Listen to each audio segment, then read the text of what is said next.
Wandering souls, I have returned. And today we're doing a little Disco Elysium once again.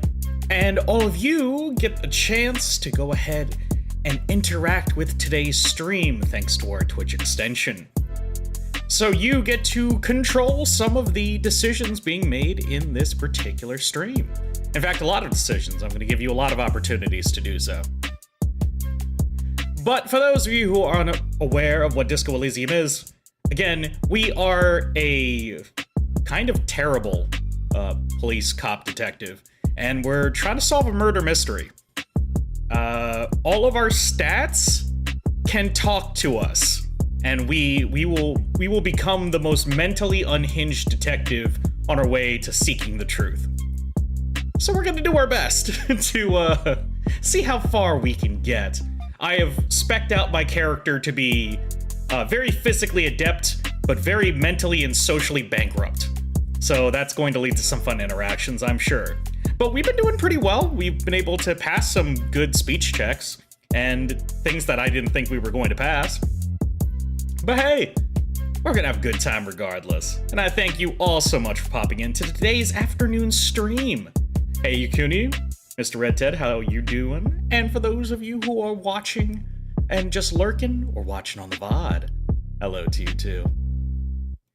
We're gonna be doing Disco Elysium for about another 4-ish hours, and then I'm going to get my vacation properly started today.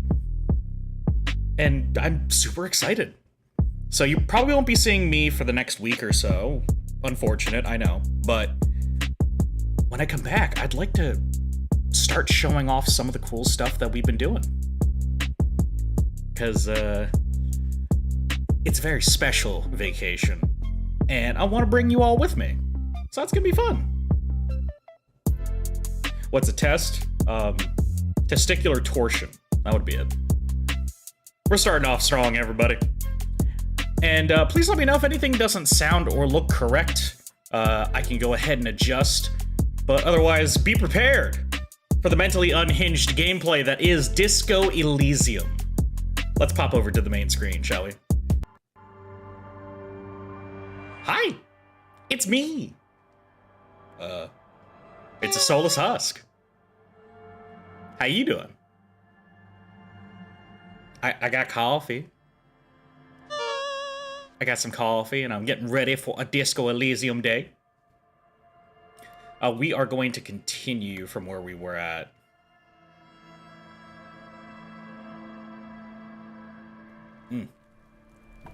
Okay. So last time we played this game, we barfed because we were looking at this body and it didn't go well. Let's see. What is this? Right, I think this allows you to, like, reallocate some points to get started.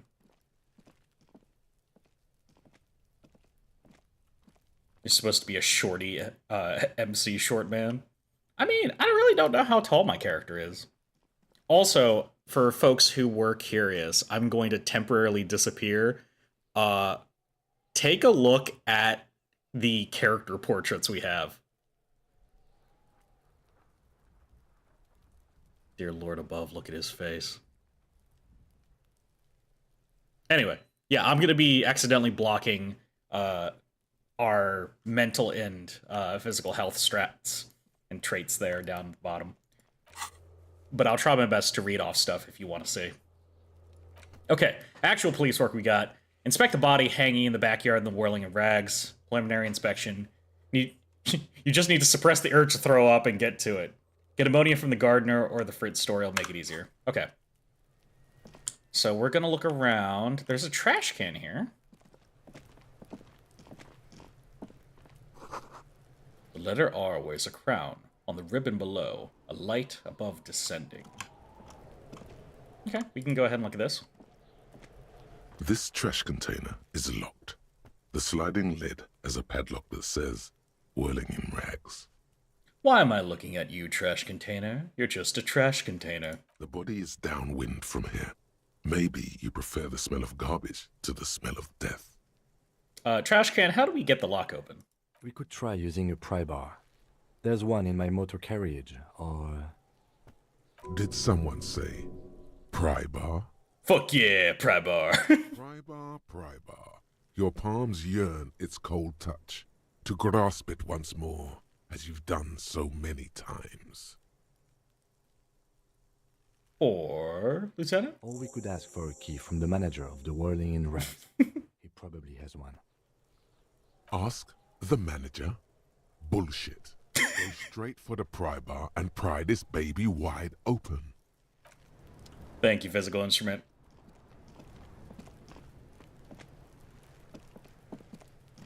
Bar for the Mafia choice? I mean, it really depends on how good a relationship you have with multitudes of crime syndicates and your ability to manage those relationships proper.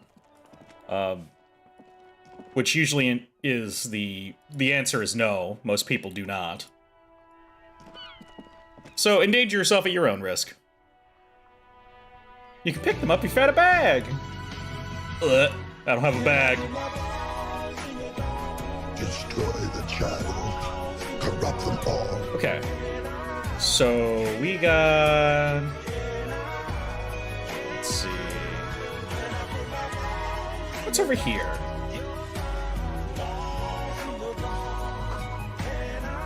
Goods with Lori haphazardly littering the surroundings. Oh, I remember this guy. You can talk to him in a second. Break from the... If you tap now to watch a short... You'll Closed receive for 30 winter. minutes of... Please use main entrance.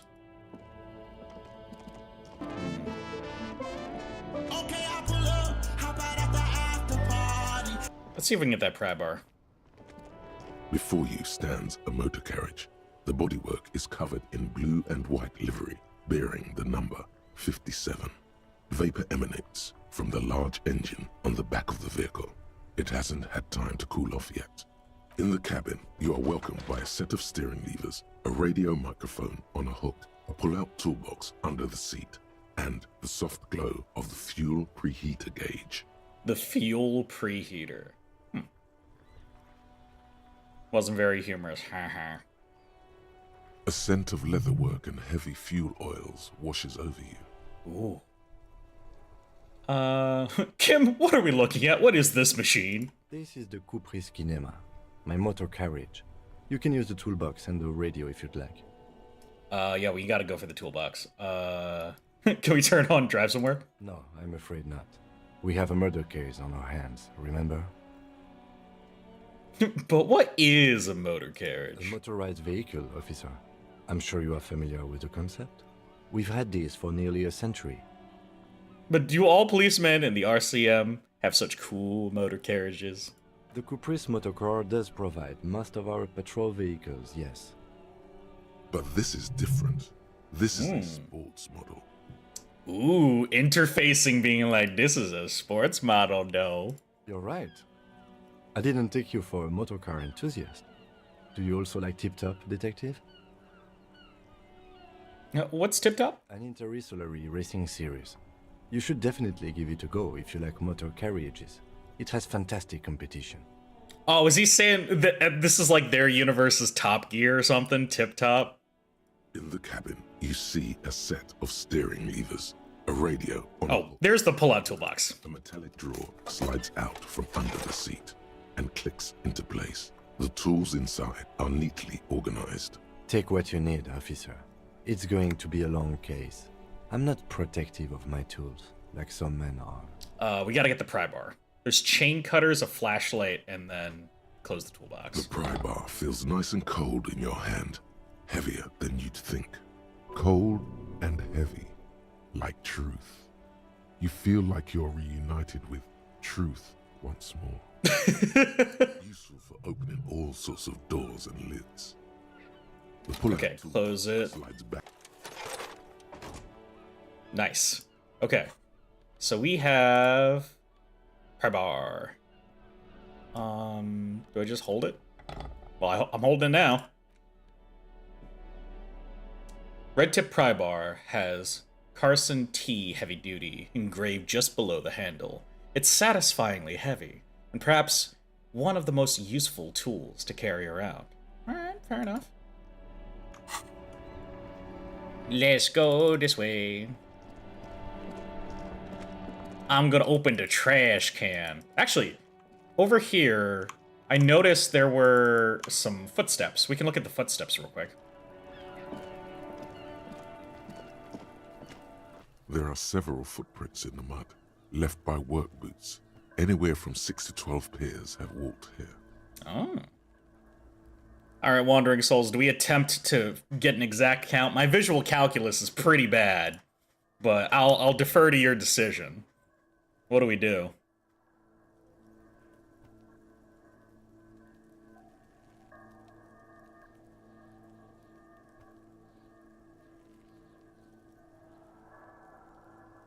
Alright, no votes for now. I'll just ask what kind of boots these are for now. Workers' boots with reinforced toes and hobnails, all over the yard. So occasionally I'll give you all the opportunity to, like, attempt various different decisions with me. And, you're welcome to go and click on the screen. You can do so on mobile, and you can do so on, what do you call it? On desktop. You should have some things to, go ahead and interact with the stream bits, I think. Let me know if that's not working properly. It should be. Yeah, like you can look at my stats, you can see what tasks I have. It's actually a really nice extension. I do like it a lot. This trash container is locked. The sliding lid has a padlock that says, "Whirling in rags." This is a white check legendary force time. Jam the tool under the lid and pull. Force time. Damn! Happening. You've jammed the pry bar under the lid, but it just isn't bending. Damn. What is this? Your triceps ache for the metal to bend, but it resists. This calls for a potent curse to help break its resistance. Utter the power words. Power word! I can't kill it. It doesn't have life. It's an inanimate object, so I can't power word kill it. Fuck! What do we do? The fuck kind of metal is this? This is fucking shit! The quality of metal is not the problem. From what I see, it's sturdy enough.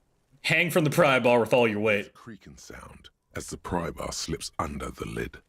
You hang from it like a moron. Clearly the technique is wrong, but nothing else comes to mind.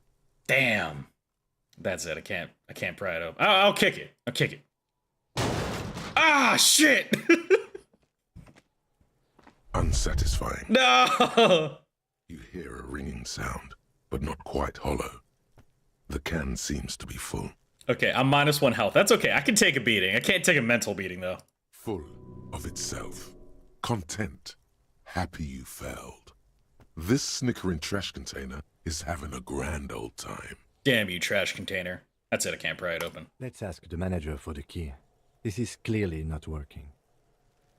But I wanted to use the pry bar, Kim. I feel like I'm losing out on something. Not using the pry bar.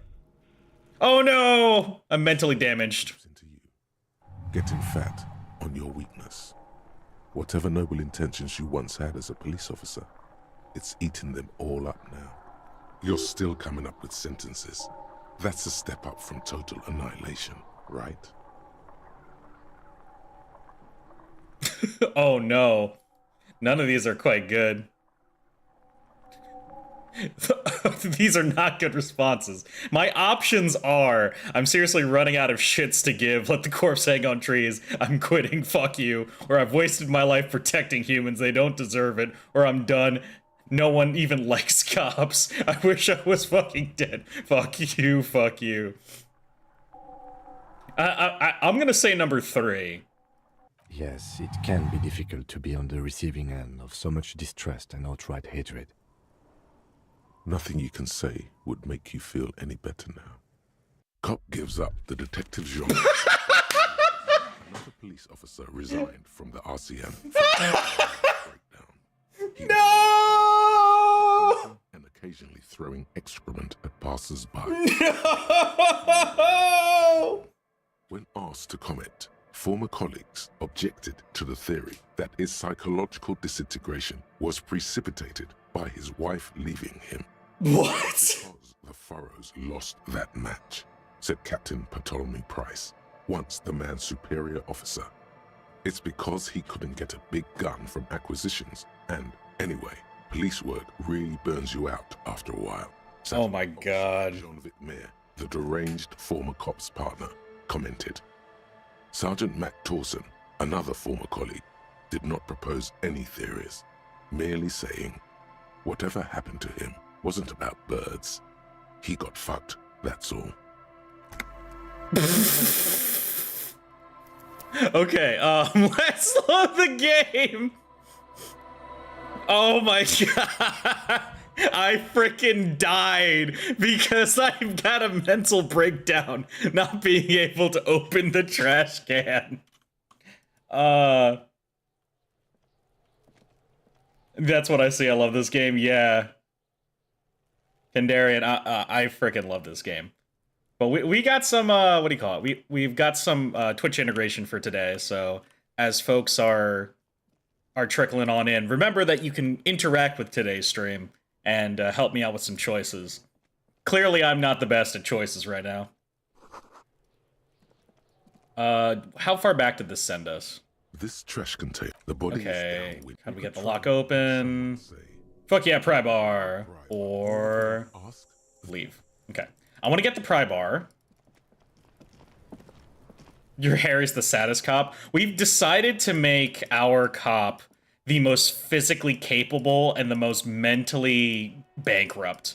So he's like mentally and emotionally empty, but he's very physically capable, which is why I was upset we weren't able to like open the open the trash can. I'm like, oh, come on. Before you stand, vapor emanates. In the cabin, you are welcome. Now, I've never beaten Disco Elysium, but I got Washes over you. I got pretty close to like I think like the midway point or something. I don't quite remember exactly how far I was. But I do remember getting the body down from the tree. This is the Caprice Kinema. My motor... No, I'm afraid. A motorized vehicle. The Caprice... But this is different. You're right.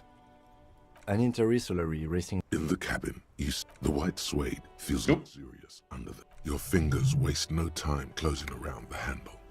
Clutch disengaged. I didn't mean to go and touch the steering levers. Right foot yearns for the familiar touch of the accelerator pedal. You have synced with the machine's mechanics. Just moping on the floor. I love it. Do I know how to operate this machine? That's a good question. Do I know how to operate a car? You feel an uninterrupted connection to the mechanics. Wait, does this mean I know how to pilot it? After a while, you realize silence is your only answer. Do what you will with it. Release the clutch and squeeze it again. Of course it's only in your head. Of course it is. But it almost feels as if the clutch handle is gently squeezing back.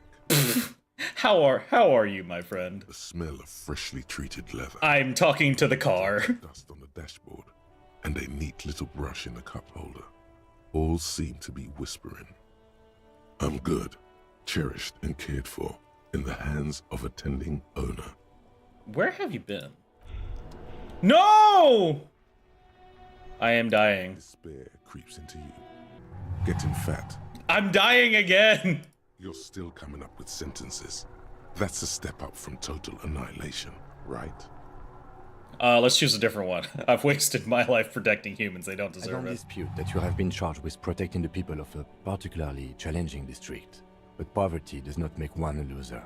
Poverty is just poverty. Nothing you can say would make you... Cop gives up the detective genre for... Oh god, I am in such a dangerous spot where I don't have enough mental health. I'm just dying left, right, and center by misclicks. This is great. Okay, now that I know that there's landmines all over the fucking place for me to die at, because once again, I'm gonna disappear so you all can see what my stats are real quick, because this is very important. I have 1 mental health bar. 1 morale. I lose 1 morale, I'm dead. I can get hit about 5 times, and I have 1 thing to, like, replenish my physical health with. But, Yeah, so I'm going to probably want to put myself in a lot more physical danger than mental danger. This trash can. The body is downwind from. We could try it. Did someone Fuck yeah, Prebar! Or we could... ask? The body is downwind. Okay. Let's try not to click on anything untoward just to get started. I just want the pry bar this time.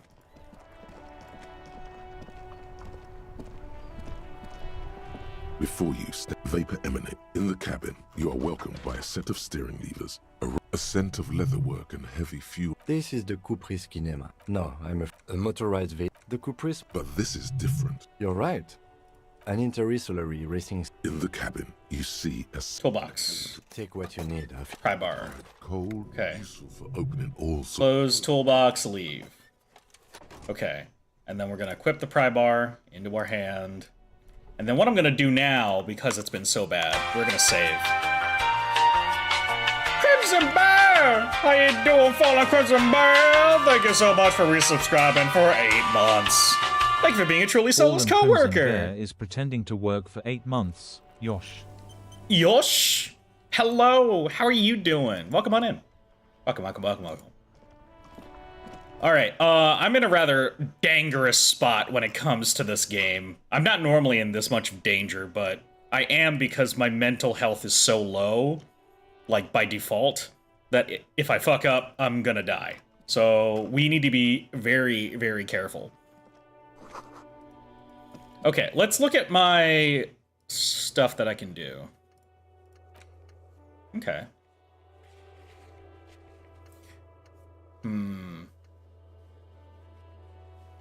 But your stream helped fill that void? That's what I like to fucking hear! Yeah! Anyway, welcome on in.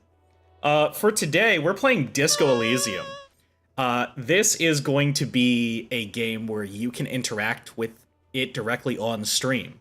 So you'll notice that there's some floating symbols on the screen itself. If you're on mobile or if you're on desktop, you can go ahead and click around on those. There will be times where you can look through my tasks, which are all of my quests. You can look at my skills here, which is what I have right now. I don't think I can increase any. Yeah, I don't have enough skills. And, right, because I can't increase this right now. No. And occasionally I will have, what do you call it? Choices in dialogue that you can go and interact with. So at any point, feel free to go ahead and interact with as much or as little of the game as you want, but I'll keep that all available for you. It has been a while. Hope you're doing well overall, though. It's a Saturday for me. How's your day going? And while you're answering that, folks, I've got a lot of directions I can go. Which of my tasks should I start going for first? I've got inspect the victim's body, so I gotta go find ammonia from the gardener or the Fritz store. I can report my badge is missing. I gotta find cigarettes, some kind of smokes. Call Sylvie to figure out who made the police report. Get a hold of a sad song tape. I don't even know if I'm gonna find that. And then find a way to get the trash can open. Anyone have any feelings on which one I should go for next?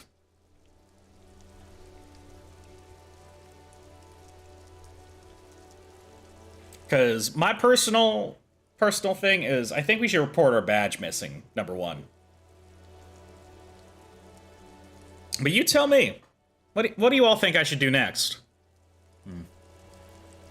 He needs SIGs for sure. He does. The SIGs are very important for the mental health. You got a 3-day week for Easter, and a streamer I was watching prior to you got me an artsy move. They're sketching. Cool.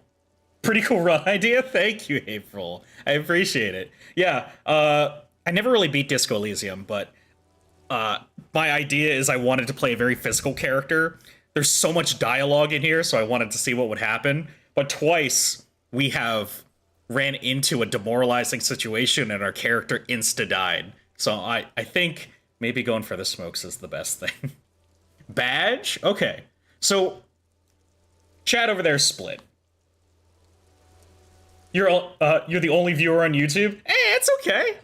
YouTube is an option for folks to go ahead and watch. That's why it's here. You're doing Psych and Strength. I think when I first played, I did Psych and Motorix, and I had a really high Inland Empire, so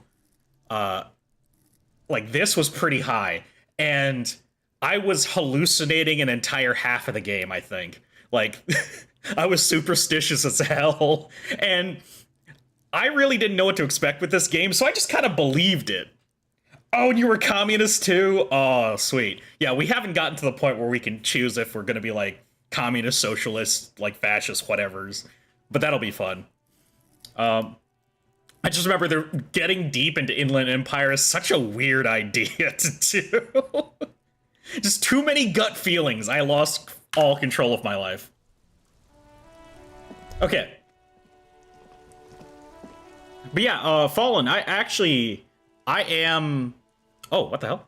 Hello. All around you, rain falls on the great city of Revachol. Rain drips from the eaves and floods the gutters, washing the filth away. So that's the thing, is we're really early in the game. We just left Whirling in Rags and looked at the body, so we haven't gotten very far. What direction should we go politically in this game is anyone's guess at this point. I'll have to look and see what the buffs give us to best go for one thing or the other. But I've got on the side for Twitch, we've got a Twitch chat integration tool so that occasionally I will give the chat the ability to influence decision making. So it's part my decisions, part their decisions, and they'll tell me which way we're leading, I guess. You love his voice is so good. And Shivers is a really cool stat, because it's very artistic and fun. Let's see what Shivers has to say. The spring thaw must be here. The snow is melting. What am I doing? Looking up at the sky, cold water dripping from your hair. What do I see?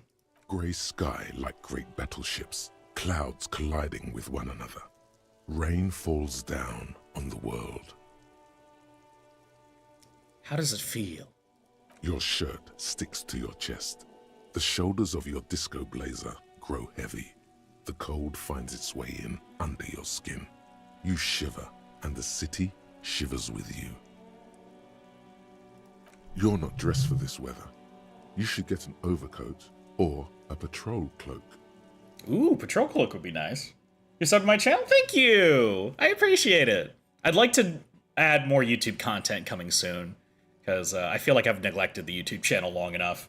I've got enough content doing streaming that I can make some pretty decent videos if I really put my mind to it. What is to the west? Sheets of rain over the water.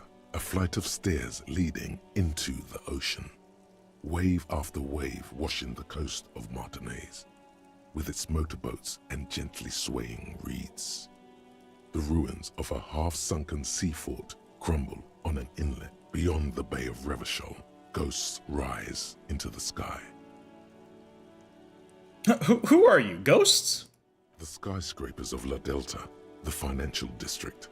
Faint golden light seeps from the office windows. Oh, hey, Brett. Hello. You are over there.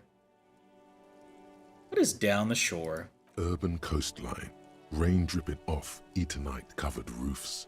Cinder blocks left over from half-finished construction. A defunct research and development building. Hello. Once seized by revolutionaries. An old wooden church stands on stilts above the water. Oh, you're Fallen. How's it going? And beyond that, show me. Coal City, end of all lines. All right. Yo, run your fingers through your dampened hair. Your hair is an oily mess flecked with ash from neighboring coal plants. Smoke. You subbed here too? Let's frickin' go! Let's frickin' go, everybody! We're actually gonna build up the fucking YouTube side of content coming soon. and I want to have people see it. So far, right now, the most recent stuff has just been shitposts and my Monster Hunter World tribute, but better make the funny videos. Now, I really do. I really, really do. I did one proof of concept YouTube short that I added to the channel, so I'm hoping to do a lot more. I've got like, what, 20 or something? Like YouTube shorts that I need to do individually. I want to do a big video on the police simulator collab that I did, taking best parts of the Power Rangers collab that I did, all that good stuff. All right, what is in the east? There's a fleet on the corner. A plastic coat is folded into a small triangle under the counter by the window. Beyond that, the strike breakers have gathered. The great gates of the industrial harbor are locked. A chill runs down your back. You shudder like an animal trying to shake water from its hide. Shake your shoulders again. You shudder, looking down at your feet. Dirty rainwater runs veins into the plaza's snow. Oh, I love the writing in this game. 2 green snakeskin shoes stand at attention on the mosaic paving of the plaza. What's to the north? Capeside apartments. Tower blocks crowd one another. 4.46mm bullets still lodged in their war-torn stone walls. Oh, that's right. Yeah, in like Revachol, they've got like broken buildings from like a previous conflict that have like has decimated a lot of these buildings still. So neat. Always collapse from the mortar hits of a war that was lost long ago. Clotheslines go to waste in the rain. Radios play. I love that line. Clotheslines go to waste in the rain. And close to here? A yard. Rain falls onto the roof of a woodshed. Coal leaks into a puddle beneath a dead man's feet. He swings from a tree, bloated. Droplets of rain slip from his cold cheeks. What is in the south? Traffic jam. Rain thrumming on the roofs of motor vehicles. Inside, drivers watch water streaming down their windshields. The statue of a king shudders. He too is cold. The canal bridge has been raised. What's on the other side? The road ascends. A raised motorway loops above the ghetto. Beneath its concrete columns, a sea of rooftops, woodwork, and stretches northward. 4-story buildings as far as the rain can fall. The snows melt in Jamrock. What is Jamrock? Revachol is the capital of the world. Jamrock is the capital of Revachol. Droplets form on your eyelashes. Oh. It's home. It's home. Frickin'. You know what? I want you all to decide what I'm going to choose next. I'm gonna hit this button, and the folks on the Twitch side, it's going to have the extension open up. You choose what I should say next.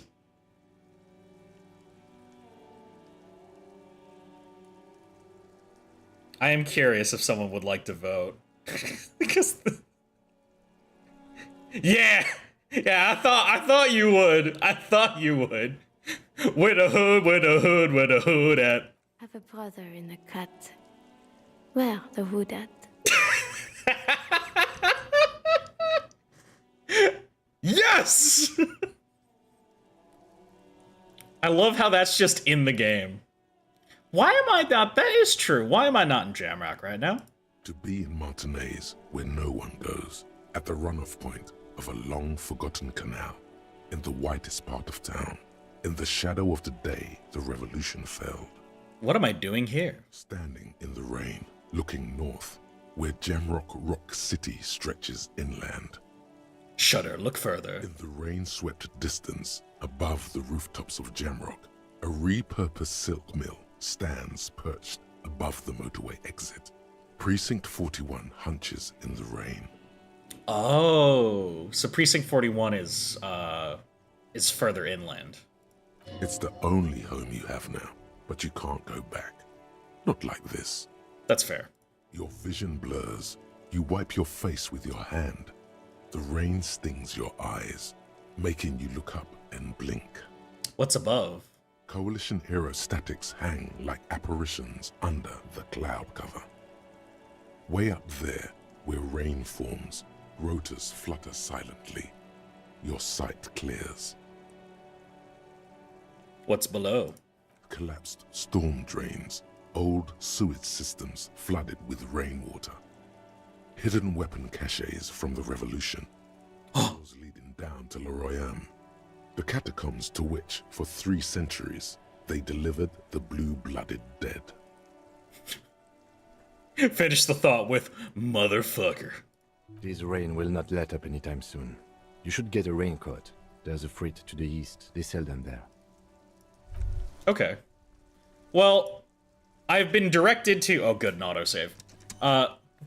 The freight store has been mentioned twice, so I think I can grab the cigarettes from the freight store, and then we can go and call in about the badge. How's that sound?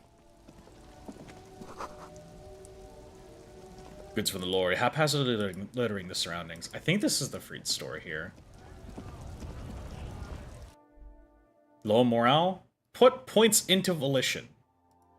Oh, is volition actually my mental health? I didn't even realize.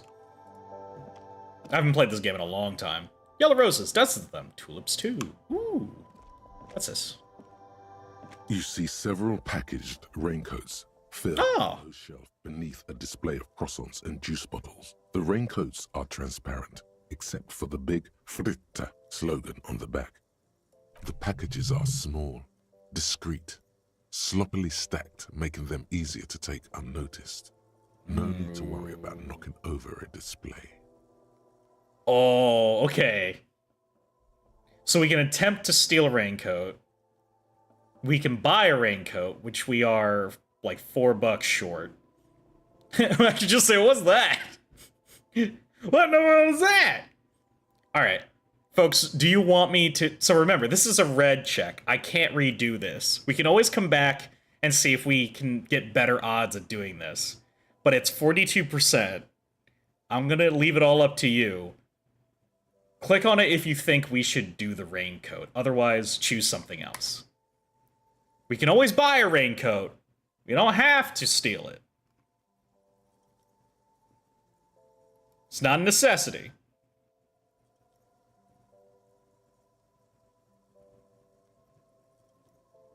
Fair enough. I want to ask what a raincoat is. What is what? It's a raincoat. Thanks. If you want to buy one, then it's only 4 real. Her attention is drawn to the raincoats. Stealing one undetected Ah, shit. more difficult. Oh, it's more difficult because I asked what it is. Oh, now I feel stupid. Okay, that's okay. What's this? The tear machine stands in the corner. A sign says, 1 bottle equals 10 cents. Oh, I can go and, what do you call it? If I get a bag, I can put bottles in the bag and I can go and recycle it. That's right, I can do that. A small cabinet on the wall is filled with various medicine bottles, nasal sprays, and blister packs. They all bear the Saint Baptiste Pharmaceutics logo. Just ask me if you need anything from Saint Baptiste. We don't stock prescription meds, but we do have Nosafed, Duramine, Magnesium, and Hypnogamma. Do you have any ammonia? Yeah, there's like an ampule somewhere. There's an ampule somewhere. Oh, it's $1. Crap. Okay, what's this? A colorful display of cigarettes. Ciggies! We can get the ciggies! The bottles wink at you in the light. The smokes too glitter in their wrapping. It's like looking into a kind of heaven. Your knees are weak. Yo, arm spaghetti. There, in that dark green glass, all in vain. The great flowing river of warmth, wine, alcohol, beer, alcohol, love, alcohol.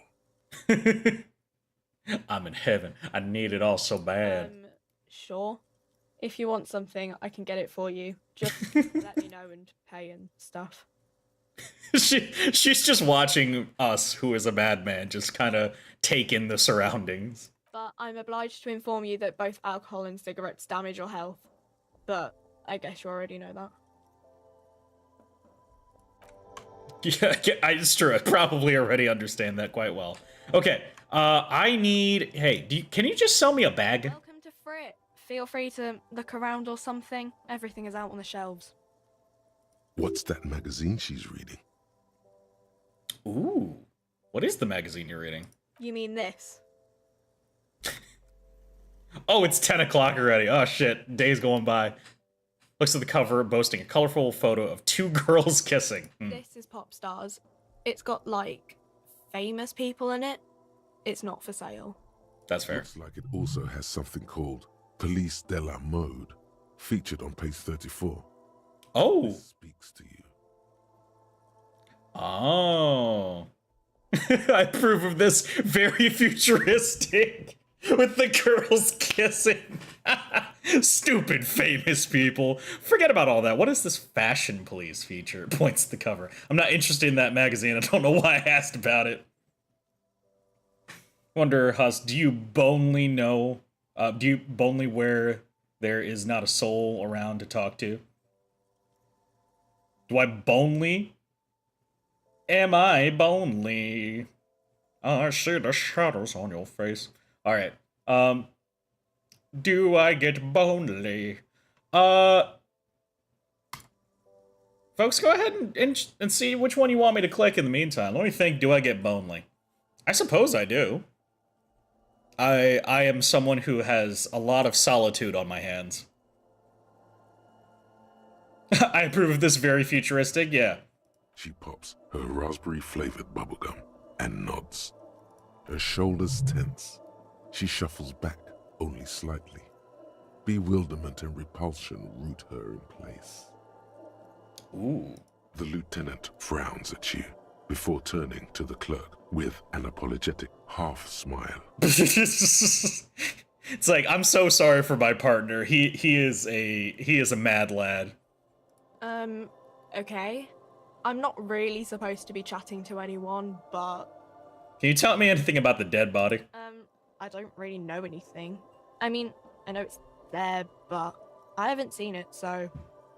Do you know the man who died? Not really. Not really? Does that mean you knew him a little? No. I didn't know him at all. Alright, thanks for your help. Alright, I don't know where I'm gonna get a bag, but... I don't have money. And I need money. Ooh, is that money? Money! I'm gonna grab it. Yeah! I now have 65 cents. Let's go. What's this? Magnesium!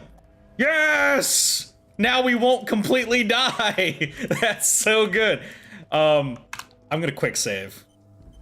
I don't honestly know if I can recover if I fuck up from a lot of this shit, so I'm gonna take it a little bit easy on that. Okay. We have magnesium. That should be enough to recover my morale if something bad happens. Let's talk to the precinct. Let them know my badge is missing. A set of steering levers, a radio microphone, a pull-out toolbox. Pull-out radio. The tableau lights up, and a green button labeled Prime Line glows like a feline eye. And then you hear something. The soft purr of electrical kittens. Radio waves far and wide. Electric kittens. A woman's voice Yay. calls you through the static. This is Precinct 57. Hello, Lieutenant. How may I assist you? Hello, Alice. Please assist our colleague from the 41st precinct here. I'm putting him on. Thanks, Kim. Operating the radio is easy. Just be confident. You've probably done it 1,000 times. What do I say? There is a wide variety of things I could be saying right now. Which one do I want to pick?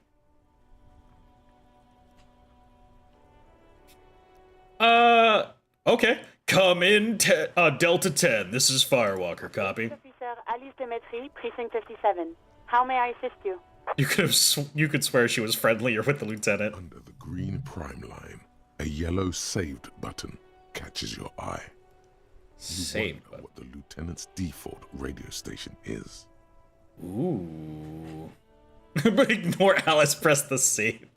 Button labeled save. No, can you connect me to the 41st precinct? I have something to report. Just a second, officer. Okay. 10-2, 10-5. This is 41st. Come in. Over. Hi, this is me here. I work at your station. 10-4. What's your status? Over. Not good. 10-18. 10-20. Over. Are these people... Why did you censor France? Wait, hold on. Are these people from France? Why is there an asterisk? What did you mean by that? Are you censoring the word France? I am so confused. Hello, microwave coffee. I actually have microwaved coffee with me right now. It is one of those kind of days. He's just talking to me. These numbers mean nothing to me. State your message, sir. Alright, let's see. I need to report my badge is missing, so we're gonna do this one. But you said... never mind. 10-9, repeat message. Over. Ooh, yeah, make another pot of coffee. My badge, I can't find it anywhere. Basically, it's gone. 10-4, message received. This is a very serious situation. I need to 10-22 the captain. Over. 1022, the captain. This sounds bad. It does, Half-Life, it does. Like being called to the headmaster's office in school. Is it him? What does he want? Jean... Vicmar... I don't know. I don't know how to say his last name. Says he lost his badge and needs to report it. He what? He lost his badge? Ooh, do I say anything? You all decide. Do I say something or say nothing? You just made it, got poured out, drinking it black, good times? Hell yeah. Hey, I mean, if you drink just black coffee, that means you're not putting any extra, like, sugar and stuff like that in it, which, you know, depending on how much coffee you drink, could add up. Say nothing? Okay, we're gonna let it slide. We're gonna let it slide. Who lost his badge? Chester McLean? Dick fucking Mullen. Who do you think? It's Officer Dick Mullen from the bestseller Dick Mullen and the Lost Identity. Dick Mullen is not your name. It's the name of a fictional detective who would not lose his badge. Thank God, Encyclopedia, because if I had failed this, I would have just rolled with the fact that my name is Dick Mullen. I know that my character's not named Dick Mullen, but it would have been funny if I failed this trivia. Defend yourself. Immediately. They're laughing at you. Come on, operator, tell him to stop. This is serious! He's asking you to stop. Says this is serious. Of course it's serious. He lost his fucking badge. Satellite Officer Vicmar concurs. Losing your badge is serious. Over. Yeah! I'm Dickless Scullin. That is me. I suppose I am Dickless Scullin. What am I supposed to... How am I supposed to respond to that, Fallen? Be like, hi there, Wandering Souls. hey there, Wandering Souls. I'm Dickless Scullin. Yeah, that's me. Mm-hmm. What's this game about? It seems serious, ironic at the same time. Yeah, so this is Disco Elysium. It is a game where you play as a police officer, a detective of sorts, who is kind of mentally unhinged. You have an entire stat block that you can go with. It has cajillions of skills. And each of these skills roll skill checks both in the background and when you choose dialogue sequences. They have various different applications, and all of your skills talk to you. And they can influence how you think about a situation and what you do to approach it. Your character's very much unhinged. not in like the murderous kind of way, not all the time, let's say. But your goal is you're trying to solve a murder mystery, but it's kind of like playing Quap, right? Where the goal would be to run, but your controls for your legs are ridiculous. You're trying to get through this like point and click kind of like adventure game, but your character is completely out of his mind. And you need to decide what makes the most sense for your character to think and feel like to get to the end of the story. Yeah, Disco Elysium is a very fun game. I highly suggest you pick it up if you've never picked up a game like this before. With the multitudes of skills, you can have the game go in very different directions. And I have Final Cut, which has most of the game, like 90% of the game, fully voice acted too. We're playing on Twitch right now, and on the Twitch side, we do have a integration where you can actually click on the screen at certain points and not only look at my stats, look at the quest log, but you can also choose certain options for so they can decide which one would be the best choice for me to say in a dialogue sequence. But when you're playing single player, you can just take in the surroundings, do your very best, and just kind of live with the consequences of your actions. Because when you fail a skill check, you have to go through that whole scene with the understanding your skill check has failed. The clip won't render. No! Alright, haha, the officer lost his badge. Haha, like in the first costume Space's badge. That probably happened to other policemen before him, and laughs sarcastically. Oh god damn it. Is he fucking kidding? The whole station's gonna be dicked for this. Satellite Officer Vicmar is he might be joking and adds that this tarnishes the reputation of the entire station. Over. Thank you, Julius. Mullen dicked us. Can we just move on? I want to get this reported and be done with. 10-4, I hear you, officer. I'm just going to make a note here that you are in pursuit of skill your point placed badge. Over. Fuck me. Mac, come here. You've got to hear this. Dick Mullen lost his badge. What's going on? Super Cop here lost his badge. He lost his what now? His badge. He lost his goddamn fucking badge. Can we all just please stop saying lost his badge for a moment? I ask you to please stop saying he lost his badge. Why? Did he find it?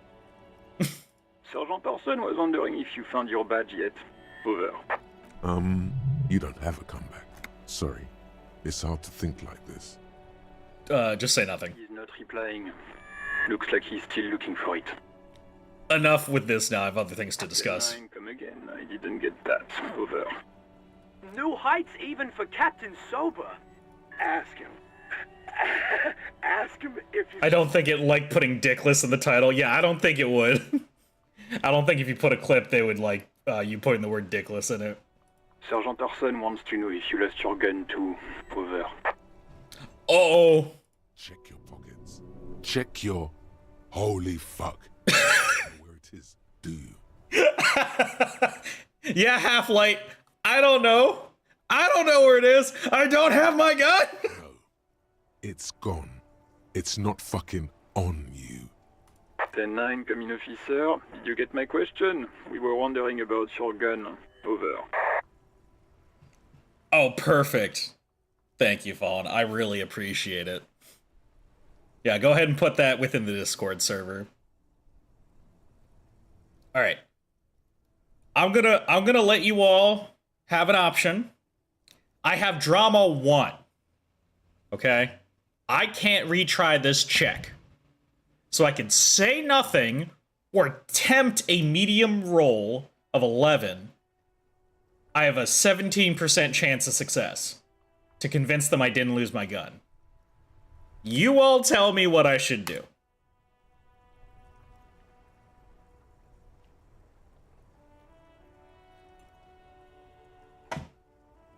All right. Everyone's saying go and try it. What's the worst that could happen, right? I didn't lose my gun. Even before it's out, everything gets scrambled in your brain. No, of course I didn't lose my fun gun. Fuck it, I didn't lose my gun. He says he didn't lose his gun. Or his fun, whatever that means. Ask him to describe it. His gun, not his fun. Just the gun will do. Satellite Officer McLean requests a description of your weapon. Over. The fuck do you need a gun for? Look at the pythons on your arms. Yeah! Are a gun. I am the gun. I could ask him what he's packing. It's a gun, what can I say? A regular goddamn murder weapon. You know how they are, bang, bang. Trick question, I'm a martial artist. My entire body is one big gun. Or, look, I don't have it, alright? I don't have my gun. What do I say? What do I say?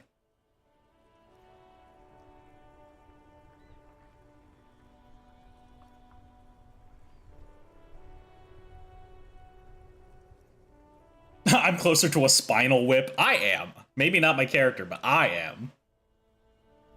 What do I say? Yeah,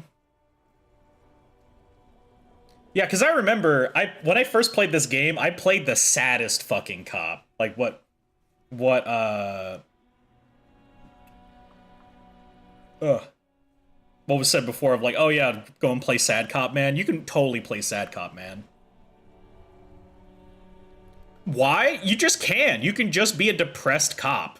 Like, that's just a thing you can do. I'm gonna say trick question. Because, like, so far we've been playing this character very whimsical, so we're gonna be more whimsical. Trick question. I'm a martial artist. My entire body is one big gun. He says he's a living weapon and we are trying to trick him. Host in heaven. Did he lose his gun and his mind? Yes. The answer is yes. Dear God, he lost his gun. Oh my, I can't. This isn't really a laughing matter. Mac can face a giant of Coco Nur by himself, but Disco here made him piss his pants. Oh, I can't. Fuck. He lost his ass. He still got his wiener. Oh, I'm not going to. ask him. Sergeant here is wondering if you are still in possession of your genitalia. Over.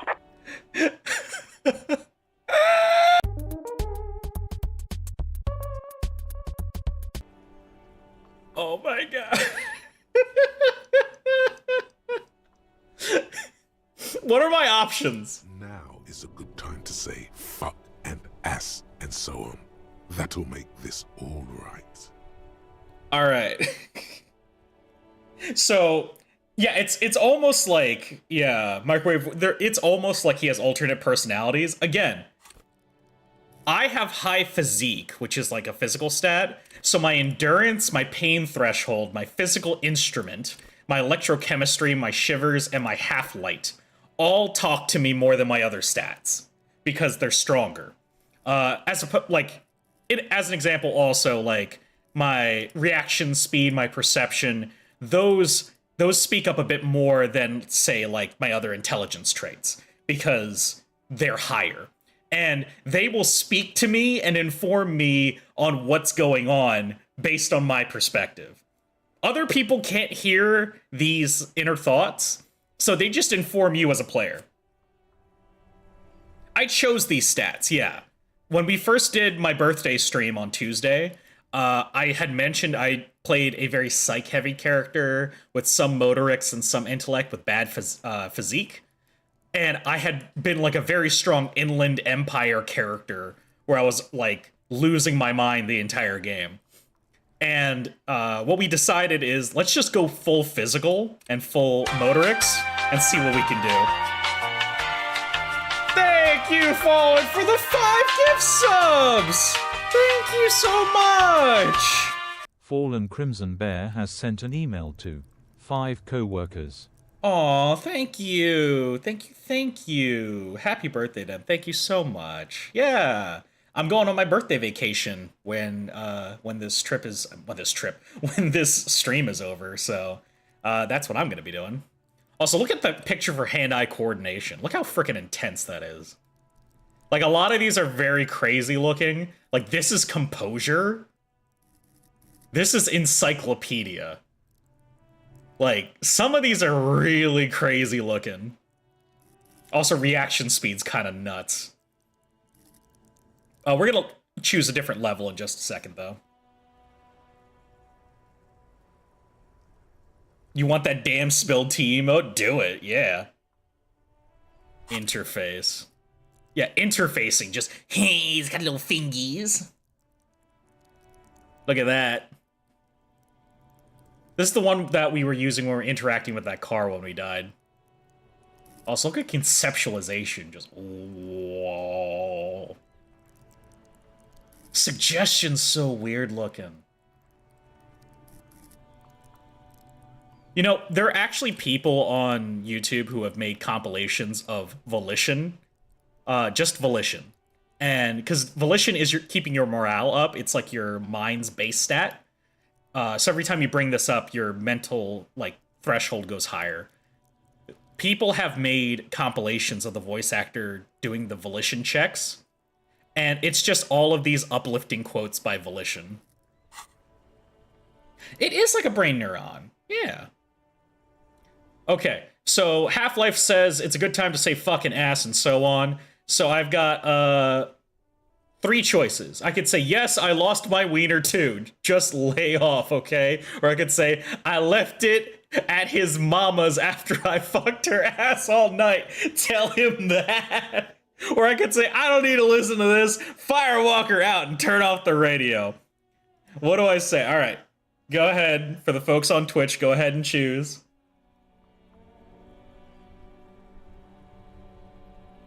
All right. Number 2 seems to be in the lead. All right. That's what we're picking. I left it at his... Oh, I should do it this way. I left it at his mama's after I fucked her in the ass all night. Tell him that. That's a negative. I'm not going to say that. You know what? Julius, fair. What's he saying? Share with the class. He said he sodomized your mother. Oh, I love this character so much, the operator. He said he sodomized your mother. The prick ate Mama's vanilla waffles at the captain's birthday party. Some nerve he's got. Sure her vanilla waffles were the only thing he ate? Oh my god, Chester, you mad lad! Shut up, Chester, this isn't funny. This is my mom we're talking about. Tell him to apologize right now. Sergeant Orson requests that you apologize for the claims that you made about his mother. Over. Hey, if you don't like the Fallout, maybe don't fuck with the Firewalker. Or I could just say, tell him sorry. It's just banter. I thought that's what cops do. Or, yeah, like, what do I... do I defuse the situation? Am I the guy who does this? Or am I the guy who doubles down? Because I'm in a bad spot. Damage control, yeah. You gotta commit? Oh no, YouTube side's on one side, and we got Twitch side on the other. Ah, shit, hold on. I need like a coin flip at this point. Shit. I have a googly eye. I legit have just a googly eye, like. So I'm gonna go flip a googly eye. I didn't choose which one was which, and I have a googly eye on my floor. We're gonna do damage control, because I think if I fuck this up too much, I'm gonna die. He says he's sorry and didn't mean nothing by it. Okay. Tell him to find his goddamn badge and gun. That's the only thing that matters here. Okay. Satellite officer. Alright, I hear him and I'm on it. Affirmative. Officer in pursuit of his firearm. Oh god, Officer, do you need further assistance? Over. I might want some personal details to discuss. Okay, 10-4, sir. I hear you. Wait. Before you say anything stupid, think it through. What's there to think about, rhetoric? You're going to be looking at a straitjacket if you tell everyone you lost your memory. Be smart about this. Ask if he's there alone. Well, we know for a fact he's not there alone. Sir, I'm not hearing your question. Are you alone in the room? I need some confidential information about myself. That's a negative, sir. I got a 10-12 here. Over. Yeah, let's wrap this up. That's all. Roger that. 10-10. Over and out. Yeah, we're not gonna ask about ourselves with the entire precinct there fucking ragging on us. We're not that kind of stupid. We're definitely a kind of stupid, just not that kind of stupid. Alright, so this was from before. We looked at this. The tracks are as they have ever been. A bit more worn, perhaps. Fortunately, the street sweeper still hasn't noticed their presence. Oh, you got it. I got the Zemo too, if you believe. Oh, did I? Was that a thing I can do? Maybe. Let me look. Ooh, good autosave, thank you. Do I have this? Maybe.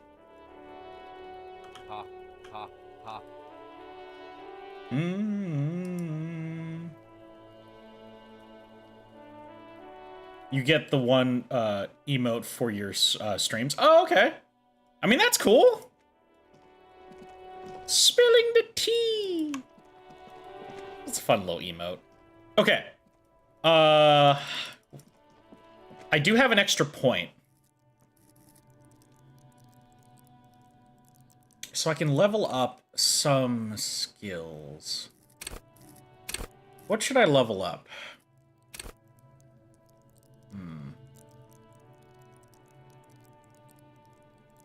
Oh, okay. I'm not really sure how the whole hype train emotes really work, so that's something outside of my control.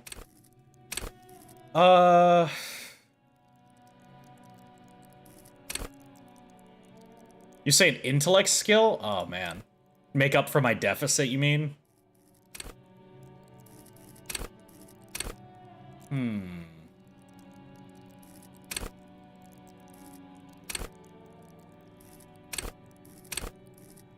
But which one do I choose?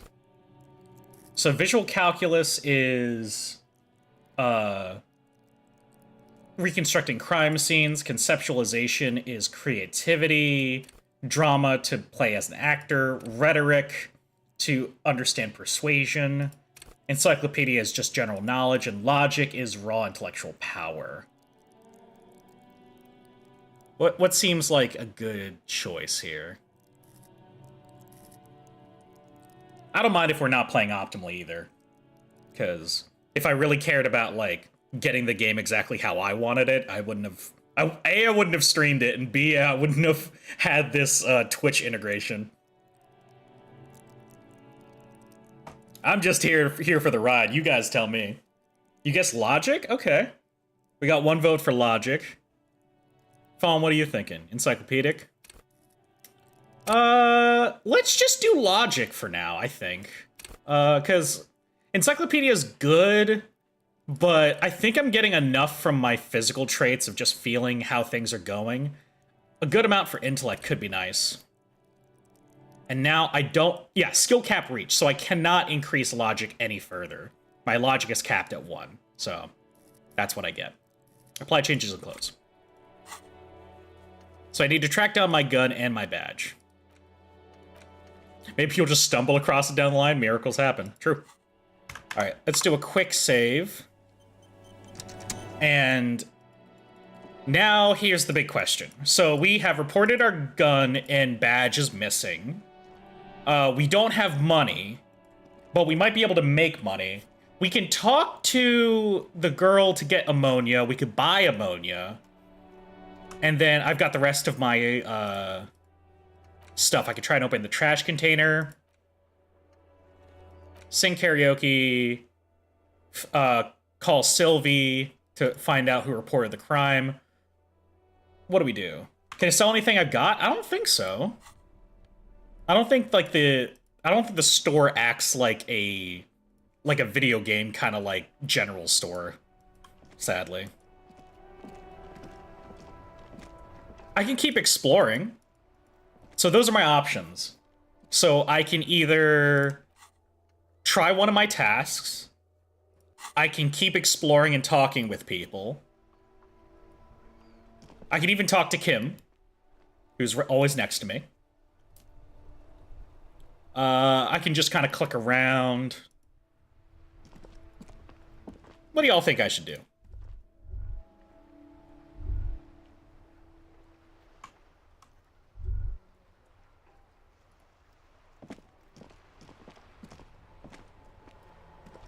Find some smokes? Yeah, let's go and see if we can still find some smokes.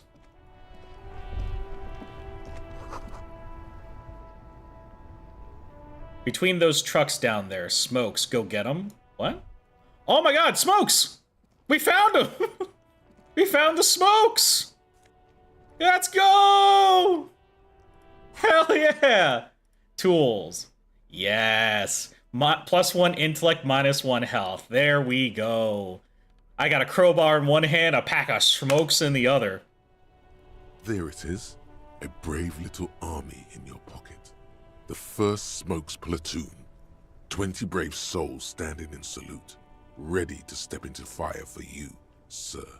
Alright, pull one out of the pack. You picked the best one. This soldier is fat and succulent. This game. Light up. I mean, when I had first played this game, I was fighting against electrochemistry. I'm like, listen, I don't need cigarettes. I can move past my vices and be a better cop. But I'm playing a very physical character, and I'm like, hell yeah, electrochemistry.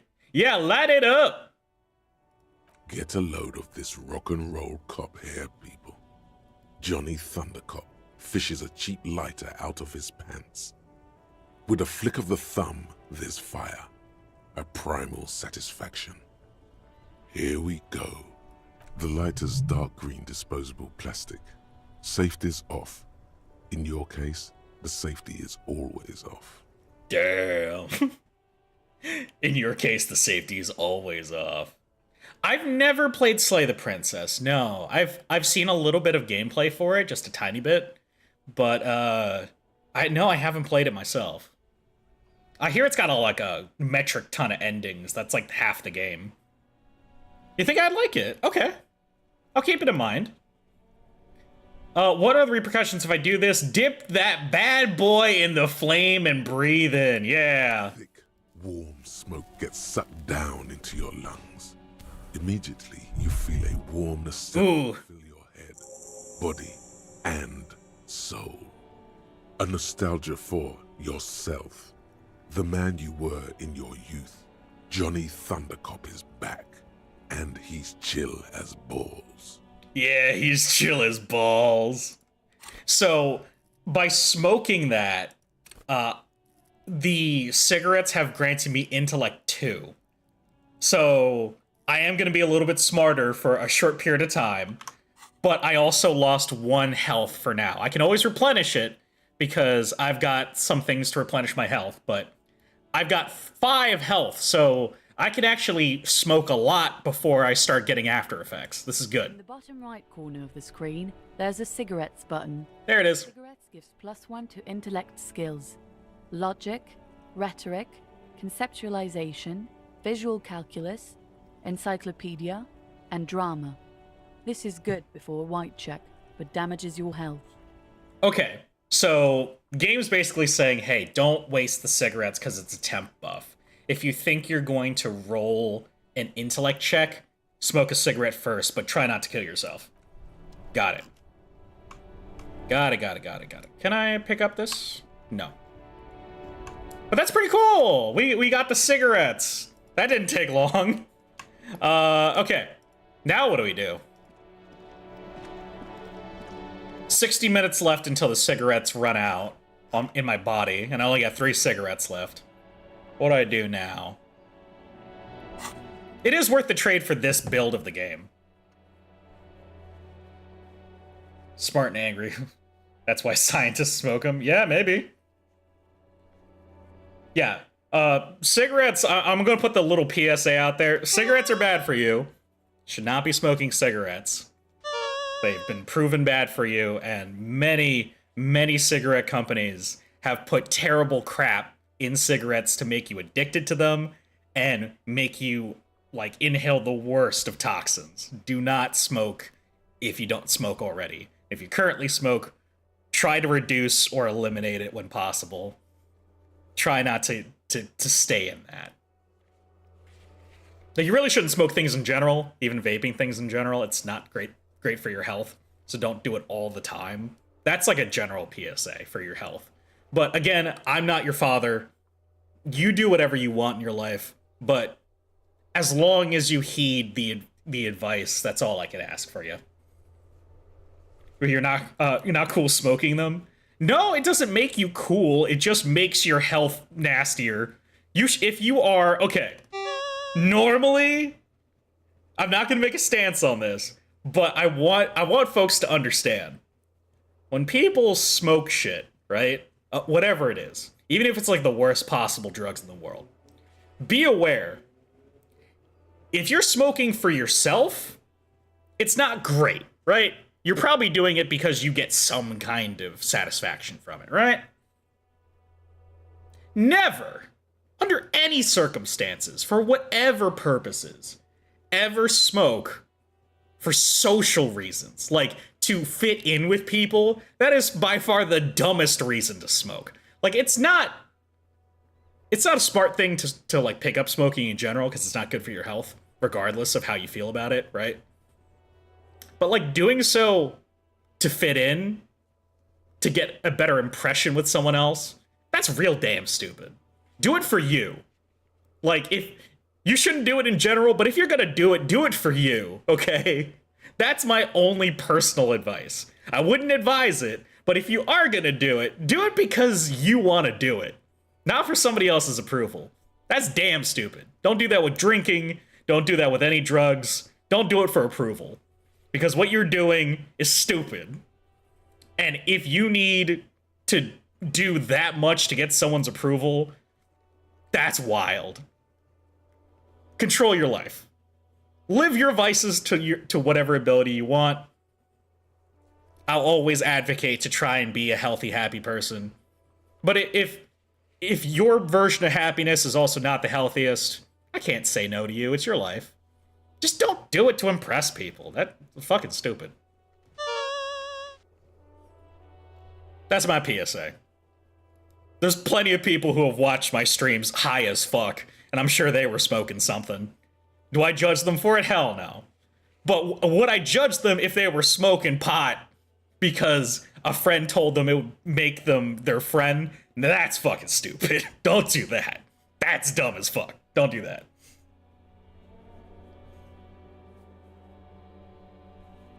You never seen a nerd smoke? Trust me, there are plenty of nerds who smoke the shit out of crap out there. The thing is that most nerds of the world you don't see leave their house. You think of getting started with Nicorette gum starting straight with Sig sounds kinda hard? Yeah, go ahead and get lost in the sauce. Oh, QB, thank you for becoming a wandering soul. Thank you so much for subscribing. But, yeah, no. Like, nicotine is such a strange thing. Like, it is purely an addictive substance, and they put into cigarettes to make you buy more. It is like the equivalent of putting, like, Coke in your Coca-Cola, right? It's like, why would you put drugs in your drink? It's like, oh, it makes me feel good, and it gets me addicted to shit. No, that's dumb as hell. Like, why would you do that to yourself? There's so many things you can get addicted to in this life. But really, the things that you should continue doing are things that will make your life better. You choose what better is. Because better doesn't always mean a longer life for some folks.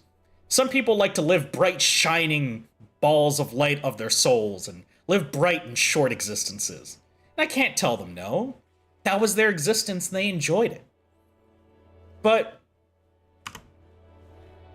choose the life that you want to live.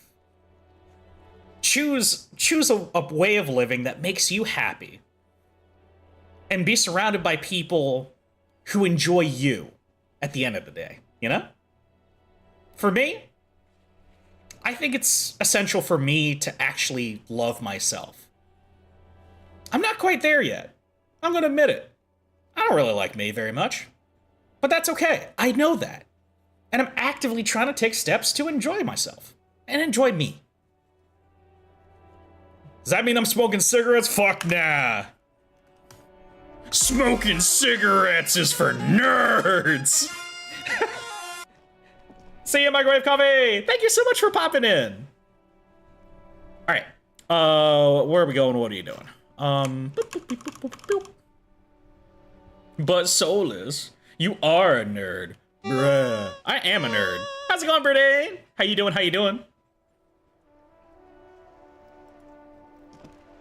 You made 2 clips during that? Okay, fair enough. Why are you looking like that, Berdane? Why are you looking like that, huh?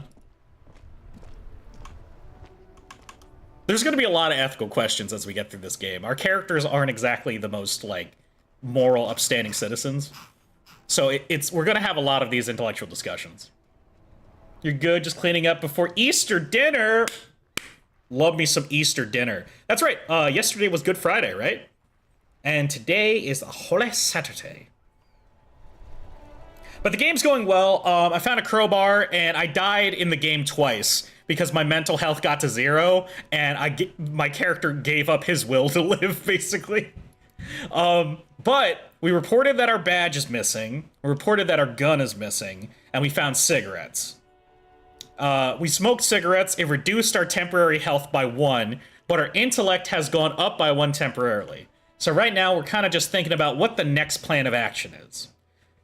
So, I can keep walking around, or we can do one of our tasks. He's not my father, but he my friend and co-worker. Let's see if I can talk to the lady. Let's see if we can get the ammonia from her. Hello again, officer. Do you still have those salts? I think I can use them. Sure. I'm done with them. Oh. Go easy on that stuff. It gave me a terrible headache. Alright, I gotta run. That was easy as hell. We just talked to her and now we have it. Yes! Okay, ampule of ammonia. We're gonna hold that. Do I hold that? Do I hold that here? Or do I hold that here? Do I hold that where? Who knows? We'll just keep it. Thin glass tube wrapped in cotton netting, used for treating fainting spells. St. Baptiste Pharmaceuticals. Okay. We should be able to use this ammonia to get close to the body. So let's try that.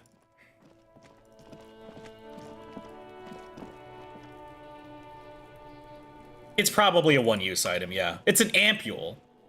Like, do you know what it means when it's like an ampule of ammonia? Like, I'm not trying to be like, oh, are you uneducated or too young to understand this? Do you know what an ampule is? No? Like, I genuinely want to educate folks if you haven't heard of this before. Tell me why is boned one. Okay.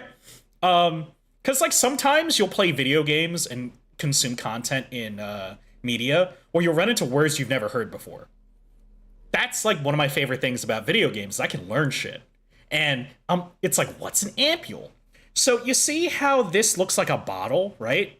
You see how it's like thin right about here, and then it's got a glass top here? It's all made of a single piece of glass, okay? So what happens is, what they'll do is they'll put a liquid inside of a glass bottle, and then they'll reseal the glass bottle and make it one solid piece, okay? So they'll put certain liquids in bottles that they know that they can put like a bit of that molten glass bit and then just kind of seal the top. So this is one continuous piece of glass. Now what you do with an ampule is you bend the top half. Is it like what they do with bromium because it's toxic to smell for safety? Exactly, it's a lot like that. But ampules are glass that, it's like, you know how that bromium, like that bromine is like in a glass, but like it is it's not meant to be reopened a normal way, like you gotta smash it open. This one, it's meant to be broken by your bare hands. You can bend the top half and break it right at the seam here. Sure, a little bit of glass may fall inside of the liquid, but for the most part, when you do this, you're using it for like maybe the fumes of the liquid, or maybe you're applying it externally or something. Usually don't drink it, usually. It's some sort of chemical agent that's being applied elsewhere. So if any glass lands in it, it doesn't matter. You bend the top half, it snaps, and that is a one-time seal that allows it to be opened. So now you have a open container of the chemical. What happens after that is use the chemical as needed, and then that's it. That's what you do. It is not meant to be resealable. It's meant to be a one-shot use only. In the case of that bromine one, what you would have to do is reapply the chemical or gas into a new ampule and reseal it.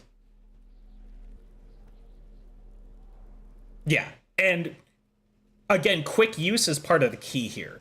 For an ampule, you should be able to just pull it out of your pocket, quickly snap it like a glow stick, and then start using it. So for the case of ammonia, this is like a smelling salt. Smelling salts were used to clear sinuses and wake people up, right? It was a strong agent in order for you to clear your sinuses. Ammonia is frequently used as like chemicals for like cleaning and other stuff like that. But like the smell of ammonia can be found in a lot of different items out there in the world, including, I think, urine can also have like a smell of ammonia to it, if I remember correctly. I don't know. I'm not that great at chemistry. I did honors chemistry when I was in high school, but I wasn't great at it. You know what I was good at in chemistry? I was very good at being able to do chemical equations specifically for trying to get the combustion algorithm to work. And I entirely blame my history of learning magic for that. Because when I was in honors chem, I was doing chemical equations like, you know, there's like the carbon, oxygen, whatever, for like the chemical equation for combustion. I knew that because when I was in my vocational school to learn magic, our evocation specialist was telling us all the ways that we can make contracts that create a combustion out of like everyday life. Like from making water combustible through magic was a thing we were told to try and do. It's super hard to do without contracts, which is why we had to go sign some, but we could later on. And to do that, we had to practice understanding the chemical compositions of items and learning how contracts manipulated. When I got into chemistry, of course, it's science, and we all know science is a form of magic, right? It's just thaumaturgy for the everyday people. Those were so much simpler because all of the components for combustion were already found in the explosive compounds, right? So you just move them and shift them around, and then boom! Literally. Move them and shift them around, and boom! Explosion. And, yeah, other than that, I wasn't that good at chemistry, if I'm gonna be real. Blow shit up and chew bubblegum, he all out of gums to chew, indeed. That is me. Alright, let's try and get his body down again. There he still is, looking right through you with his white eyes. I got a low chance, but I got the ammonia this time. Let's give it a shot. It doesn't. The ammonia only makes it worse. Shit! It forces tears out of your ducts. You manage to keep it in once. The second time, not so much. When the vomiting is done, your cheeks are wet with tears. How many times am I gonna vomit, dude? I don't want to be a cop anymore. The ammonia didn't help at all. How does the wind right now? I've seen strong men turn themselves inside out for hours. You are facing tough odds here. Alcohol withdrawal makes it considerably harder. Thanks, Kim. What is happening to you? Are you going to cry now, son? Bruh, physical instrument egging me on. Yeah, Give me. This is bullshit. I don't want to do this anymore. I don't want to be a cop. If I say that, I'm probably going to lose morale, so we're not going to do that. Can we do something else? I think I want to do something else now. Do it without me. I can't keep it down. No, we're going to say, physical instrument says, give it another shot, motherfucker. I'm like, give me a moment. I got this. Let's try again. Appropriate attitude. You need to get your shit together. But I don't want to get my shit together. No, I'm gonna be persistent. But my shit is already is together. It's not, officer. Say nothing, just nod. You should go talk to the locals. Find something else to do while the wind changes. It's pretty bad right now. Ooh, we got a new thought. Volumetric shit compressor. We gotta get our shit together. So we have a thought cabinet, okay? Thought cabinet allows us to have power-ups that we can slot. This is basically another aspect of our build. As we talk about stuff in the game, we get opportunities to unlock special traits that we can attach onto ourselves. By doing so, this helps us get new bonuses and new opportunities to arise. So right now, we were asked to get our shit together. So now we have volumetric shit compressor. Temporary research bonus none, research time 30 minutes. So this means once we have everything for volumetric shit compressor, which we do, we can then research it, and then 30 minutes later we will unlock it. So right now we have the problem statement. Oh my god, does this help get it together? Bruh, get your ass out of my face, Fallen! Ah! Thank you for the gigantic emote, though. I do appreciate it. Look at that ass on my screen. Goddamn. Let's read this. The problem statement, right? So once we're done researching, we get the solution. So our problem statement is this. Your shit is apart, and it's rather unbecoming of a cop and a human being. It's supposed to be the opposite of that. Together. Compressed into a small area. To achieve a solid level of shit compression. To squeeze your butt cheeks together for 30 minutes. Do something similar with the two hemispheres of your brain. Talk to people. Maybe that will help. Okay, let's internalize this. So right now, we've got volumetric shit compressor, which it looks like a baby upside down just shooting shit out the butt. She has a lot of animated nice ones. That's great. Bro, I want some kind of superstar, because we were talking about being a superstar earlier. I want to keep that trend. You've gained a thought. When this dialogue is over, go to your thought cabinet and internalize it for special bonuses and effects. Give it half an hour. Get yourself together. Then come back and have another go. You got it. Okay. So, let's check this box, shall we? Ooh, money! And more magnesium. This is good. We are almost to 1 real. There's a door here. An inconspicuous pile of the roofing material, Eternite. Ooh. Why am I looking at this pile of roofing material? Because there's a secret door hidden to Eternite. That's why they're too orderly. Yo, pull the panels aside. There it is.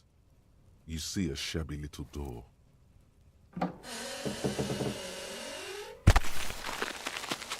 I'll admit, I never opened this door. Like, when I first played the game, to get this open, I could not get it open. My perception was shit. I did break it open, but it took me forever to get in here. But now, in the beginning of my playthrough, I'm able to get it because I have really good motorics. What is this then? A tool shed? Let's investigate. Yeah, let's go in. Okay, we got a few things going on here. What's this? An empty tube of magnesium supplement. Okay.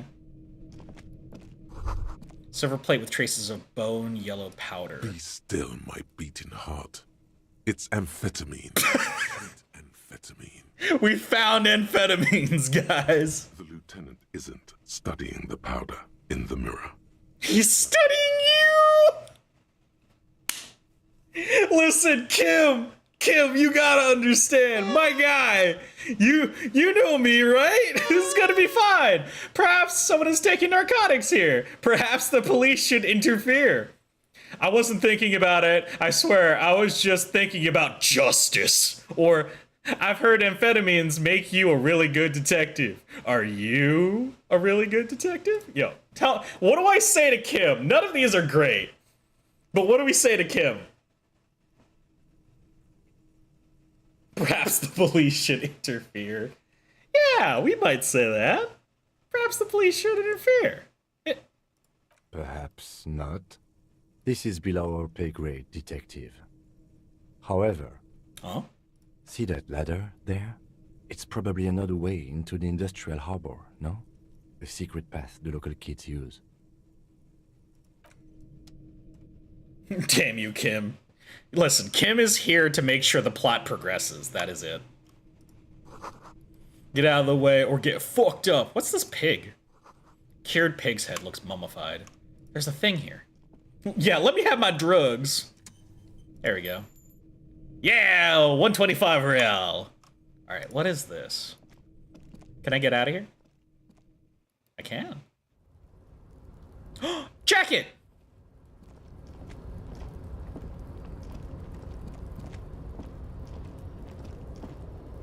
Oh, I'm just cruising on down Main Street. God. Alright, up I go.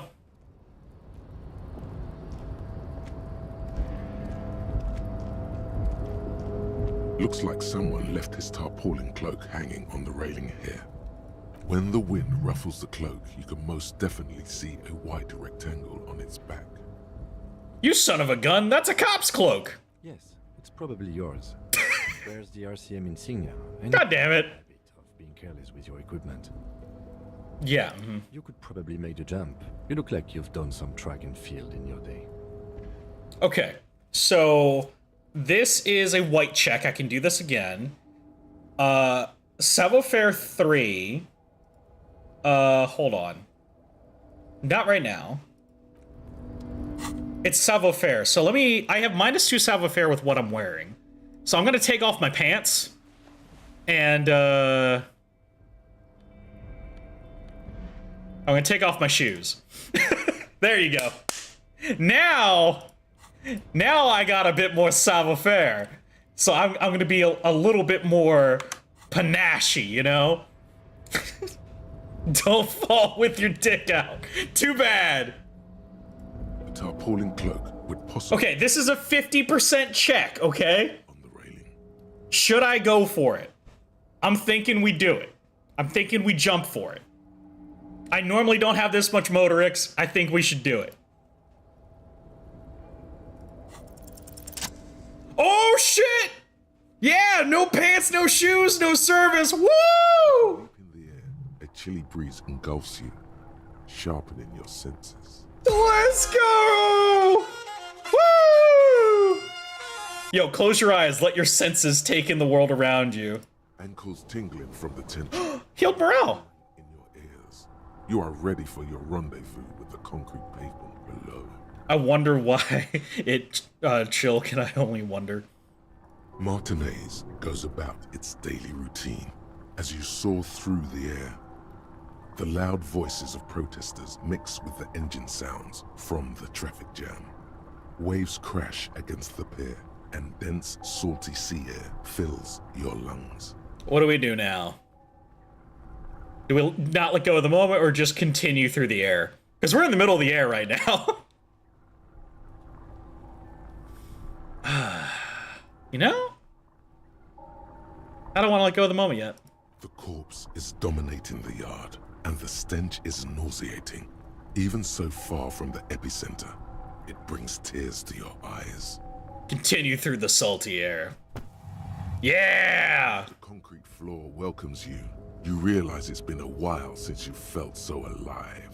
Alert, capable. Must be the adrenaline. Hell yeah. I knew you could do it.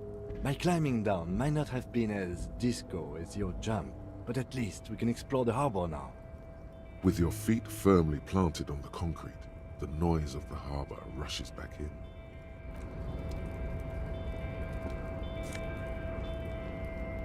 Yo.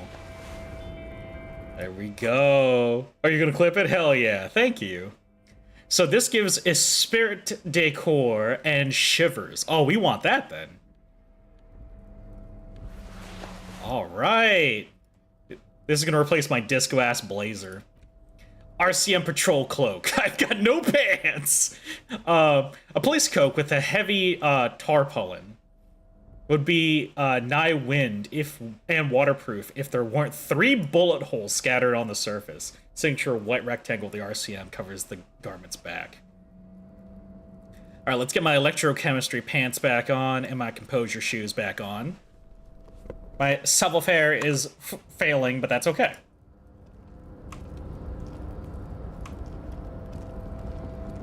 What's this? Collecting rainwater.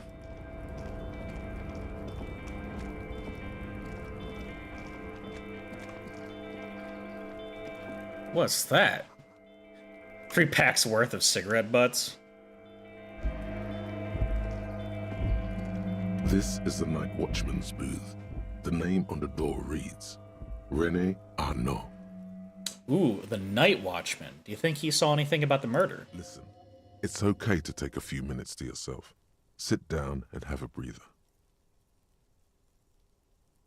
Yeah, I'm gonna have a seat. The chair is not as austere as the rest of the booth. A thin grey pillow is attached to the seat, secured to the stiles by black ribbons. Let's breathe deep. Stale air floods through your nostrils.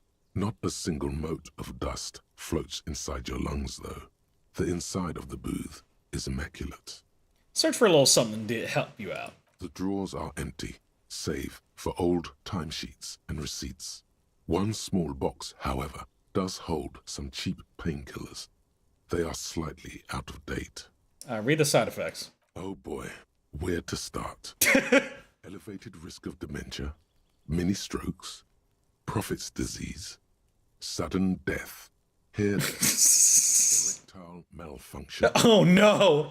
Flatulence. Oh no! Watery blood. No! Black mucus. Uncontrollable weeping. Increased sensitivity to la opera. Oh no! Operable joint disorder. Huh? Spinal collapse. Not total spinal collapse! I need that! Don't think about that.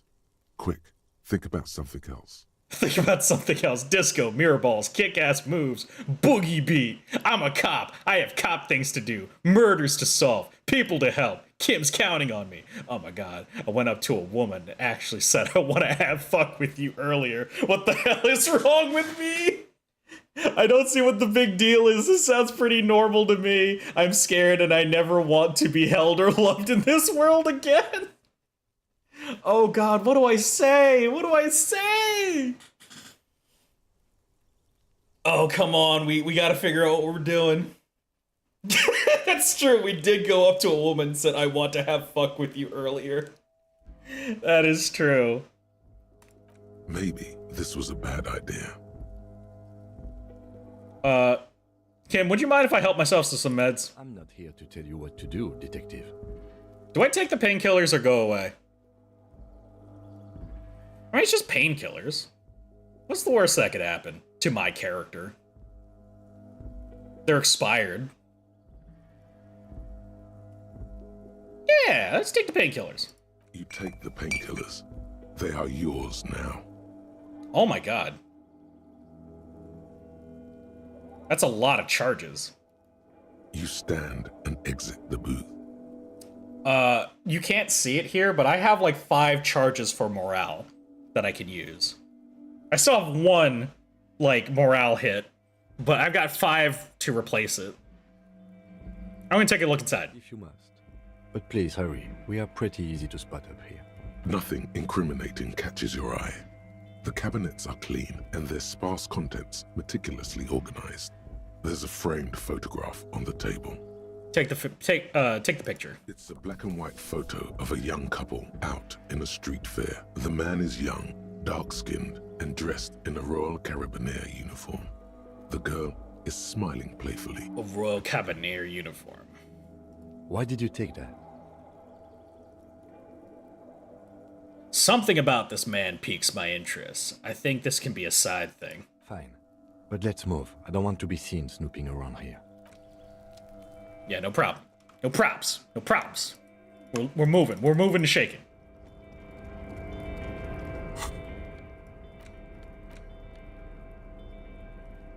Black and white photo posing in front of a Ferris wheel.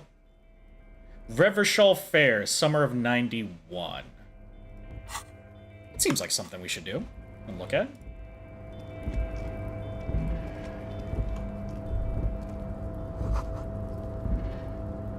Great machines in quiescence.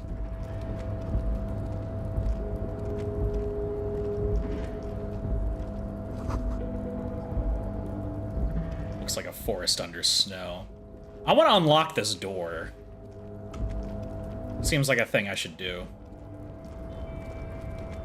Thank you for the clips, though. Honestly, I do appreciate it. I love it when folks clip stuff for me. Oh. Strange buzzing noise. Giant-ass pillow. Pattern of coffee rings in the armrest. Someone is habitually chilling next to the radio. Huh. An imposing combination of a punch clock and a payphone is looking down at you from the wall. A note on the side says, "Tokens unavailable due to strike. Use change." Huh. Interesting. What's this? La Fumée, Volume 1, Number 4. What is this? Leading intellectual organism of Martinez communism offers a radical Marzovian perspective on a range of contemporary issues. The cover features a stylized portrait of the late King Friesel with a pair of white antlers growing out of his head.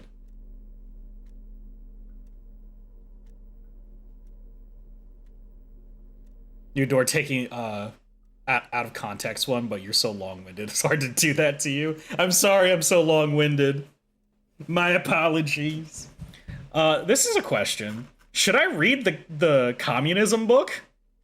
Because it's got interact. I think I can read this book. Should I be corrupted by the powers of communism?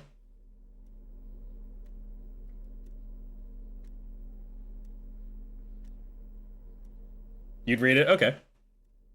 How I do this without a lung? I mean, that's kind of the reason I can. The front of this quarterly journal features a large satirical portrait of the late King Friesel. From the sides of his head, a pair of white antlers spread to the corners of the cover. We will be corrupted? That's probably fair. I think I'm radicalizing my chat by giving them access to communism propaganda via a video game. My bad. Also, I want to stress, I know where we are. Like, in the game physically, this room, I did not get to until I was about 8 hours into the game, I think. I have not been in this room in this order of the game. I've been here with like 7 other interactions beforehand. I've never been in this early into the room.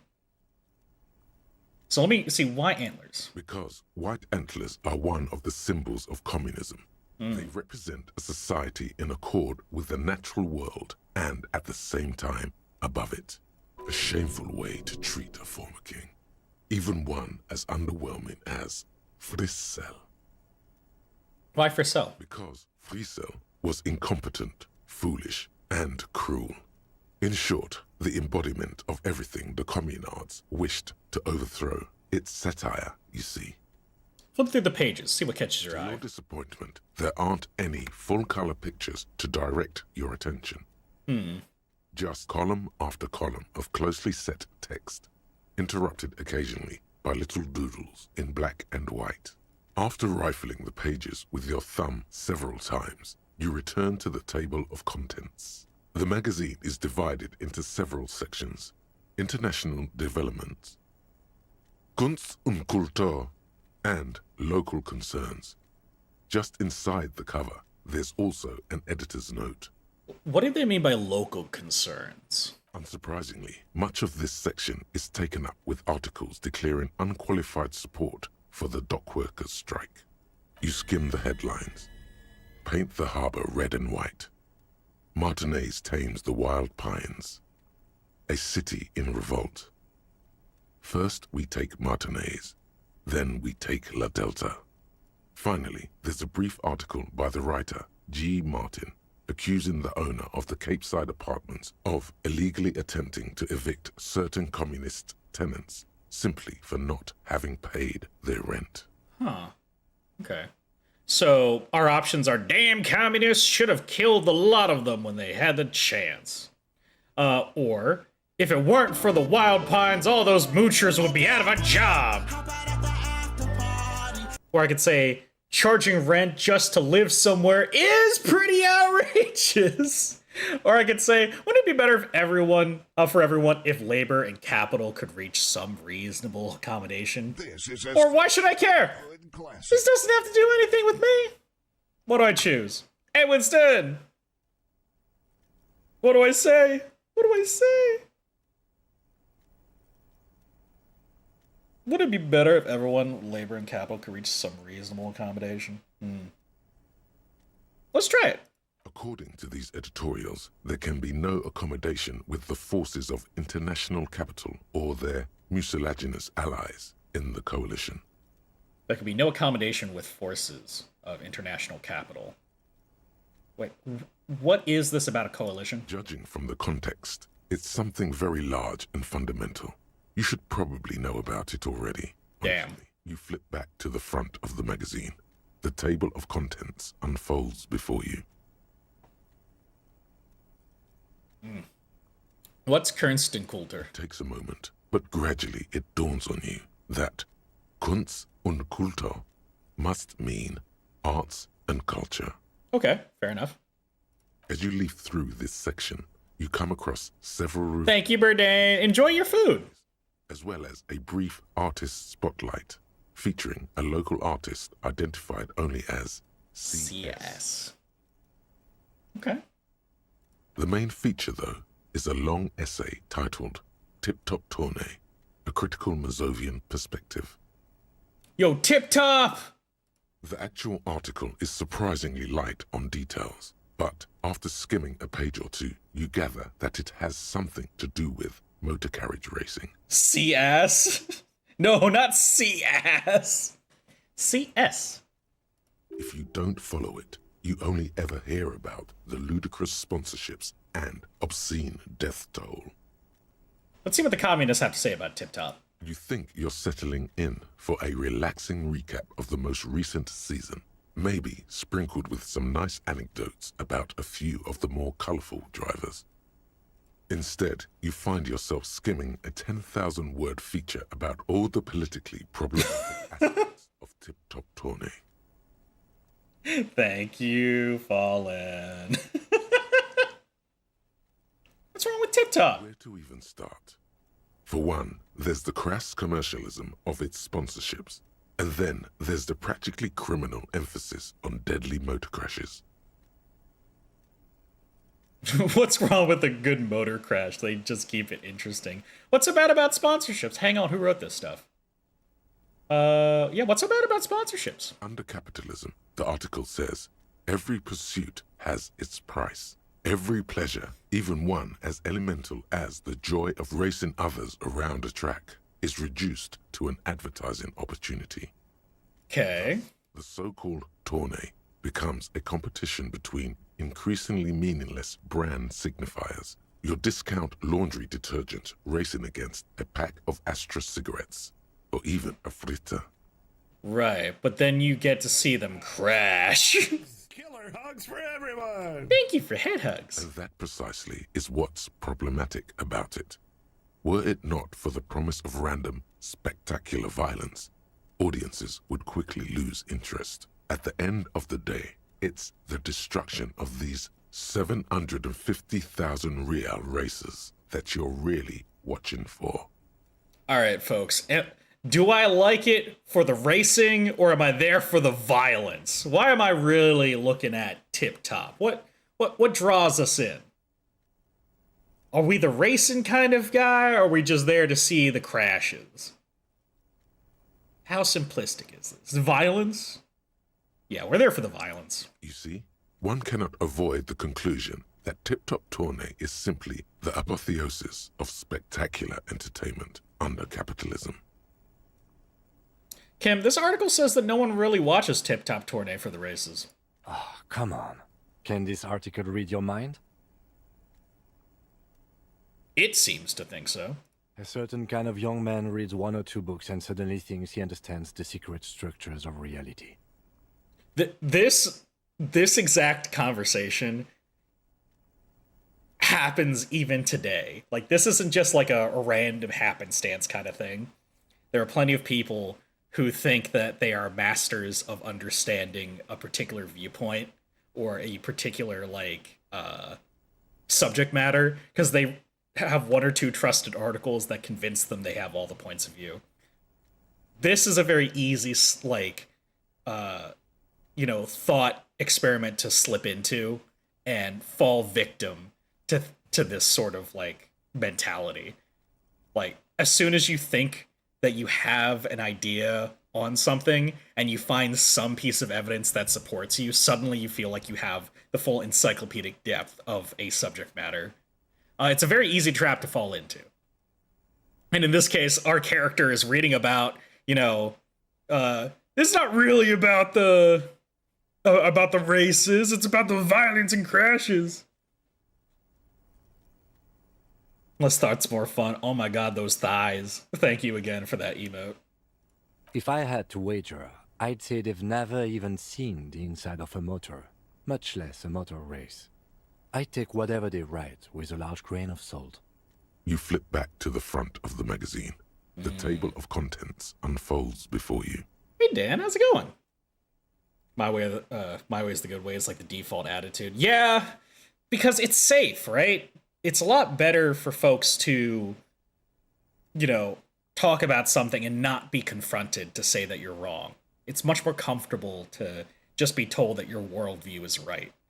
But in truth, like, you're gonna have things that are gonna challenge your worldview. And you need to you need to come to your own conclusion, whether you agree or disagree with it. It's not a bad thing to change your mind. The only thing that would be bad is if you changed your mind just because changing your mind is the thing to do. Or not changing your mind just because not changing your mind is the thing to do. How about liking the game in general? This game is great. It's very, very, very strange, very fanciful. And I never beat it. But for today, we're continuing with having our chat answer some of these questions with me.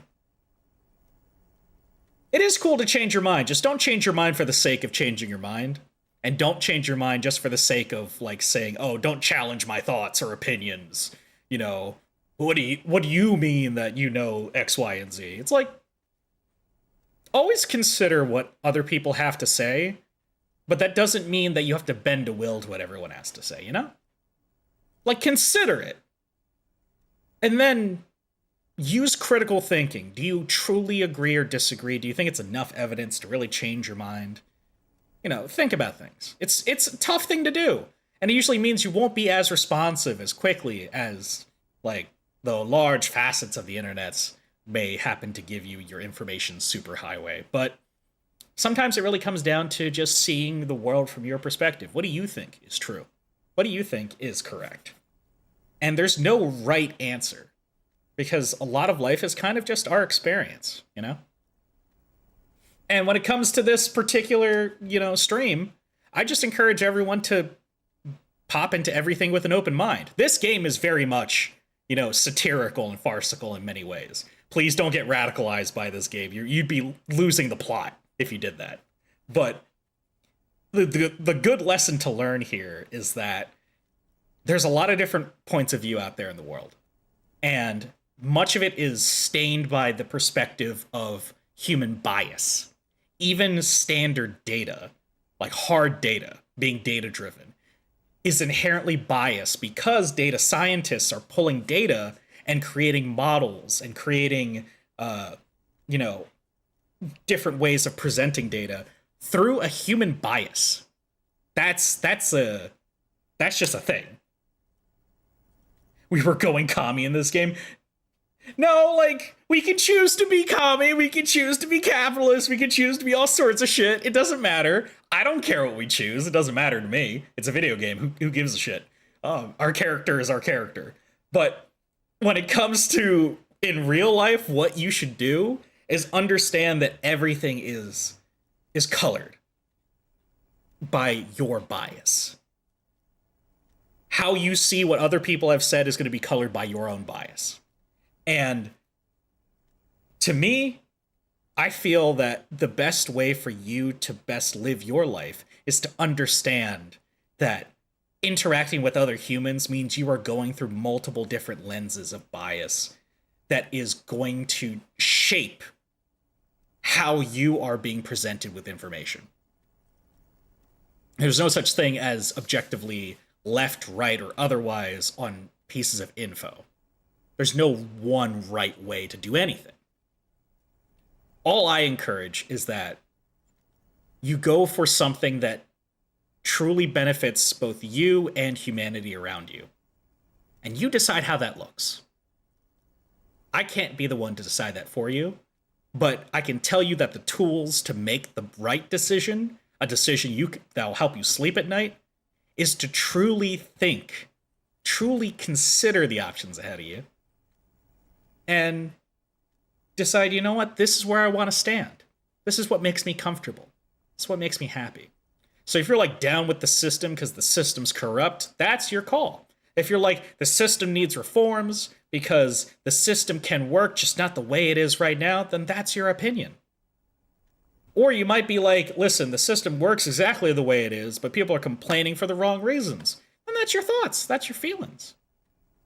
And I think it is a beautiful thing to have a little bit of discourse with other people, so long as you can open yourself up to getting hit right in the gonads with it, you know? Really get punched in the face in a discussion. Be willing to get that sucker punch. And only argue with people who are willing to do the same. What if I just want to get a rise out of Karen because it's funny? I mean, that's just you wanting some sick form of entertainment. Which I would not suggest, because those Karens we're talking about, they're not willing to open up in order to have a proper discourse, right? So you would have been getting nowhere with them in the first place. After that, you're just trying to find some sort of sick social punishment to get those one up on them. Everyone's gonna enjoy her meltdown. Not me. What if I'm just shopping at a grocery store and a Karen's having a meltdown?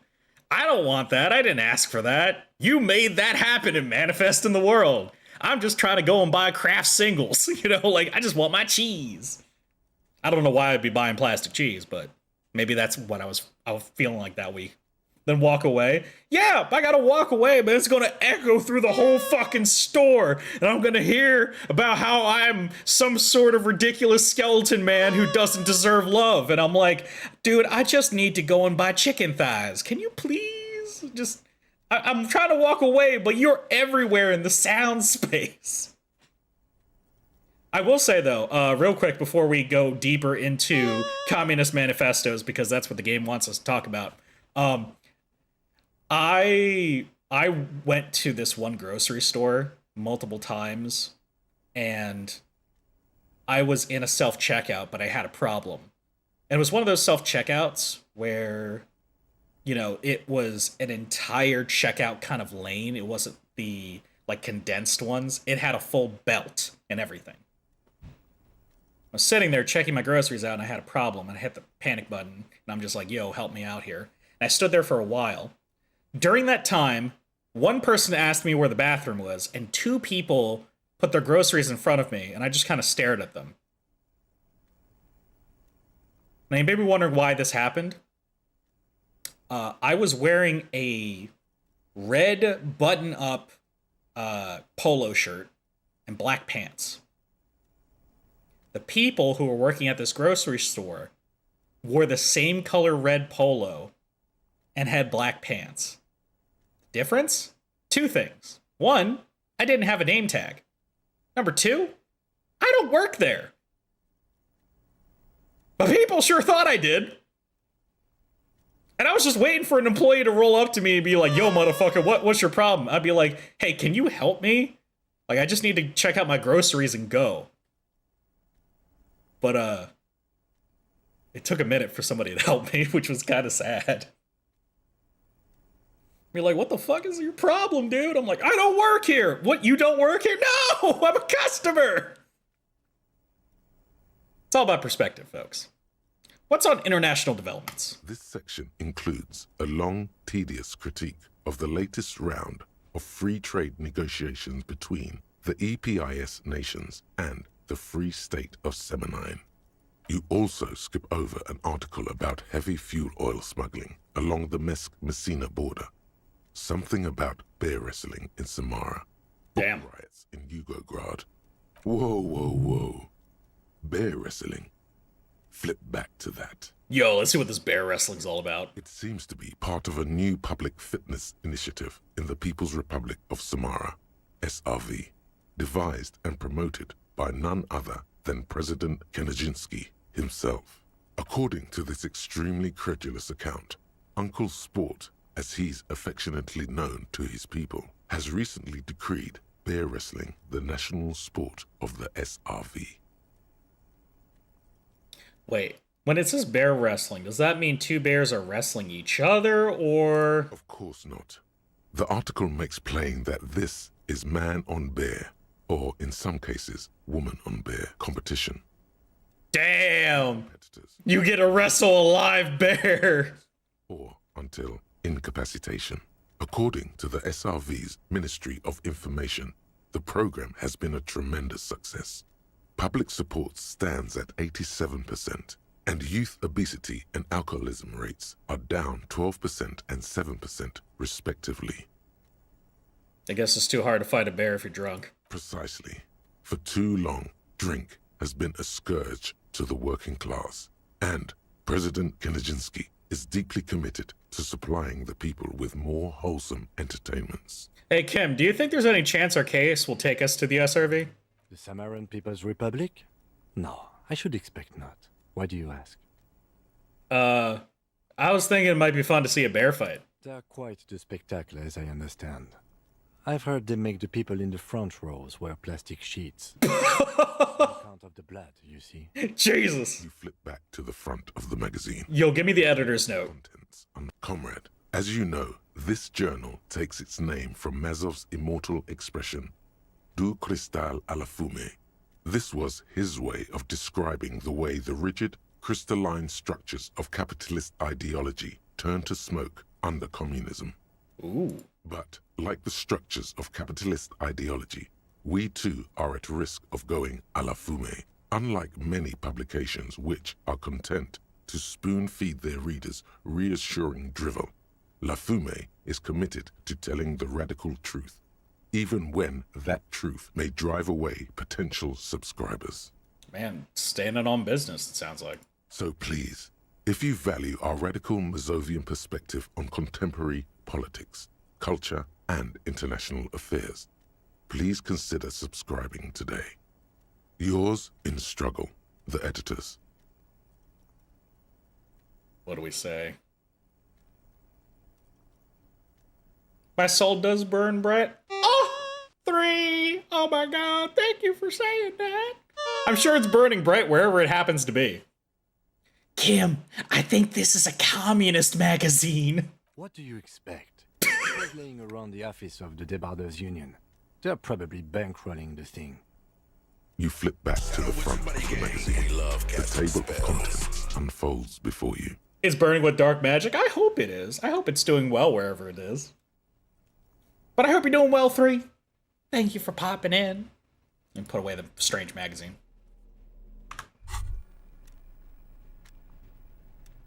It's on your drawer. It's my nightlight. Hell yeah. Wait, no, I want it back. Volumetric shit compressor. Yay, it's my volumetric shit compressor. Bizarre scientific news from Revachol West today. where a police officer's shit has been observed at a pressure of around 490 decimals. These metallic hydrogen levels of shit togetherness were thought to exist only at the center of collapsing stars, not law officials. It remains to be seen how long the shit singularity lasts. Oh my god. What does kick one not work? What kick one? Oh, the kicking me in the dick one? That one's dodge. You gotta say the word dodge. Okay, all endurance white checks are unlocked. Learning cap for endurance raised to 4. Oh, okay.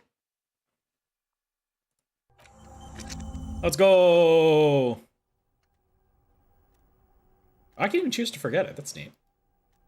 You gotta spell it correctly. There we go.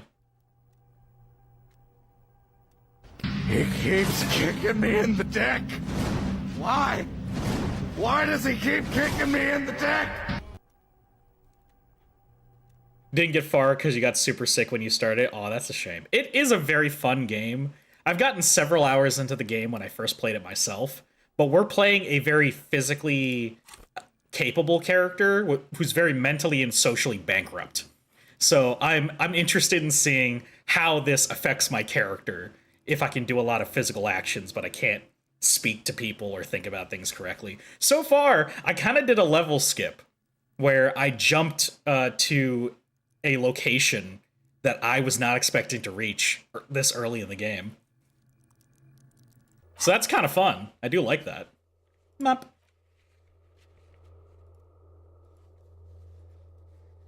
Oh, acquire a copy of the city map. Okay. That's actually a really cool part of the game as well, is like, the different checks you can still do, they will be listed on the map, so you can go back and roll those checks again, because white checks can be done multiple times. They're locked out if you roll them and fail, but you can always go back and do them. So it's neat how you can just go back and try some of the ones you were wanting to do before, even if you forgot.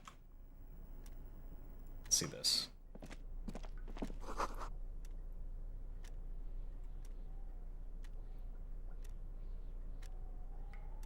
Can't explain why they're suddenly looking inside through the underwear drawer. It's a very good question. Yo, they left the coffee machine on? Let's go. Dewey typewriter. Every worker, member of the board. Oh, what's this? On second glance, someone has forgotten to properly close one of the drawers. It's unfortunate for the Union to just leave their paperwork lying around like this. Up in. The drawer opens smoothly. Inside is a well-organized selection of brown folders. What's inside? Hundreds of documents containing logistical data. 2 kinds of transactions stand out. Materials coming into Revachol from the outside world, from Muindi, Grad, and even Ilmara. And the same materials being handed over to companies inside Revachol. Kuron, Coal City, La Delta, and Jamrock are listed among the many districts where the imports are being sold. Yeah, interesting. It's hard to make sense of this thicket of company names, dates, quantities, and percentages. You try to focus, but the lines are getting blurry.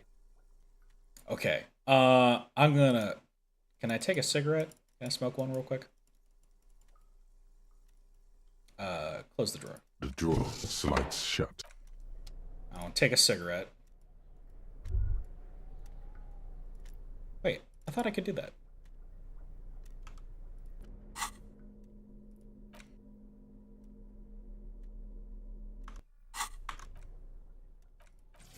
Hold on, what is the thing for it? Thought cabinet, actions interact, help quick save, journal.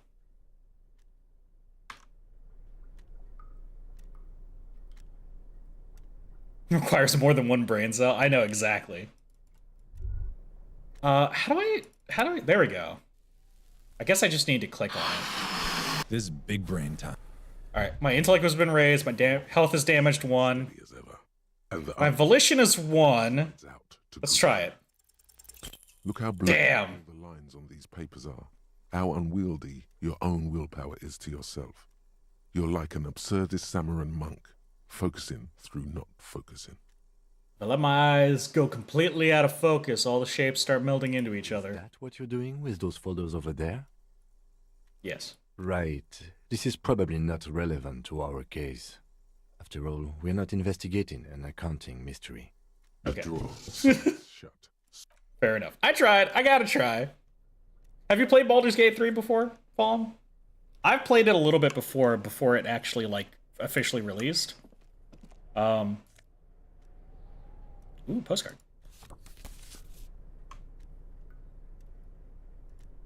And, it's funny because, like, a lot of people love that vampire guy. I forget, like, Asterion, right? When I first played the game, I never met him in my gameplay, and I didn't have him as part of my party.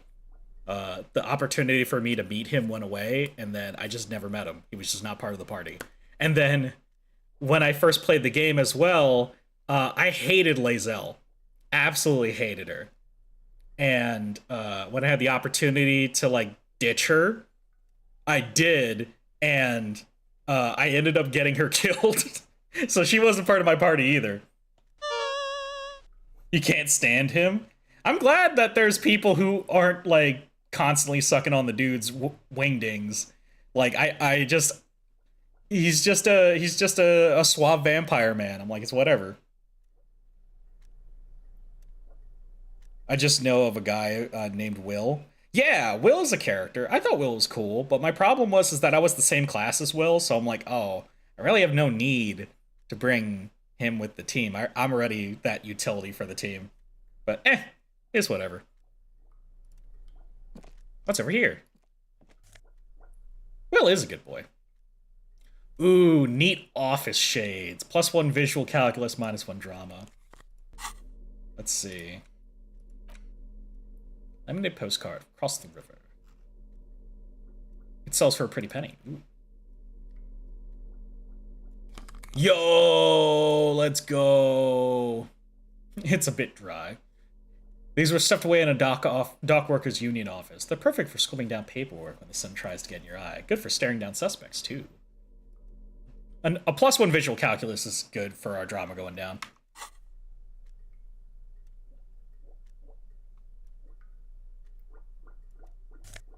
Oh, more magnesium. Let me heal my health 1.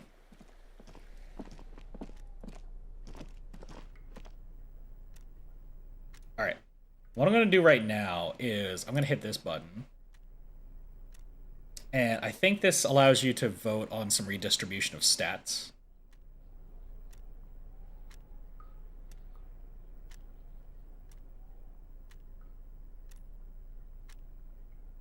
I'm not quite sure how it all works, but that is now an option. And what I'm going to do is, I want to see, what does this say?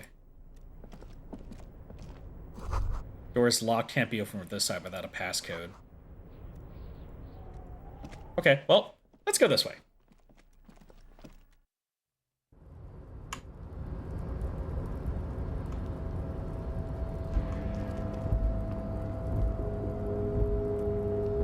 Okay, I can't... I did the jump and now I'm just kind of here. So, I guess we're going this way. We're gonna take a break in a minute, just so you all know. But...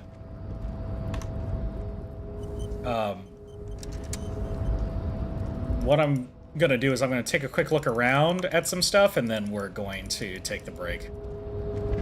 Ooh.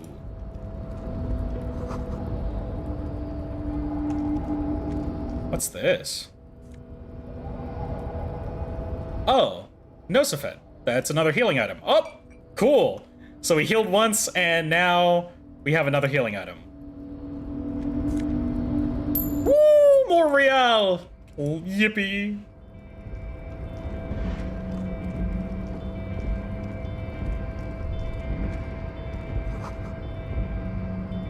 Great machines are sleeping.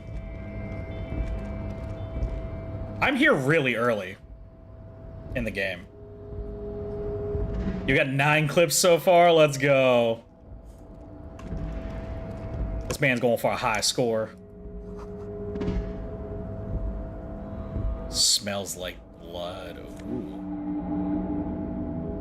Fallen Ultra Series gloves. Ooh! This increases my half-life. For the ultimate performance and efficiency, these Fallen Ultra Series gloves come fingerless and with grippy padding covering the palms, making it ideal for quadrupedal movement or lifting cargo. So right now I have interfacing. Let's increase my half-light. So half-light is now at 6. What half-light? Half-life is this one. Let the body take control, threaten people. It's one of my physique skills. This is usually the one that screams in anger when shit's going down.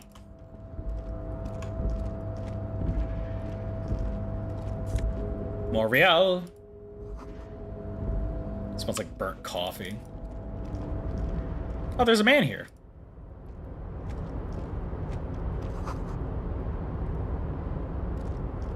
Container, container, I'll turn you nice and red. Container, container, put the logos on. The accent is so thick, it's impossible not to notice he's Ubi, from the vanishing peninsula of Ubisunt on Muindi. Container, container, used to be Wild Pines. Container, container, now belongs to Everard. Hi. Everard, he looks after everyone. Huh? Well, hey there. Hello. How can I help you, mister? I see you are not a union man, mister. Did you get lost? You're not one of them scabs, are you? Scabs? I'm not a scavenger. No, of course not. I don't personally mind. Folks is just folks, you know, and folks gotta eat. Just some of the other guys don't look too kindly on the scabbing kind, if you know what I mean, mister. Do you work here? Where is everyone? What are you doing with the containers? You're Ubi. What's the container over there? Yeah, what's the container over there? Oh, that one. That should be empty as far as I know. Lots of containers here have nothing in them. They're just waiting to be loaded up. You're Ubi, right? Oh, yes. Born and raised in Irish, mister. Mum had to leave my dad after he got a bit violent. Took us here to the new world. I was about 10 then. Too old to lose my accent then. Scabs is a non-union worker trying to work in union territory. Oh, okay. I normally don't have to worry about unions too much. Mostly because by the time I think about doing unions in my own jobs and stuff like that, my soul was already taken. So you can see how well that turned out for me. People say us Ubis are up to all sorts of trouble with sheep and other animals and whatnot. I just want you to know there was never any of that where I come from. No, sir. Those are just nasty rumors. Jesus. Thank you for clarifying that, sir. Do you work here? Yes. Everybody needs a job, and this is mine. I'm Leonard, by the way. Leonard Bellick. But everyone calls me Leo. It's easy, Leo. I'm like Mr. Everett's right-hand man when Mr. Edgar is out of town. And Mr. Edgar's right-hand man when Mr. Everett is away. He is lost in the sauce. Actually, Miss Beaufort is the right-hand man, but she's a lady. But she's a lady. Who is this, Miss Beaufort? A real pretty lady with a skin like those Douai Sucre candy bars my missus likes so much. Them are real nice to suckle on once the dinner is done and me and the missus sit down beside the radio. But I can't listen to the radio all the time. There's so much to do around here and I'm always busy keeping things running here. Yes, I am. Yes, I am. Hold on. Who's Miss, Buford? This Miss Buford you mentioned. Oh, Lizzie. She is a real sharp tool. Mr. Everett put her through some fancy school and everything, east of the river. 4 years she was gone, and when she came back, she was all fancy and lawyerly. But she's a real nice girl. Grew up in this here neighborhood, knows everybody and gets along with everyone. Real pillar of the community one day. If me missus and me was to have a child, I'd be real happy if she turned out like her. But she can't have kids. Oh no. Dr. Lemaitre said so, and she knows about such things. Been a doctor for almost 50 years she has. Aw. So Everett trained a lawyer named Miss Buford. Interesting. Okay. Keeping that in mind. I think you're doing a great job around here, Leo. Yes, this place really seems to run like clockwork. Keep it up, Leo. Well, thanks a lot. Coming from you, it means a lot, really. Sometimes I feel some of the guys don't really get how much I bust my ass for them here. But you guys are alright. Where's everyone? This harbor's pretty empty. Oh, most of the guys are down at the gates, keeping the scabs from coming in. We're on a strike. The whole union is. You don't have to work when you're on strike. Ha! We haven't worked for 2 months now. Damn. So no one is working? Not everyone is down there, of course. Mr. Everard is in his office, where he always is. And Jean-Luc is guarding the gate. But Titus and his boys got into some drunken trouble and Everard sent them on a nice vacation. For a week or so. Huh. What kind of trouble did Titus and his friends get into? Oh, I'm not really supposed to talk about that. That's union business. Him and his boys stirred up something in town. Probably drank too much and got into a fight or something. I heard Mr. Everett telling them to take some time off. But what did they actually do? I guess the boys got a bit too rowdy and had to let out some steam.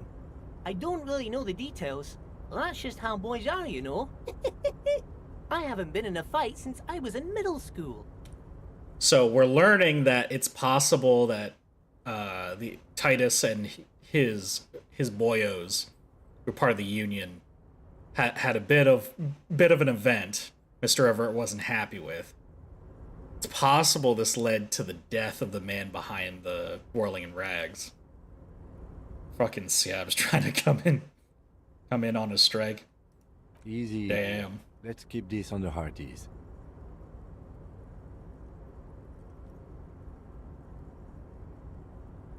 Okay, Leo, let's hear about this fight you got into. I remember I was the runt of the class. The bigger boys always used to pick on me. You see, I had a bit of a temper back in the day. Flew off the handle like nobody's business. But Mr. Everett and his brother always came to help. Once they beat old Noel Becker so bad he needed stitches on his head. Noel never started another fight with anyone after this. Mr. Everett and Mr. Edgar are real nice guys, mister. You should go talk to Mr. Everett. I'm sure you'll be good friends. He's friends with everyone around here. What are you doing with the containers? Oh, I'm just making some covers for them containers here. Yes, I am. Yes, I am. So it's easier for the crane operators to spot them. Ooh. Do I tempt this one? Logic 3. I still have my smoking buff. Medium 11, 42%. It's a red check, so I can't do this again. Do I tempt it or just ask him about something else?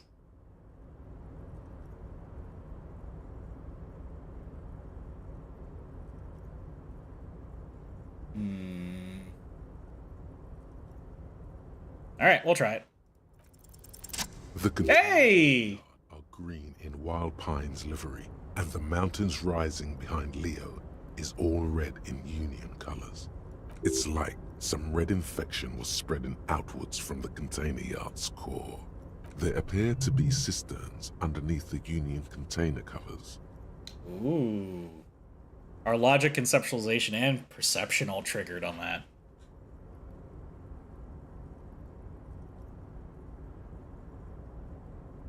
This looks like a massive redecorating operation, Kim. Yes, they are hiding it from the inside. All the red containers have the Debarders Union logo on them. Leo, has anyone told you why you need to change the covers? No, not really. Mr. Everett doesn't tell me all the big things. Says I go and tell them to everyone. What is underneath these red covers? Oh, I don't know, mister. They say it's some chemicals.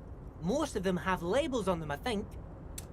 Thanks, Leo. You've been very helpful. Oh, no trouble at all, mister. No trouble at all. So I'm looking for the leader of the Dock Workers Union. Oh, you want Mr. Everett then? He's an awfully nice fellow, he is. Him and his brother are both nice fellows. They've lived their entire lives in this here neighborhood. Guys like Mr. Everett and Mr. Edgar, his brother, are real good guys. Made Martinez what it is today.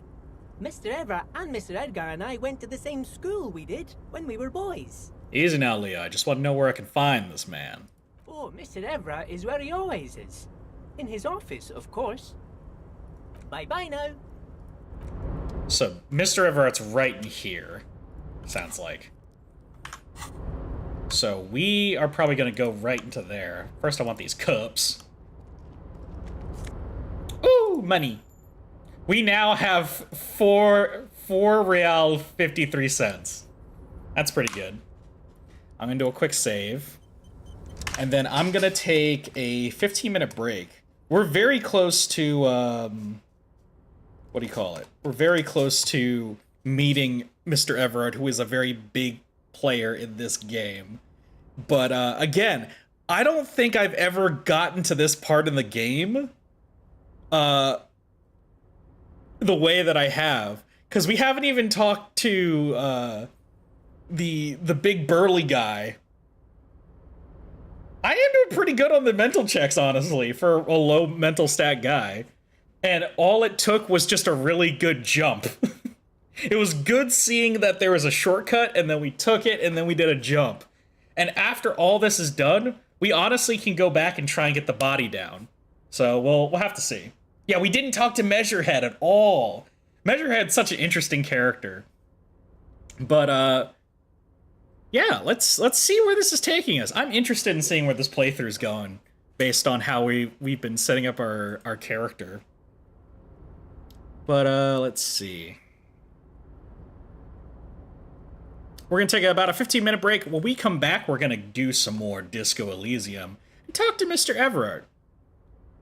You can probably can't kick him now that you're in. Yeah, that's a shame. I know you can beat the crap out of him at one point, which is pretty fun. But we'll be right back. Don't go anywhere. I'm going to run some ads in the meantime. Stick around for the clip show. We'll be back with more Disco Elysium.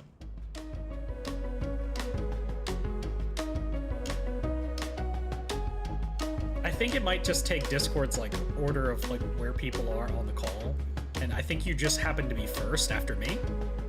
And my own face is right there, so next to me is you. You know what? Fuck you. Censor your dick.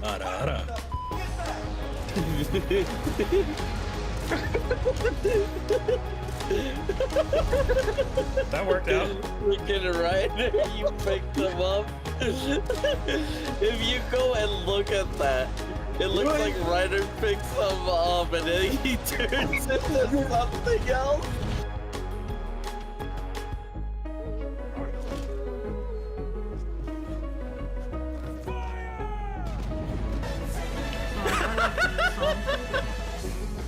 Get him! Oh my god, the timing on that, Winston, Jesus Christ. You did it! You did it!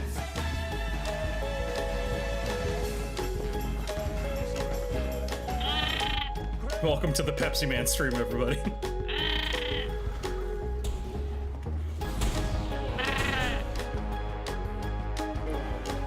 You were charged with possession of a gun without a permit!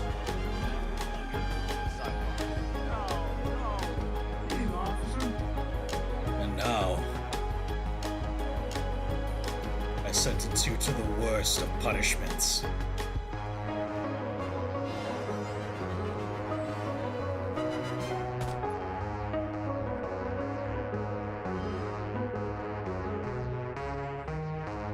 Yeah, no, we're bad cops. We're bad cops. We're not good. Yes, we. Well, we speak a lot of French in here, man. That's crazy. Listen.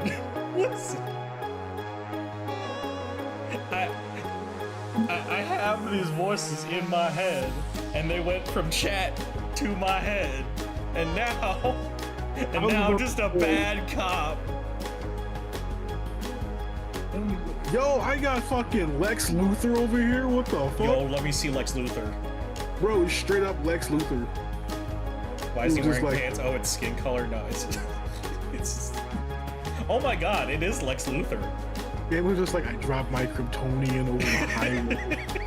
And it caused a huge accident.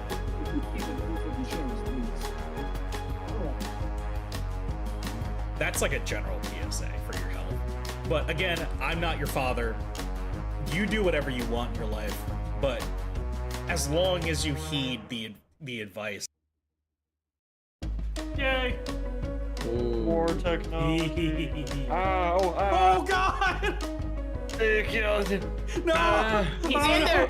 He's in there! He's part of it! Transformers! The machine! Meets the eye. Well, I mean, I don't want to stop the upgrade because I mean, Transformers! it hurts in here. It's Skies. just a price to pay. It hurts in here. Now. Oh, what? Again!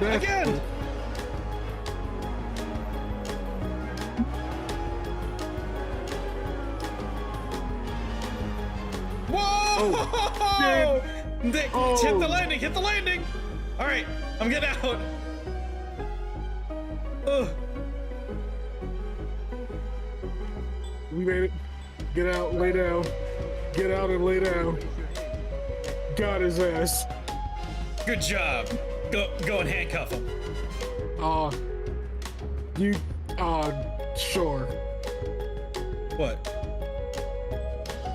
Oh. Oh. Yeah. Yeah, you go deal with this. I'll deal with that. But thank you. You will never not use that redeem. That's very fair. Anyway, welcome on in, Raiders. Grab yourself an empty chair, empty cubicle here in this office as we get on with today's stream. But for those of you who don't know me, allow me to introduce myself. Hello there, wandering souls. I am a soulless Husk! Bernard, thank you for the 5 gifted subs! Burdane has sent an email to 5 co-workers. Thank you so much! It's shield jump then A, right? Yeah, there we go. Surfing through Hyrule, gonna go surfing. Oh shit! Oh fuck! God, Jesus! Link, are you okay? Link, are you okay? I didn't even finish my moves. Let me get back up there. Those words to live by.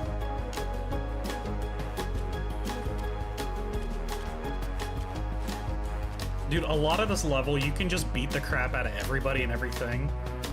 But you really don't have to. Except for you piece of garbage. A clip already for his only Husk. God damn it. Well, yeah, how's it going? Sorry, we're talking about my butthole. I'm very sorry. You came in at a weird time. Hope you're doing well.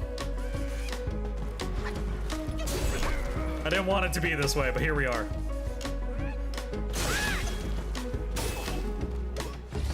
Smell the power, feel the tremors. Don't you dare say that about my butt.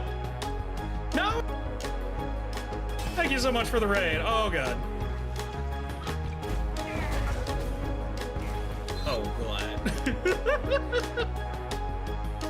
Give a man a fish and fed for a day. Teach a man a fish and live for the rest of his life. That wise man said.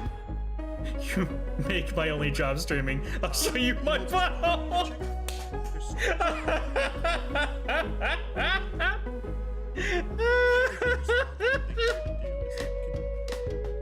He said in my chat that you have the Jurassic Park. Welcome to Jurassic Park.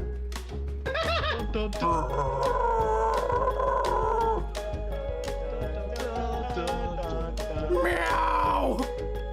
Alright, where are we going? Meow! Meow! I can't make a dinosaur noise. What did I miss in the last half a second for Soulless to start going meow?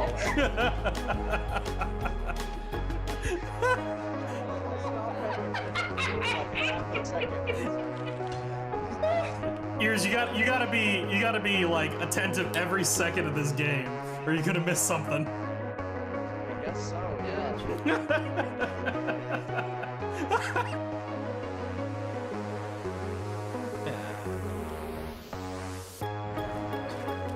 Soulless Lusk. Only Husk.org. That's one way to frame it, huh? I'm gonna soulless bust. That's just cursed. I'm sorry I said that.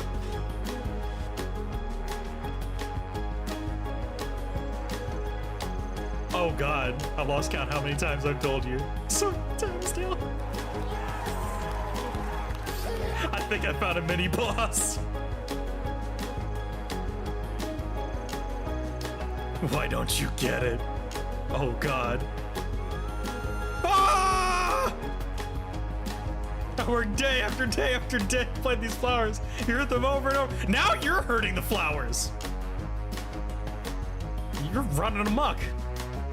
I step on maybe like 2, you've stepped on 20. I will make you understand. Oh, we're gonna fucking murder her. I'm ready. Ah!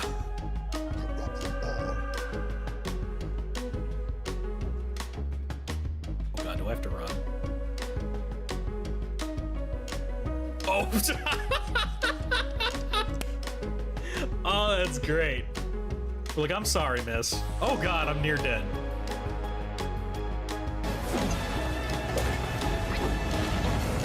Yeah, you're on fire. What are you gonna do now?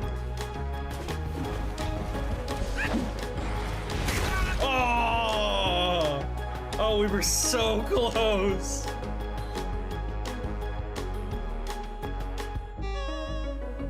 Just be a good boy and I'll show you my butthole.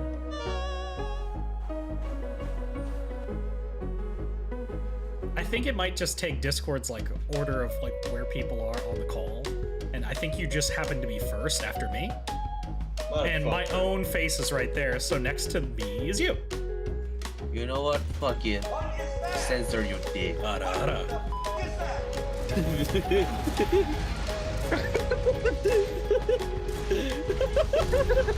That worked out. Looking right there, you picked them up. If you go and look at that, it looks like Ryder picks them up and then he turns into something else.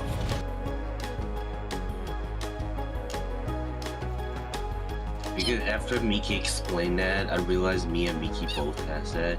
Oh, it's just Dizzy!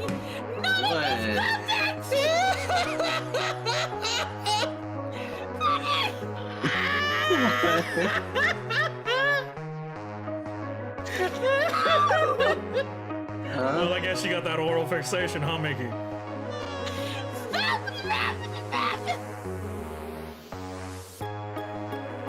You should fucking click that. Someone should. That was amusing. Hey, Ryder! Hey, Ryder!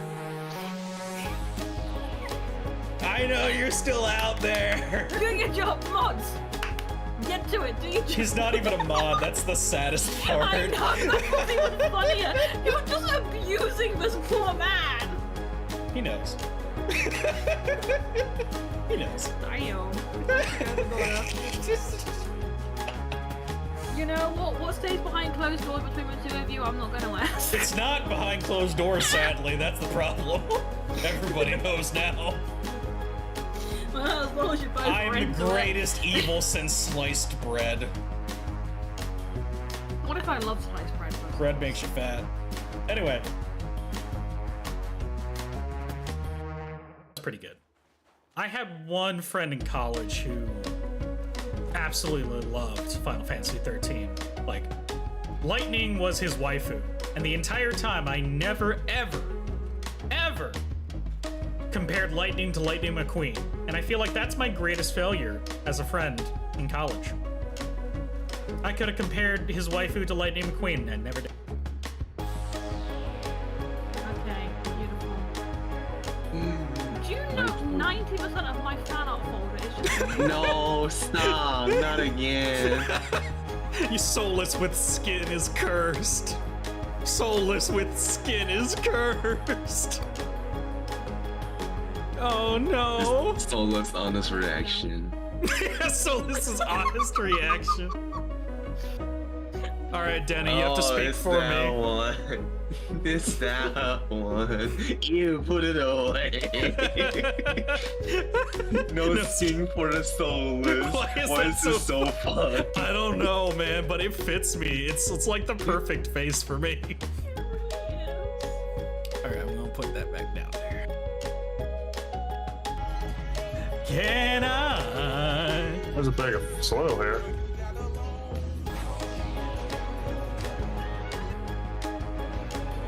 Oh my God, there's so many.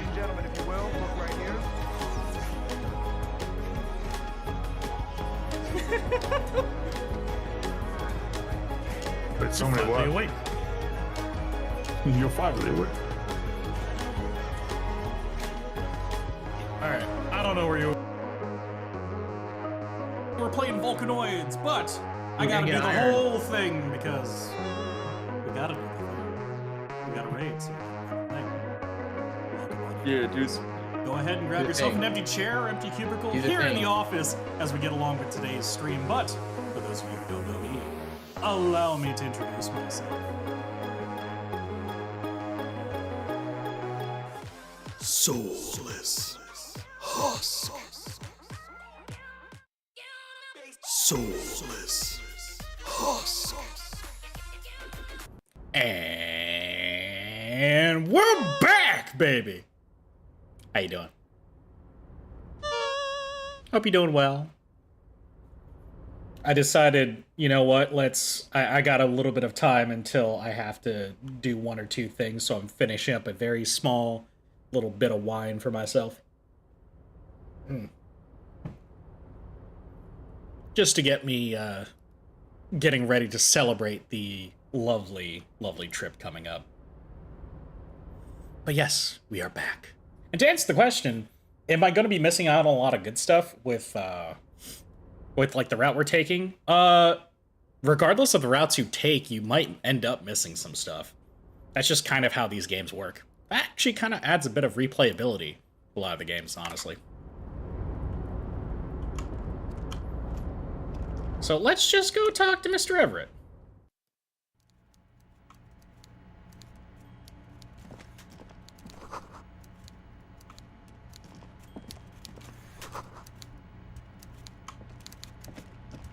Oh, there he is.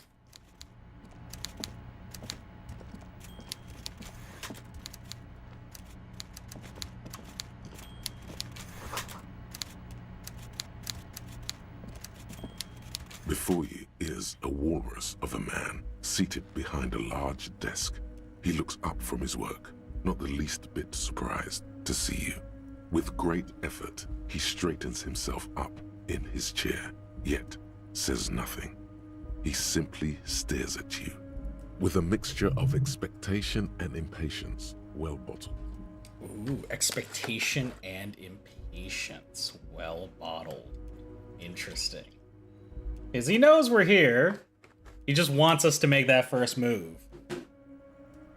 You're in charge of the dock workers? Welcome, Mr. Dubois, Mr. Kitsuragi. It's good of you two to stop by. Please, have a seat. Huh? I'm Everard Clare, head of the Debarders Union here in Martinez. I'd offer you my hand, but unfortunately my health prevents me from getting up. You understand? He looks extremely comfortable. The tiny folding chair, on the other hand, looks like a torture device. Oh god, the folding chair. You go ahead, detective. Whatever he has in store for you, it can't be good, he thinks. I'll do my best. Ooh. Forget about that. What's with this Dubois stuff? You're getting some seriously bad vibes from that name. Why are you calling me Mr. Dubois? Please, Mr. Dubois, let us converse in a civilized manner, as equals. Take a seat. I insist. It's nothing. Yes, that's probably right. It's nothing. Forget about it. Filter it out. Take a seat. Excellent, Mr. Dubois. I can see that you're a reasonable man, and reasonable men can be of great use to one another. He gives you a sly wink. Do we remain serious, try to wink back, or state to ourselves, this chair is uncomfortable. What do we do?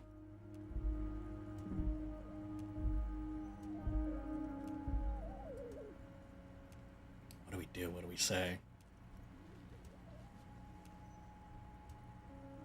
I do want to comment on the chair, honestly. So tell me, how can the head of the Debarders Union help a representative of the Revachol Citizens Militia today? Yeah, it's interesting that the RCM, like the police, is the Revachol Citizens Militia. The chair you're sitting on has got to be the most uncomfortable chair in the world. It's violating your backside. Oh no, my pain threshold. Oh, it was a 12 and I totaled 11 for the roll. I'm gonna quick take a health and replenish that. By the way, I heard you got a rather rude reception from a certain Lawrence Gart. Some people have no manners, it pains me to say. This should take care of that nonsense. Giant novelty check on his desk. It's comically huge. It should be sufficient to cover your expenses for a few days and patch over your differences with the cafeteria manager. Go ahead, take it. Wow, that's 25 real. That's good money. You need it. I do need it. You can take that comically large check and shove it up your ass. Or what do I say to him? What do I say to him? There's a lot I could do. What do I say to him? What do I say? Wait, you know Gart? Or do I take the check? I don't know what to do.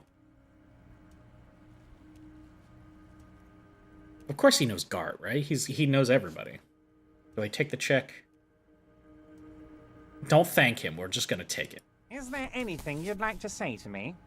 Or... No, it's cool. Cool?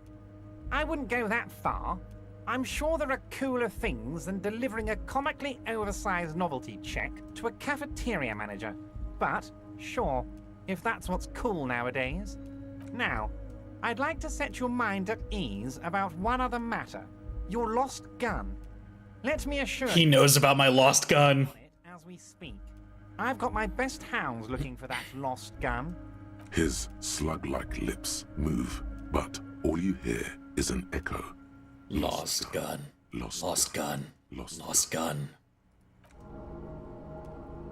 Heal yourself. Oh. Swallowed by a black hole of fear.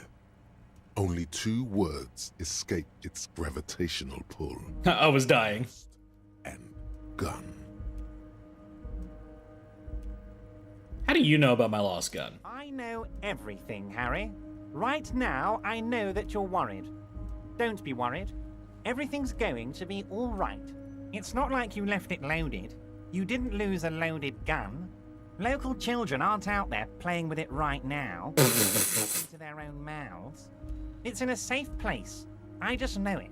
I have a feeling everything's going to be all right. It was loaded. There were 2 bullets in it. You always keep at least 2 barrels loaded. What is that thing? Are you talking about the hand-eye coordination thing? That's our skill, hand-eye coordination. Apparently our gun was loaded, which is not good. Do we leave it up to Kim or try not to panic? I don't know. I took the novelty check, didn't say thanks. The chair is killing me, and I have side effect spooks. You know, the man, he's just a big man. I don't know. Do we try the challenge or do we turn to Kim? There's a good chance we're not going to win this challenge. What do we do? Because I think Kim's got this, you know?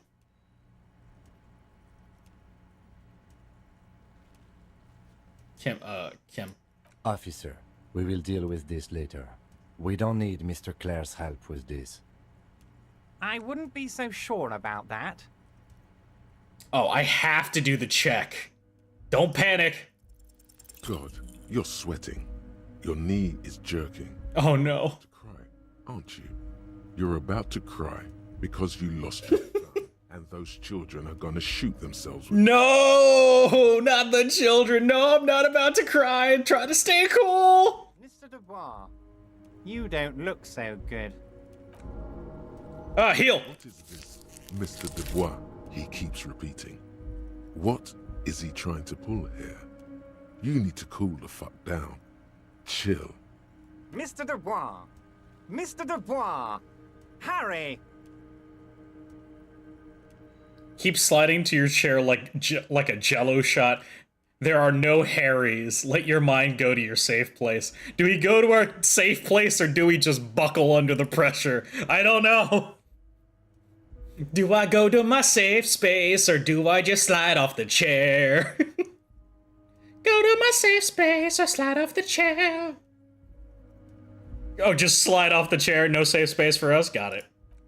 Mr. Dubois, are you okay? Can I get you a glass of water or something?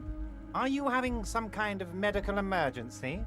Maybe you could use your hands somehow, in a kind of throw-in motion, like you're throwing that Mr. Dubois act right back at him. He's Mr. Dubois. He's Mr. Dubois. So I can keep sliding. I'm melting. This chair is uncomfortable. Maybe we can use a glass of water, sit upright. No, I'm as good as it gets, Mr. Dubois. Oh my god, I can just throw Mr. Dubois back at him. No, yeah, man, I'm fucking great. Don't be dramatic. I can see your condition isn't terminal. What an odd demonstration of... you got me, Harry. I don't even know what. As entertaining as it was, I'm afraid we're wasting our time. And I'm an extremely busy man. My guy's falling apart. Okay, enough. We are here to ask you some questions pertaining to a murder investigation. Quick, here's your window. Get yourself together and ask him questions. Police officer questions. Police officer questions. I want to talk about the hanging. Oh, of course. That's your main thing here. That's why you're in Martinez. I know everything that goes on around here, and I would love to discuss it with you. I mean, it's no secret that the lynching is connected to the strike. So much to talk about. Honestly, it's been weighing on me so heavily. I understand you need to interview me. Secret task complete. Interview the union boss. I sense there's a but. But there's a thing that's been keeping me up at night. I want to talk about the hanging. I mean, if we could just calmly talk, exchange information, we could blow this thing wide open. Yes, that sounds good. Let's do that. But I can't think straight with this thing weighing on me. You're police officers, aren't you? I have a crazy idea. You guys are basically door-opening machines. Incredibly talented at opening doors. I've opened a few doors in my life. You've heard wrong, Everett. We're not. Kim, is that true? Are we door-opening machines? I'm not sure I understand. If you're asking us to break down someone's door, it's not going to happen. Come now. I just need you to go open a little door for me and leave it unlocked. A simple thing. Absolutely nothing shady about it. There's everything shady about that. Does this jiggling ooze think he's going to use you? He's got another thing coming. Play his game, son, with your eyes peeled. He's going to slip up, and when he does, you're going to come out on top. Okay. So, damn it, fine. I'll look into it. We need to talk about that murder. Fantastic, my friend. Just let me know when it's done and we can take our friendship to the next level. You can get the key from Manana. He's down by the gates. Manana's like a free agent in the Union. Special operations. Hardened socialist. A real free thinker, too. He'll tell you precisely where the door is. One last thing, Harry. Shit is shady as a large tree in a summer day. I mean, we still gotta get down a man from a large tree. Just open the door. You don't need to go in or anything. I just want that weasel to come home and see the unlocked door. He wants to play a mind game with somebody. Aren't you gonna ask me how I got in? Harry, honestly, I'm just relieved you didn't get a hernia. A man your age... I too am surprised by the resilience and athleticism of this tool I've been provided with. Taps chest. Yes, yes, Harry. You are obviously in peak physical condition, and I salute both your initiative and your physical prowess. Very impressive, Harry. Very impressive. I've never had that choice for the dialogue because I didn't get to him that same way before. We literally jumped in. I am a very well-informed man. Information reaches me before I even get the chance to request it. You called me Mr. Dubois. Why? Of course. Let us dispatch with the formalities. You call me Everard, I call you Harry. So that's really my name? My God, so it's true. I didn't want to believe it, but you are a fantastic science fiction amnesiac cop, aren't you? What are the odds of that? I think the odds of that are very low. My memory is fine, I'm just testing you. So good to hear that, Harry. Apparently my sources were wrong. However, if you did have a spot of memory trouble, I could help you out. With my big fat folder. With my big fat dick. It's just a brown folder. You can't make out what's written on it. That's a success. I know it's a brown folder, but I can't see what's in it. Are you trying to tell me you've gotten hold of some of our documents? Ooh, he set off Kim a little. Mr. Kitsuragi, would you mind? Me and Harry are talking about his lost identity right now. We did read the shipping folders before, but we're not good with drama. Let's get this straight. Do you know where I live? Do you have anything about my family? Do I have a wife or kids? What kind of cop does it say I am? Where'd you get that folder? Let's talk about other matters for the moment. Where'd you get that folder? Ah, this? My friends in your organization gave it to me, Harry. I find that very suspicious. May I have a look? How we can get the folder.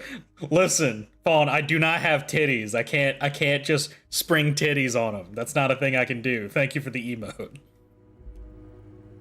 I'm afraid this is meant for union eyes only, Mr. Kitsuragi. I'm sure you understand. Please continue, Harry. Let's get this straight. What's my full name? It's Harry. Harry Dubois. Wait, I thought you were Harry Dubois. No, I'm really not. You are Harry. I don't really like it. Don't be silly, Harry. Harry Dubois, that's a real man's name. A union man's. Mr. Kitsuragi doesn't seem even slightly empathetic to your memory loss, Harry. I, however, wish to help you any way I can. Okay. Kim suspects something. Should we try the drama roll now? We're at 42%. We still have the +1 for our intellect.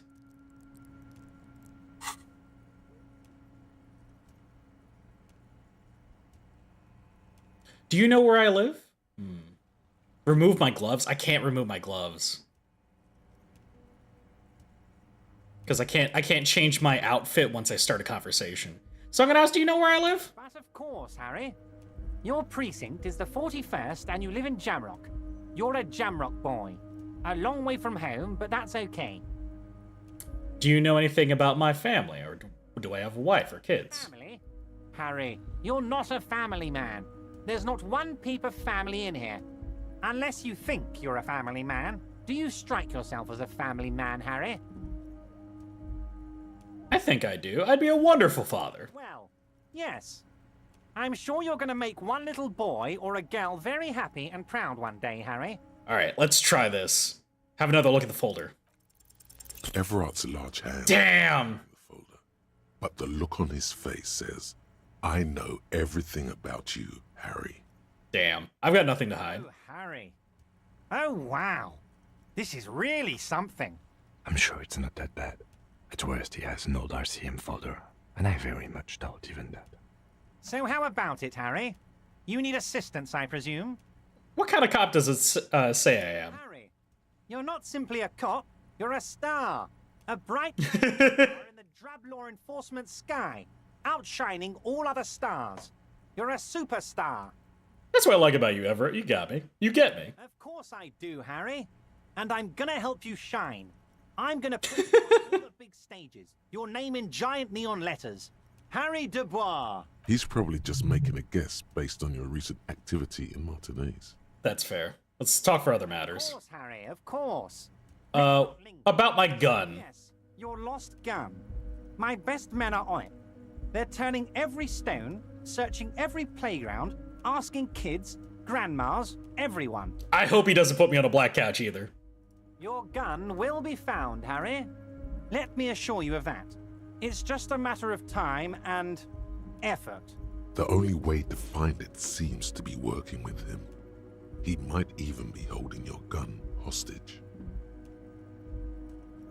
Can he really hold my gun hostage? Who knows? Only one thing is certain. If you work with him, you're going to get it back. And working with him might be the only way to do it.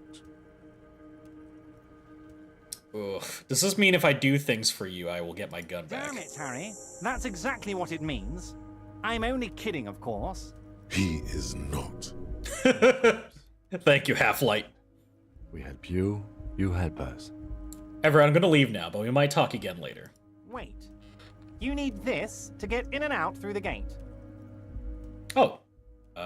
Thanks. I was wondering how I was supposed to get out. Here. You're one of us now. A real red and white Union man. Take care, Harry. I have a Union card now.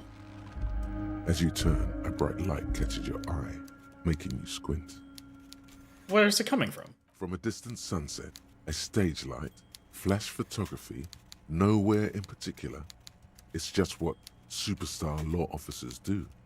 They squint at lights, and they solve shit. I hate his face and how he said your name. Yeah, he's ultimate scum. Actually, now I hear superstar and law official in the same sentence. They sound weird together. Or, yeah, that's me. I've been establishing my superstardom hard lately. Yeah! Yeah, you have. You're a big dick cop. Dick Mullen. Yeah! Salam Rocky Baye. Yeah! Badass on the edge disco cop. Yeah! Time to recede into a ludicrous fantasy world. Yeah! Here we go. Camera. Lights. Action! With a sudden flash, the world freezes around you, and you along with it. In an iconic monochrome solution, a black silhouette against a rasterized orange world. It's on. Let's go. So we have some kind of superstar. Temporary research bonus. -2 to logic. Still seems unlikely. But we can lose logic for an hour and 10 minutes to try and unlock some kind of superstar. First, let's make this absolutely clear. No one is saying you're an actual superstar in the groupies and cocaine riddled with hepatitis C strikes a lion-esque pose with a mic kind of way. You're not we're not Gilliam Lay Million or Davy Dewey. No, you're a metaphorical superstar. You bring rock and roll authenticity and passion to a line of work where people don't expect or want to see it. Where some would say it doesn't belong. Law enforcement. I'm gonna internalize this. We're gonna see what we can do with this. Okay. So we got open apartment door for Everett, and this will help us get to our gun. I need to find where my badge could still be. And now we got the giant novelty check. This 20 by 50 centimeter check looked like it's meant to be handed over ceremoniously on a gala-like event. Supposedly exchanges for 25 real at your local fruit store. Below the number, a careful hand has written the words, "Constables rent all of it. Note, worthless in a pawn shop." Great. Let's slowly get out of here.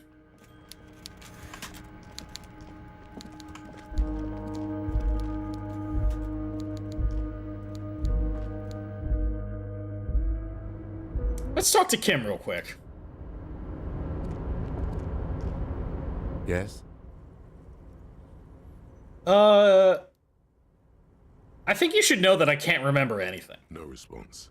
He just arches his brow. I feel like I must repeat this. I don't remember anything. There was heavy drinking involved. Have you tried concentrating on something other than your personal affairs? What's wrong with the personal affairs? Not a fan. It's just the nature of lieutenancy. The RCM deploys a self-styled structure called the Decomptage as its chain of command. Every lieutenant is responsible for 2 sergeants and 8 officers. That means the average lieutenant has to deal with quite a few personal affairs. Even you know this.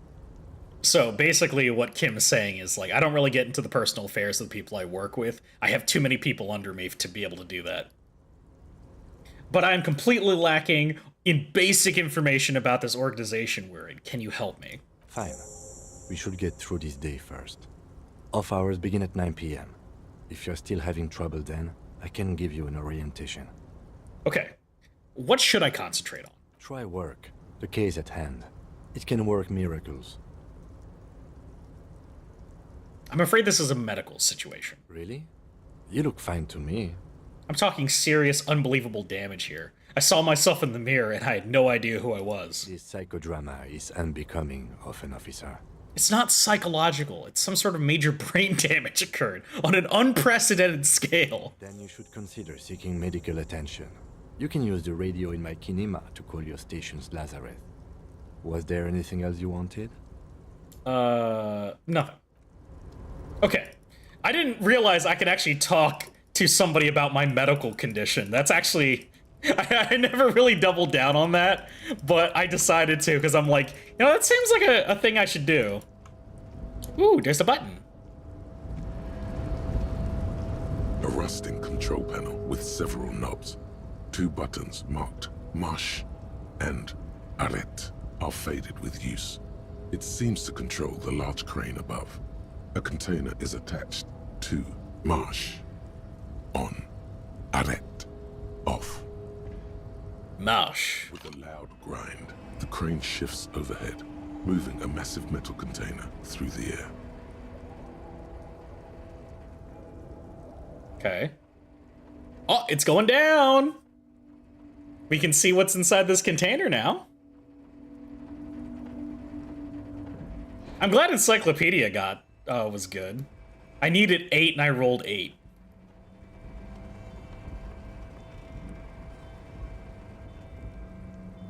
And with a surprisingly quiet thunk, the crane places the container down. The harbor sleeps as the strike rages in the distance.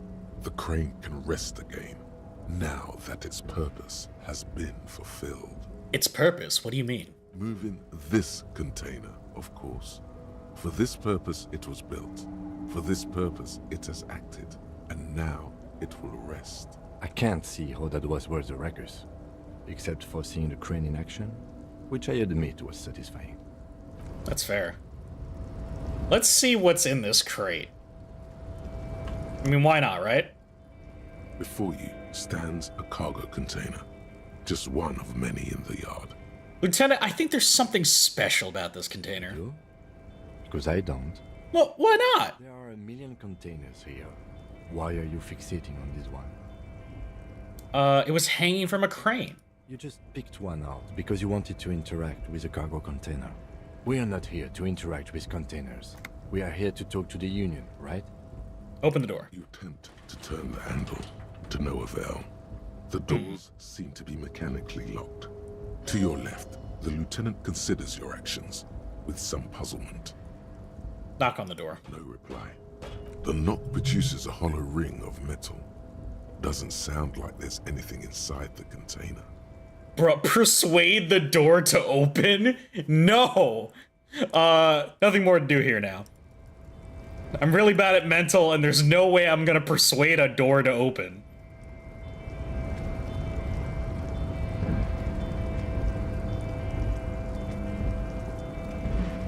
Coward, do it? Fine, fuck it. We're gonna persuade the door to open. I got a 3% chance of success.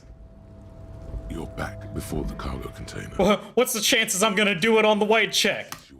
Hardly fucking any. Why are you even trying to open a door with rhetoric? Because getting physical wasn't an option. Because what wasn't an option? Using my body over my wits. Now is not the time to get philosophical, detective. You can do that after hours. I'm literally just screaming at the door, and he's like, dude, You are quite literally crashing out. You can't do this. Okay, this should get me back in here. Hold on, I want to check a thing. Close.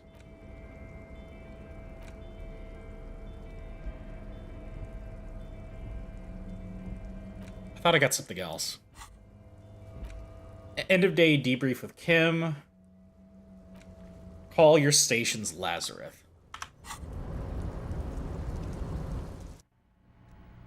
Okay. I can't look at this again, can I? The file cabinet stands. No. The drawer slides shut. It's locked.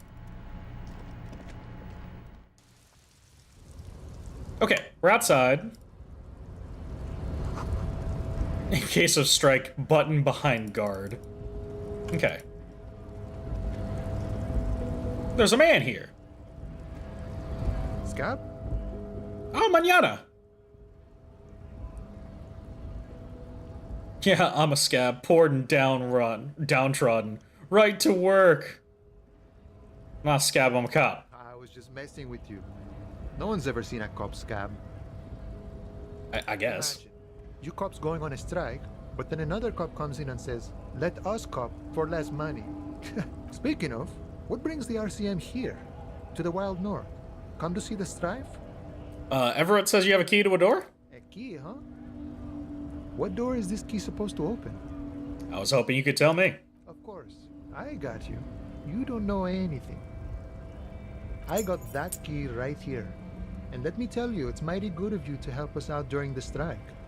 Working class solidarity, as they say. I hear something about a weasel and it didn't sound like a local polar weasel, if you know what I mean. What the fuck?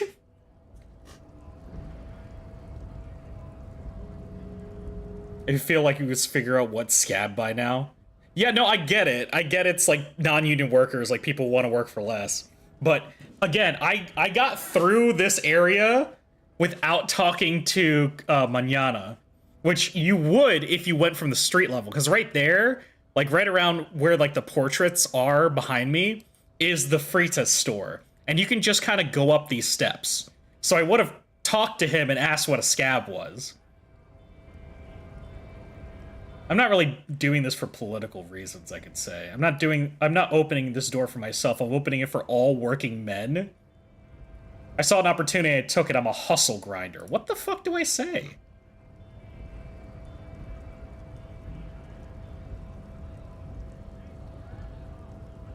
This is just insane dialogue choices. Yeah, I'm not really doing this for political reasons. Oh, so the none of the above type, are you? I get it. I like to keep my distance too. But it doesn't matter. It's a good thing you're doing. Thanks. What you're looking for is a basement door behind the greenhouse. That's behind the wailing and rags. That's all I know. Our organization is what you call compartmentalized. Means we keep out of each other's business. You have your reason, doesn't need to know him. You know, that's fair. Where did you get the key from? The janitor gave it to me. Nice fella. We talked about life and things that really, truly matter. None of this mess we're in. This jiving and juggling. What's it for? To feed our children, I guess. Anything else I should know about this task, this weasel person? When will he be home? I'm more of a philosophical dock worker. I like to talk about the big picture stuff. Who I am, who you are, what we are fighting for. Why are you striking? We're negotiating our share. Your share? Aye. How large of a share would you like? However, right now we want all the harbor workers to be on the company's board, so they could take part in the decision-making process. Are you a communist? No. I don't think I'm a communist. Seeing something of value and saying I want it all to myself is a much older and simpler notion. No science to it at all. Even a weak child can think it. The only things holding someone back are I can't and I shouldn't.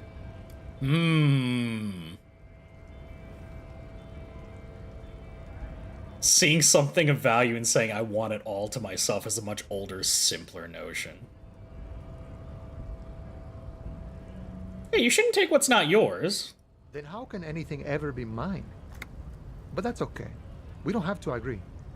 The prairie is wide enough for all of us. I'm glad that he's very agnostic about it all. He's a very fascinating character. The boss man Everett, what can you tell me about him? It's best you make up your own mind now that you've met him. In my eyes, he is a capable organizer and a decent businessman. What does bossing the Union entail anyway? I guess you kind of get to be the village chief. He oversees the harbor, makes deals with the owners or other relevant parties, watches out for his own. By that, you mean corruption? By heavens, why would he not be corrupt? We live in a harsh and disordered world, see? And in this world, the old man is corrupt for our benefit, and we know it. Appreciate it even. He is, personally, not too lavish. His desk seemed lavish to me. He is reasonably lavish, sure. That's his prerogative. It's not like you want a saintly demeanor on a corrupt motherfucker. That would be a manipulative illusion. Damn, he's right on that one. Like, Everett's not hiding that he's corrupt. There's something not terrible about that. The boss is on your side to give you a nice share. That's true.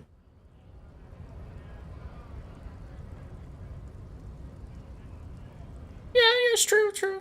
Besides, there are no non-corrupt systems in the world anyway, and moralism is the most corrupt of them all.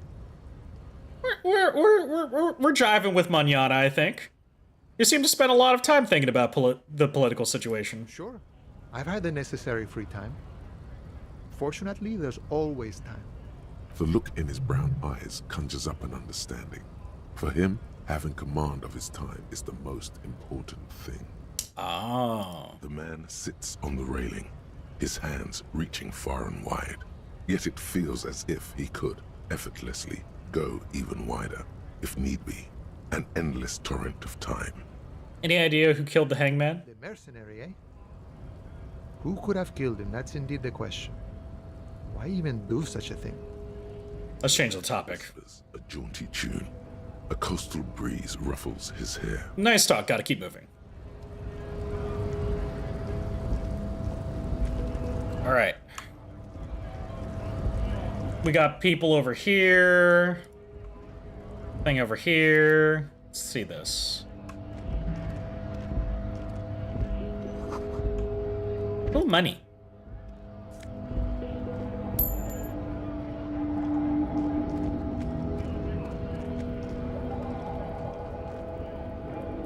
Hey, you lost? You look out of place. I want that jacket. You see several packaged raincoats fill a low shelf beneath croissants and juice bottles. Plus one endurance. Except for the big Fritta slogan on the back. Is this about the questions again? Because I don't really know anything. No. I'm not giving her the check just yet, because I'm supposed to give that to the manager guy. When it goes on sale. Yeah, no, this game is great.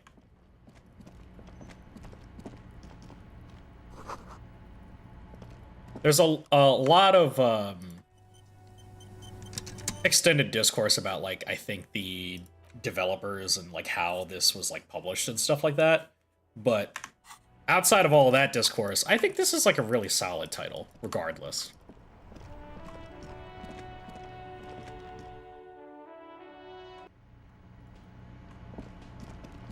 Ooh, the back kitchen's open. Any early predictions? Real mature, man. What exactly were you trying to accomplish? You do understand you still owe me money, right? So, I believe, because I've gotten only so far in this game. I believe, my understanding is this whoever is, like, those union workers that Everard kind of, like, punished, they are responsible for this guy's death. I don't quite remember if I know why he died, but I think he was killed by them somehow.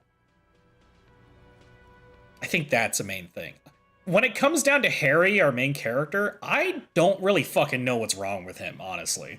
He's just mentally unstable, and I don't know what to make of it.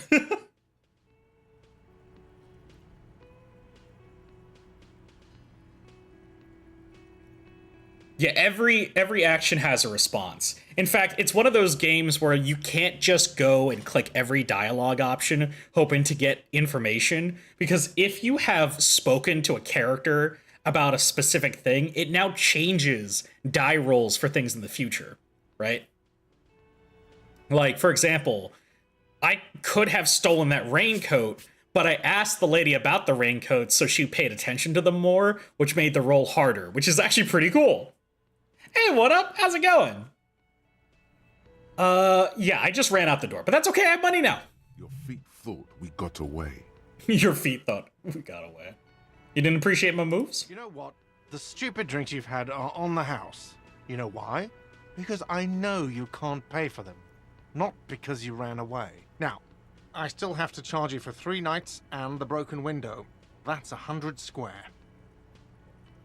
The window was an unfortunate casualty of me practicing my moves. I won't pay for it. No, it's like, so we're cool? Not entirely cool. 100 real. If you don't have it by tonight, I can't let you back up there. Now, what the hell did you want? I assume you wanted something to come back here. Still waking up coffee in hand? That's very fair. My vacation's about to start, so I'm super excited. I've seen something here at the Whirling Guard. A thing I need to talk about. What thing? I saw a sign that says the mess hall is reserved for the Union. Yes, not the whole damn Union, thank God. Just the nastiest and loudest faction. It's fun to mess with it. First I took it seriously, but there is just one serious option while you can go crazy in multiple ways. Yeah, when I first played the game, I was very intellectual in terms of, like, my thought process. I was a very sad cop. I think I got the sad cop thing. And I really believed Inland Empire was speaking truths to me. When in reality, I was probably just losing my fucking mind. But, totally not using my Soulless coffee mug. Your Soulless coffee mug! Yay! And go ahead and get your Soulless coffee mug now. Exclamation point merch to get to the merch store today.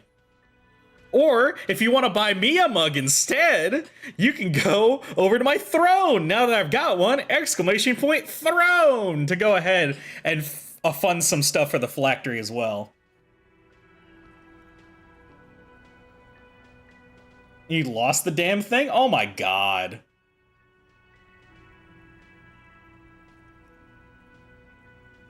But hey, you can go and get a new one. Hey, merch it up.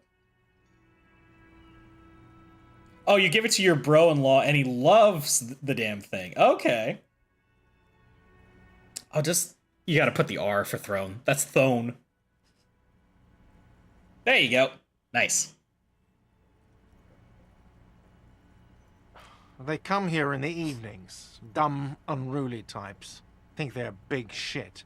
I said the word. What word? Phone? Place big orders and always pay on time. Why, is thone a bad word? Yeah, I remember when I played this by myself previously, I got to the point where I got Measurehead to take the body off the tree for me. I remember that's what I ended up doing.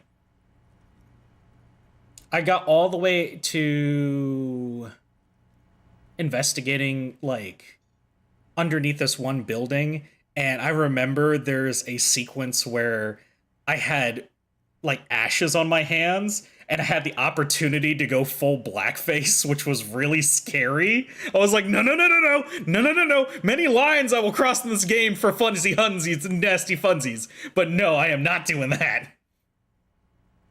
Now I have to see what's in there? Yeah, go ahead and look at my throne. Go for it. There's nothing I don't want you to see. It's a throne. Go ahead, buy everything in there. We should find out who this Lord faction is, occupying the booth. Loudness means talkative, and we need info. This game is full of clues, not just for the case, but to meta mysteries. I think that's the coolest part, Dan, is that there's so much to explore in this game outside of the main mystery. And that's why I've always been intrigued about playing this game over and over again. And I haven't even finished the game once. I've restarted it like 2-3 times. This is like the third time I've played it before. With just different stats doing different things. It's so cool. How do you find them? We don't. We have to wait. They'll show up sooner or later. Men get hungry, even striking men. If not today, then they'll be here tomorrow. There's something else I want to ask about. By the way, you should come back to this thing-based questionnaire if you see anything interesting in the whirling later. Alright, goodbye. By the way, where is home? The address is coming up blank, and this place sure isn't it. Do we even have one? But you've been at this hostel cafeteria for only 3 nights. Where were you before? You had to be somewhere. Up on Marvel Hill? Why did you say that? The name must have some meaning for me. I could ask Kim. No. But isn't that an expression, not a place? Oh, it's an expression. Seeing. Up on Marvel Hill, a great high place. One that is impossible to climb back to. Oh. That doesn't sound like somewhere you can stay if you run out of money. That is fair.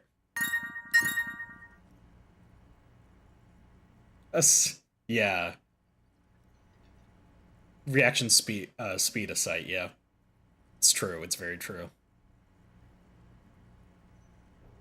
Ask and you shall receive. Oh no, what? Wait, well hold on. Hold on, wait a minute. I got a lot of things on that throne. Some are very expensive, crowdfundy things. Some are just flash in the pan kind of items. Really, it really depends on what in the fuck you mean by asking you shall receive. I'm getting only a little bit worried. Just a little bit worried. What do you mean by that? What do you mean by that? What does he mean? What does he mean? I don't know what he means, and I'm getting scared. I'll live in a dumpster, I don't care. Fuck everything. Hobo cop. Should I consider Hobo Cop or no?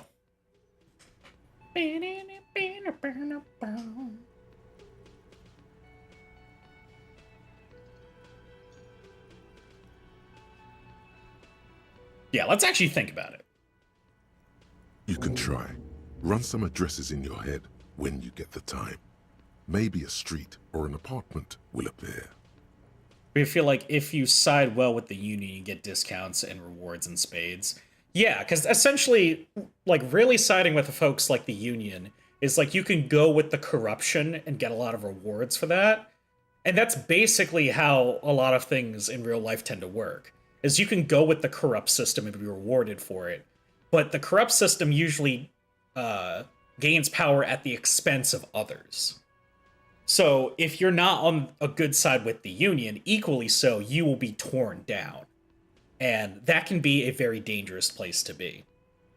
If you just outright reject corrupt societies to begin with, then you know that you can't get the benefit, and if you go against it, they're not going to be as harsh against you had you been a traitor, you know?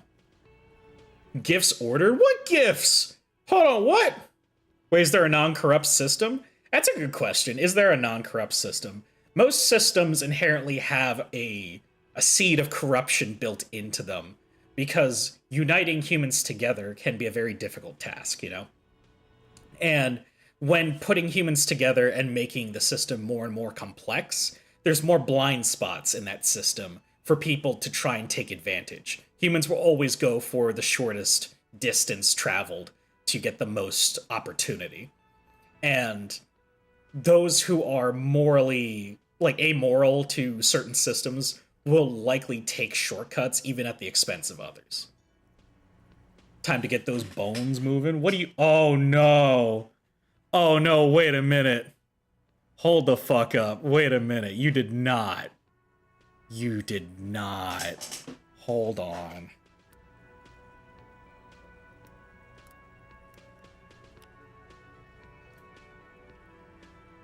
Wait, hold on. I really gotta check this.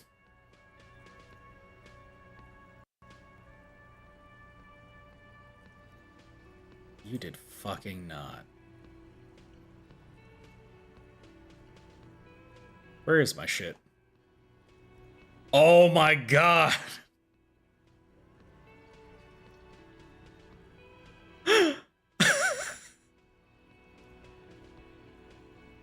Oh my god. Oh my god! Wait a minute. Hold on, how much? Huh? Wait a minute. Wait a goddamn minute. Is that just a contribution or is that the whole fucking... Holy shit, wait, hold on! Hold on! Wait a minute! Hold on! Wait a minute! Hold the fuck up! What up? No. What up? You did not. You did fucking not. Oh my god!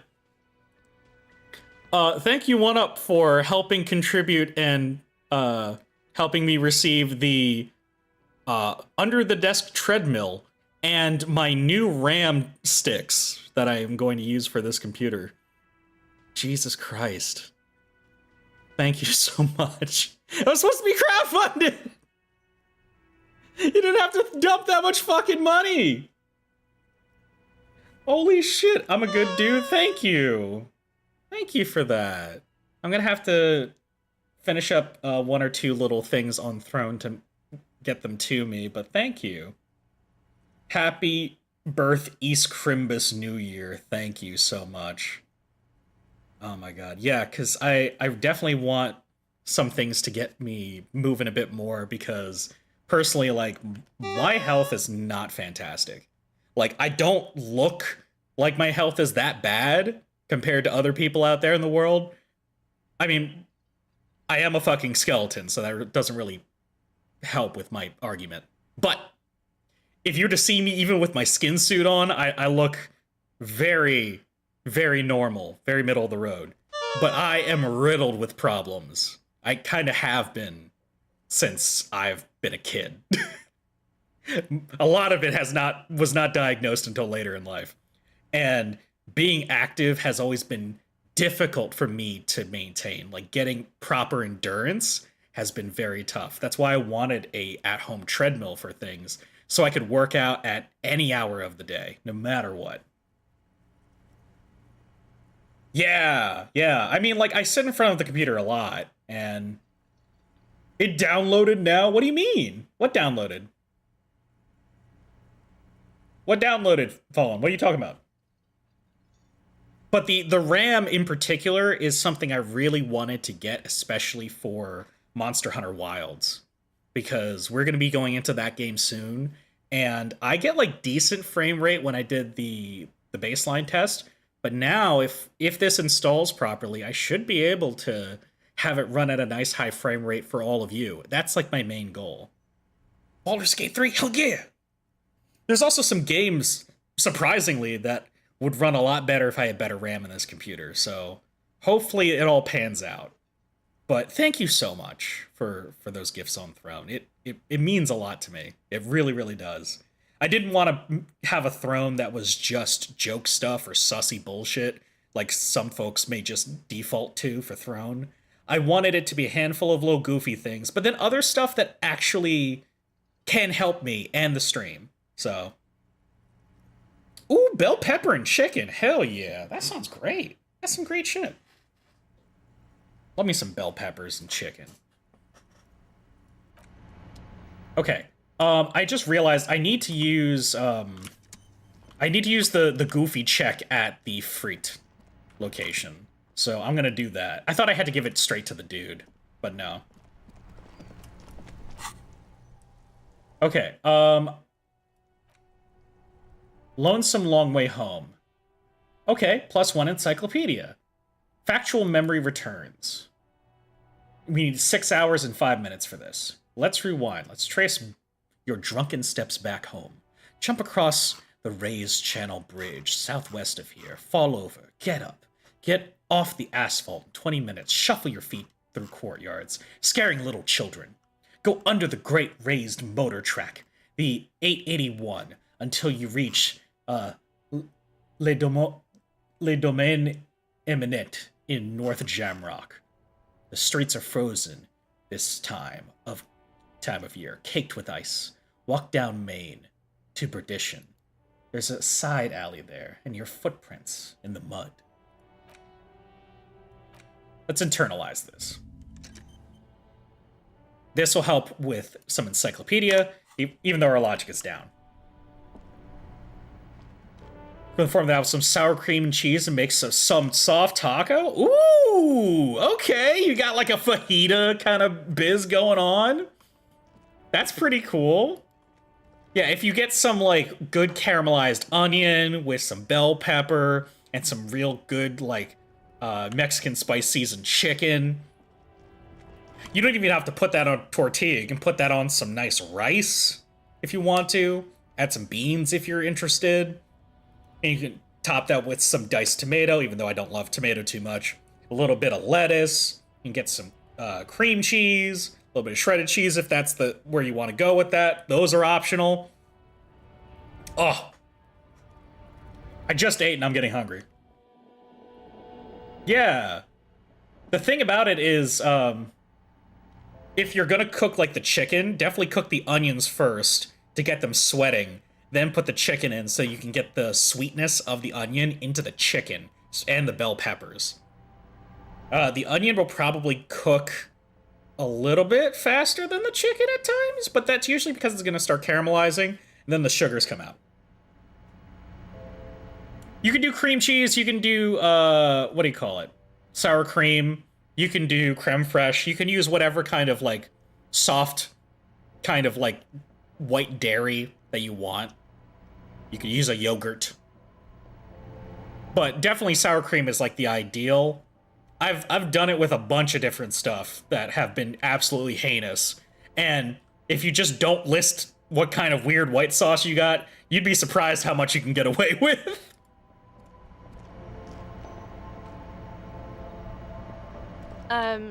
Is this about the question? I have a novelty check. Wow. I didn't know you worked for the union, sir. Anything else I can do for you? That was easy. Worryingly so. It is worryingly so easy. Blow the whole thing on speed and gin. Right now. Speed and gin. Ask some local dealers, maybe. Damn. A colorful... Again, I'm obliged to inform you that both alcohol and cigarettes damage your health. Do you sell any under-the-counter vices? No, Frit only sells legal drugs, like the law says. Okay, so... Getting smokes is good for the intellect stuff. Alcohol reduces my morale but increases my physique. We do not need alcohol. All these alcohols, they will increase my physique for a little bit, but decrease my morale. We have enough physique, so we don't need that for the most part. But we can just get more cigarettes. I think we'll get 1 pack of cigarettes, maybe. Here you go, mister. Thank you. Let's get the coat, too. Several packaged. Here you go. Alright. Let me see. Transparent plastic raincoat with the Frit written on the back. The packaged photo shows a group of happy Revacholians dancing in the rain. Part of Frit's army. Endurance +1. We really don't need extra endurance, but... I did do the bell pepper first with a bit of avocado oil, with onion, salt, paprika, and Worcestershire. Then dump diced chicken when it's all softened up. Hell yeah! Don't forget to season the chicken a little bit before you dump it in. And you can still season it now while it's cooking, which is okay. Because with all of that, you want to have all that stick and, you know, become one, as it were. Pay for damages. Okay. We're doing pretty good so far. What's this? This is medication, right? The cabinet on the wall is filled with various medicine bottles. Nasal Hypnogamma plus 3 morale. bear the Soulless Magnesium. Pharmaceutics logo. Oh, Dramine and Nosifed. Okay. I'm gonna get one Dramine. Okay, here. I hope Saint Baptiste makes you feel better or something. And then I'm gonna grab 1 bottle of magnesium. Okay, here. I hope Saint Baptiste. So I have 4 things for my health, and I have 5 charges for my morale. So I should be pretty good to go. I don't think I'm gonna die anytime soon. Let's talk to this guy. Welcome to Rivachol. This man looks like trouble. You might not want to get into this right now. Plenty of time later. Okay, never mind. Let's keep moving. My body says, nope, don't talk to him. Season with black pepper, chili powder, rosemary, hand toss avocado oil and stick beforehand. Oh yeah, then you're set, dude. You got some good eatings there. I don't even pay attention to me at this point. All right, let's pay my dues, because this is important. Actually, before we do that, I want to try opening the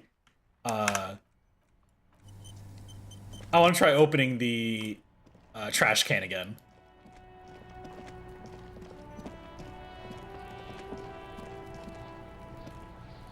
This trash container is locked. Yeah! You stick Oh, I did it! the fissure beneath the lid and push down. It doesn't take much force. With a satisfying crack, the metal gives way. You can open the lid now. Yay! That I didn't expect that to happen. Don't. Maybe you shouldn't. What is this? Just the feeling. A warning from some part of you. Oh. I opened the lid. The smell of rotten food rises to greet you. You see soggy cartons, dirty rags, and organic waste. Damn. We're just in time. This hasn't been emptied for over a week. Okay. Look under the boxes of carton. You see milk and egg rest with 1 broken egg in it. Some pasta wrapper. Picking up... You have no sour cream? No! You've done this before. The movements are recorded in your elbows. The methodology in your fingers. You're used to this. Dive further. A box falls into pieces in your hands. Baptiste Soulless cereal. There are plastic pasta packages below. And turbo noodles. Nothing of note, however. What do you fill your burrito with? It's not common around here, so you don't have the ratios down. I guess it depends on the kind of burrito you want. You have an idea, not a proud one. Fallen, what are you gonna add to your like taco burrito mix? What are you doing? It's like for me, if I were to make like if I was going to have like a white person taco night, like I would love to have in the past, it would just be like a large flour tortilla. Then I'd have seasoned chicken with some like grilled onion in it. I might do some pepper. I didn't really have that like growing up, but I would probably make it more like a fajita style and just like have seasoned like red and green pepper along with it. And then it would be probably some chunkier salsa with a little bit of spice. Avocado mayo? Hey, avocado mayo could work. Don't knock that. That sounds good. Like some kind of a cream would be nice on a burrito. So like sour cream, like you could do mayo in a pinch like that.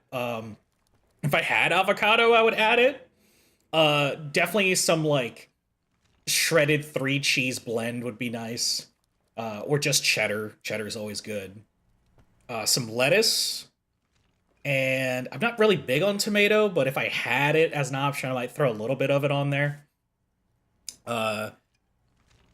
Only throw in beans, if like black beans, if I thought it was a good idea, if I had it on hand, but I wouldn't seek it for one. And then, what else? I usually eat the rice. If I have like brown rice, I would have that on the side. Some people put that in their burritos.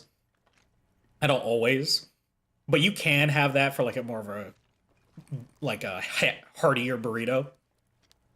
And you just wrap that shit up. So yeah, what you do is you wrap it up and you eat it immediately, so that the lettuce doesn't get too warm. You don't want that to sit.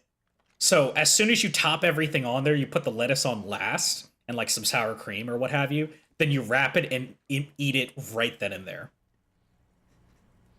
Next thing with Valentina with the mayo, so it's spicy mayo spread. That sounds good, spicy mayo.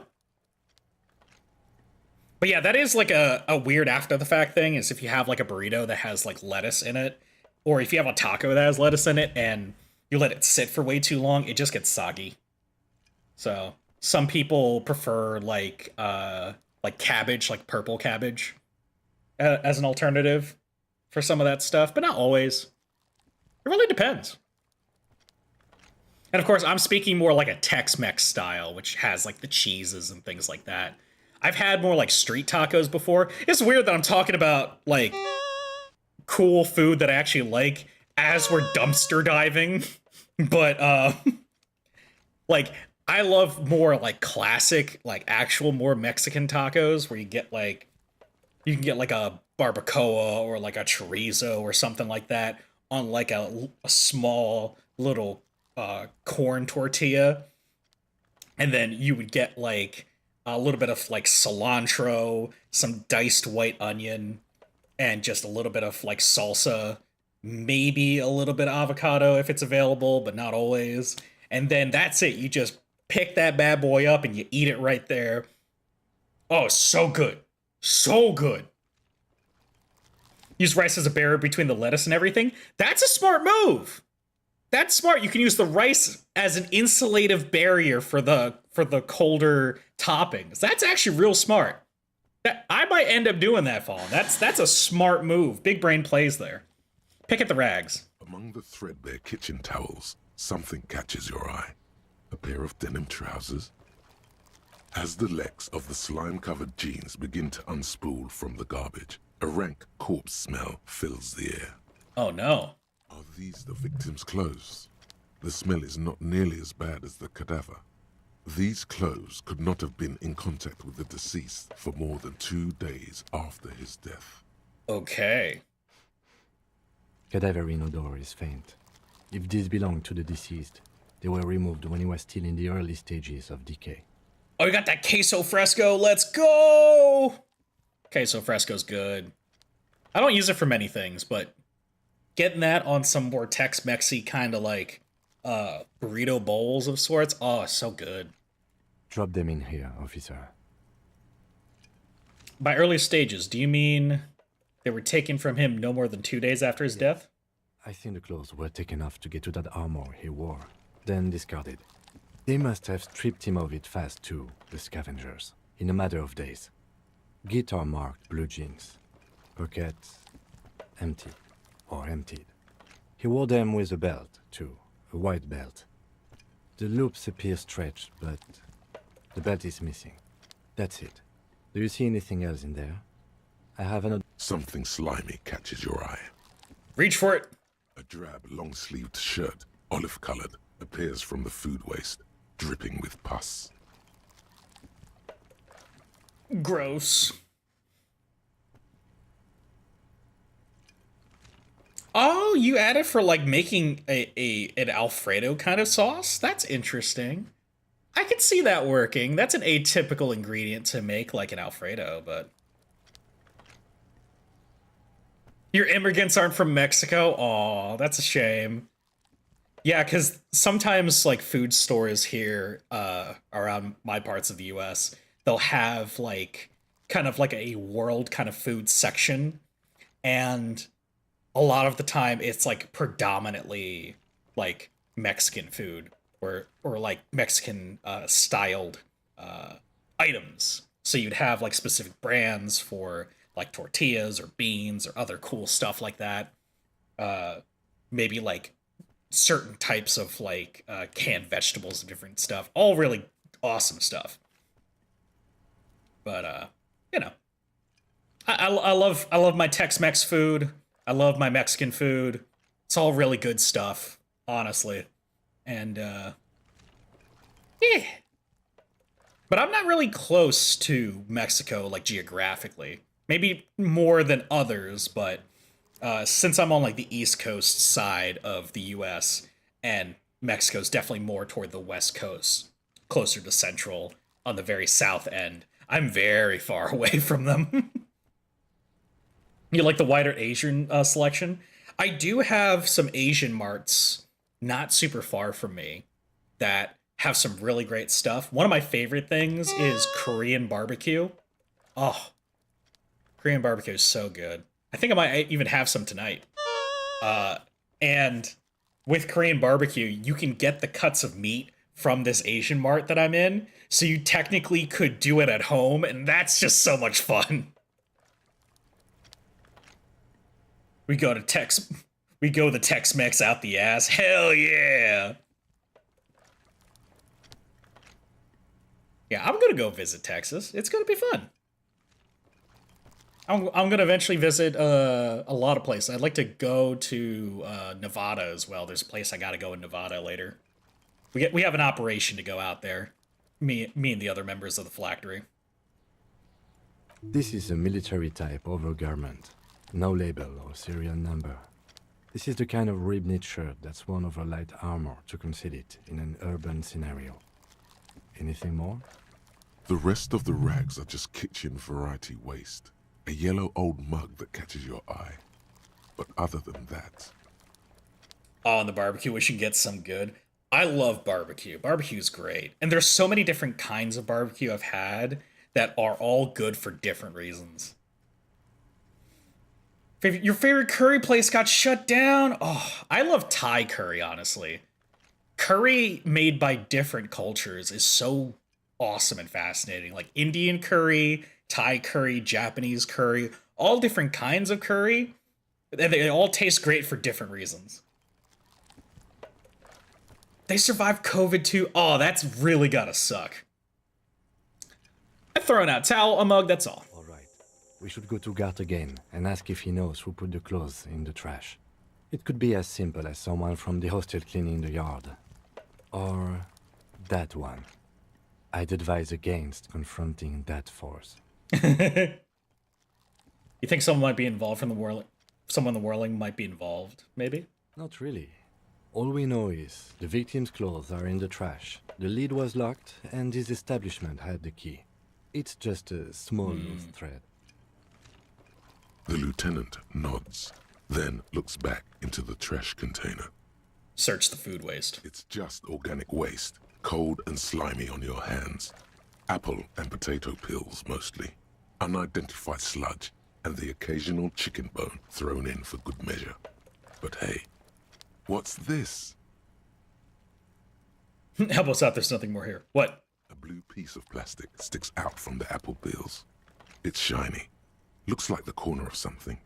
Something larger. A clipboard. Oh! A blue plastic clipboard with moist papers hanging from it. They look badly damaged, but you can still make out forms and notes, written in a man's handwriting. Officer, is that your paperwork? No, it can't be. Yes, it is. Look. It has the RCM strict grid on it. You've even got an autopsy form. I threw out my paperwork. If you don't mind me asking, how did this get in the trash? That's a good question. It must have been cramping my style. It has a foreboding quality to it. We may need to lose it for the great bloodletting to begin. I think I didn't want to be a cop anymore, so I threw it away. Someone in the whirling threw it in the trash? I don't know. I'm boring. I'd rather not talk about it right now. What do I say in this regard? There's too many options here. God, there's so many forms of mental illness I can go with my character right now. What do I choose? Yeah, I think that's pretty consistent with me right now. I think I didn't want to be a cop anymore, so I threw it away. Well, lucky we found it. You should take stock of what remains, just to be sure some has not made it into the hands of the RCM's adversaries. That's fair. Organized crime and the like. There might have been police secrets in your notes. Sounds like an order. I don't take those. All right, I'll do that. It's also not hurt to start taking notes on the case. Now, tell me what your eagle eyes see. Or are we finished? Some items, such as the ledger you found, are interactable. Go to your inventory. I hate homework. Read your paperwork. Do we get the mug? I know what the mug is. Do we grab the mug? I grabbed the mug. I don't know if I'm gonna be happy grabbing this mug. You pick out a broken mug with an oddly racist depiction of the yellow man frolicking in saffron. The yellow man frolicking in saffron.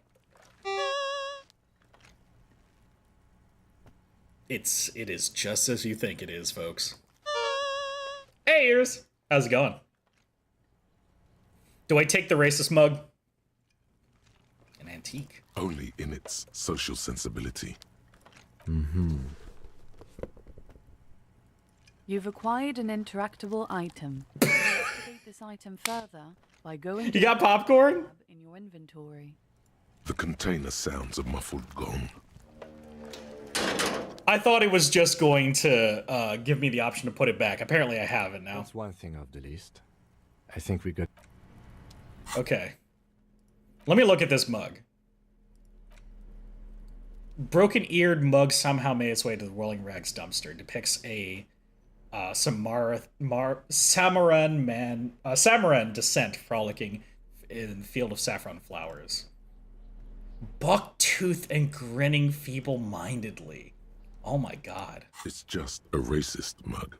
What's there to read here? Jesus. You're playing a Metal Gear in a bit? Hell yeah. When are you gonna stream, Ears? From how long from now? Every piece of garbage is connected to the case. I mean, in some ways it is, right? In about an hour? Okay. Oh boy, here we go. What are you going to say about a broken, tossed-away mug that you dug out of the garbage? The mug is an example of prejudice. I'm going to use it as an example of what not to do. I'm going to push this in the face of every merchant I find and tell them, this is your inane ideology. Mug will be useful. By denouncing it, I can earn political capital to mask my badass hustling, i.e. fraud and embezzlement. The mug didn't belong in the trash. It was just a funny mug. Can't anyone laugh anymore? What do you say? What do you say, Wandering Souls? Also, Ears is going to be streaming in about an hour or so. You should go follow Ears. He's one of our mods here. He's a friend of the channel. He's a good guy. And he's going to play some Metal Gear. You have every reason to go ahead and watch him. Yeah, we're going to use that example what not to do. That's the Wandering Souls I know and love. But it was in the trash. Why not just call it out when you see it? Or do some volunteering work. Just finish your case, detective. True and real game. Why not just call it out when you see it or do some volunteering work? Why do I have to have a representation of what not to do? Good question. This is my leisure. It's the ledger you found in the trash. A pitiful cabbage of white and yellow papers hanging from plastic board, barely held together by a metal clip. This sad display is made complete by the faint smell of urinal cleaner. Anything else? There's a piece of toilet paper, or is it cleaning tissue? No, it's toilet paper, desperately sticking to the back of the blue plastic clipboard. It's a metaphor for you. Bruh. Inspect the toilet paper. It's just toilet paper sticking to the back of the plastic clipboard. You can take it off if you want. Yeah, I hear that some of that stuff too. I don't fully know all the ins and outs of like the controversy for it, but if folks want to look up the discourse for it and, you know, make your choice, so be it. Me, I knew nothing about that, and I just wanted to get the game a long time ago, and I did. So it's been in my library for a long time.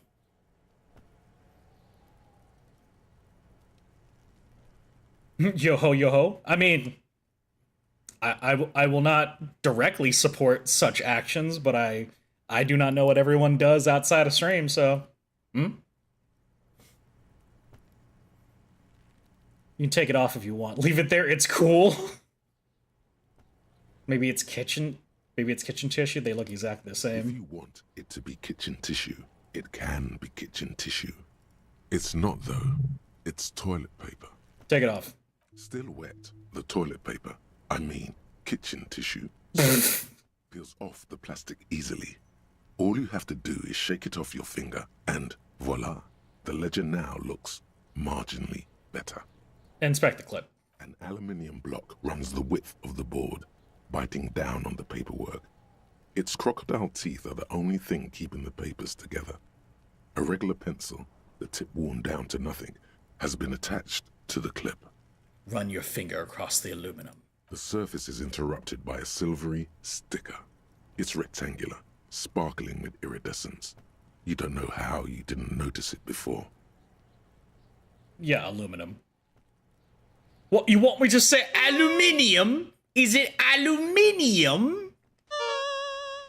Looks like an official mark, made to be low visibility outside the right circumstances.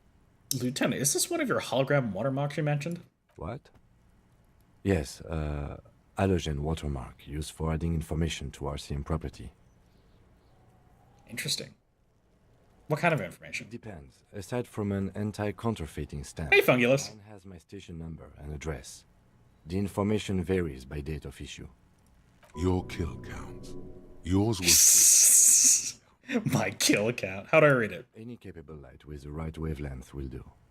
All RCM vehicles have headlights designed to reveal halogen watermarks. Mine too. This means you can read the watermarks if you just turn the lights on. Okay. While a bunch of Okay, I want to see what the watermarks say. And then I want to try and take down the body. We should be able to end stream not long after that. Inside, you see a set of steering levers, a radio microphone, a pull-out toolbox, and the Hey, Kim, how do I turn on the headlights? All right. Ready? I turn, you press start. It's next to the preheater. The dashboard lights up with orange glow. The rounds per minute gauge jumps, and the engine of the Caprice Canada comes to life with like a leopard waking from its sleep, yawning and roaring at the same time. That sound, you feel the wind in your hair as if you're already driving. But where? Where? Down a narrow street lined with shabby wooden houses, the 881 motor tract, coiling like a serpent high above. Children play under the viaduct, eyes turn to watch you as you pass. What's ahead? The Valley of Dogs, and before it, a familiar dome, like a ladybug without the colors. The building has a designated parking place for your carriage. This is Precinct 41, as close as you have to home now. It's far away. Let's get the headlights on. The lights unfold with a little click, casting electrical light onto the ground before the vehicle. There you go. I'll turn them off from the remote once you're done. We just need to stand in front of the machine now.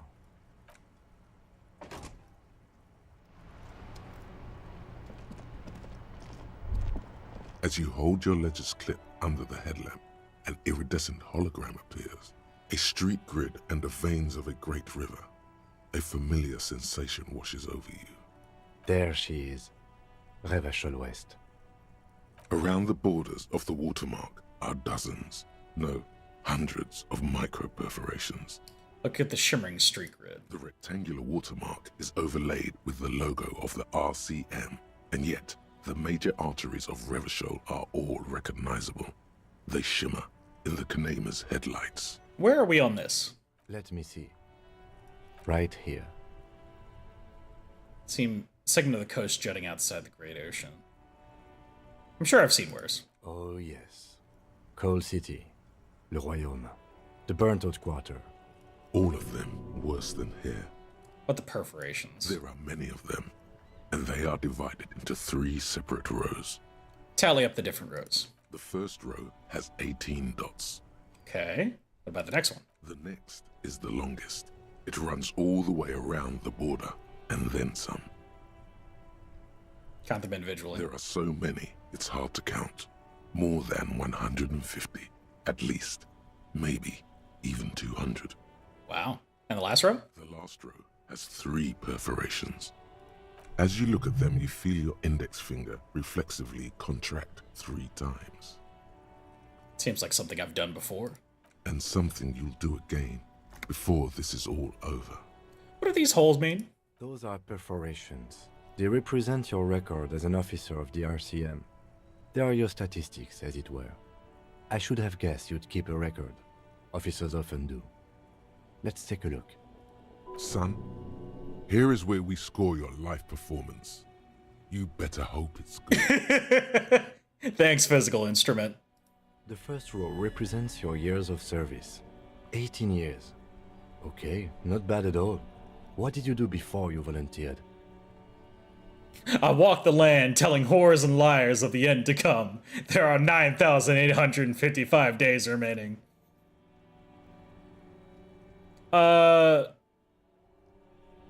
Wait, 18 years I've done this? That's what it says. I might have guessed even longer based on your age. What did you do all those blissful years of your youth? Got drunk like a megastar? Yes, that does seem quite likely. Your youth coincided with some heady days for Revachol.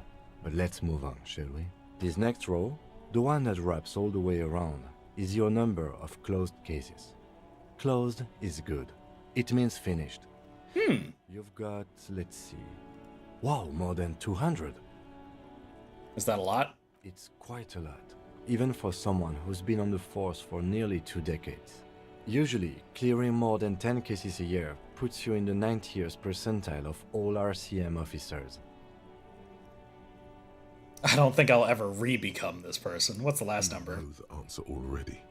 The tingle in your index finger gave it away. Oh, it's my confirmed kills. That's right. How did you know? Because I feel a twitch in my index finger. Ah, right. Sometimes the brain's able to preserve certain responses even when conscious memory has been, let's say, misplaced. For an RCM officer, especially Precinct 41, which is in the Jamrock quarter, it's rather tame. I mean that in a good way. There are certain officers who treat their kills like some kind of ghoulish game. If they do happen to solve a case, it's usually by accident. But it seems as though you are, or at least were, one of the good ones. So we have that to be thankful for. He's sincerely glad you're not a scary predator. Not to say relieved you're competent.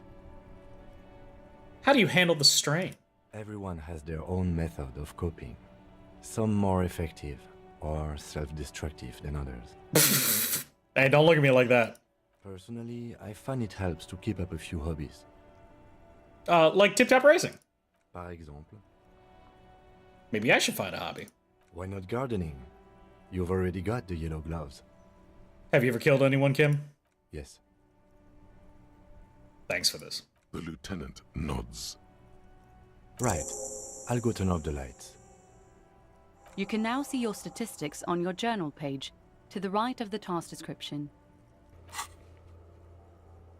My statistics on the right of the task description. I am 6 superstar cop, 0 apocalypse cop, 1 sorry cop, 0 boring cop. I am not communist, fascist, or ultra-liberal, but I'm 3 moralist. I got 2 under good cop, bad cop, 0 under honor. I have killed 3 people, solved 216 cases, and have been in service for 18 years. My name is unknown, my rank is unknown. But I'm learning more about myself.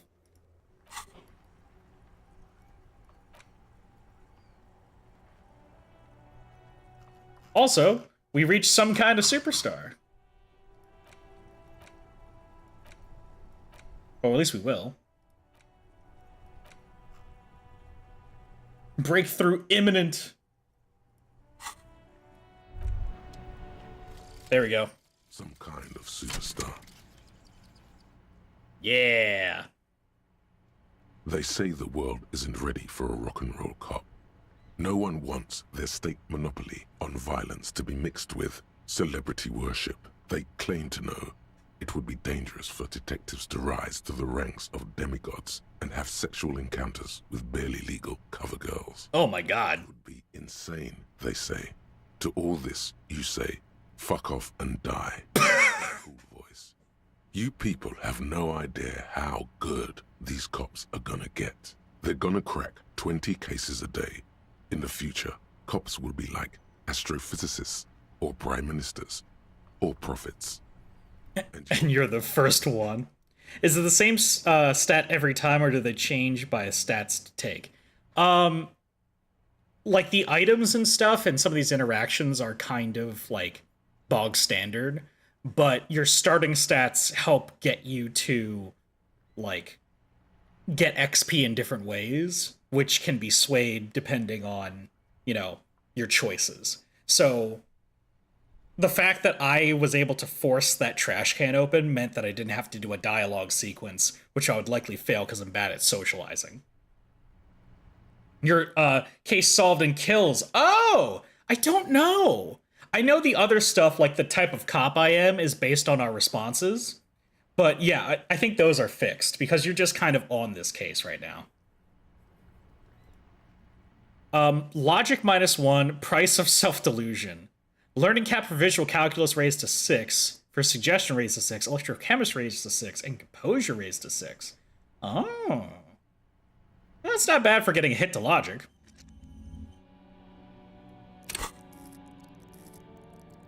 Yeah, because we did... Hey! We amped up logic before, so we went from 2 to 1. Okay. That's actually not bad. That's pretty good. I have at least one more skill point. I wonder what I should put it into.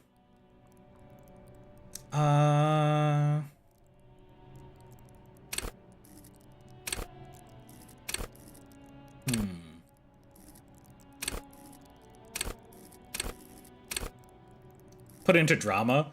Yeah, the reason why drama is at 0 is because the glasses I'm wearing bring my drama down. You're dipping for now? See when you see it? Alrighty. Sounds good, Fallen. You know what? I probably should put one in Flourishing just so I have one barrier from my mental health. That's actually probably a smart decision. Okay, now it's hard for people to see, so I'm going to disappear briefly once again. But you can see where that 5 is, that blue 5, I have 2 bars. So I've got 2 mental health. A little bit to hold myself down with. Who put the clothes in the trash? And then read the ledger in the name case. We can still look at the ledger. Kim. Ooh, a Volition one. All right, let's start wrapping up by talking to Kim.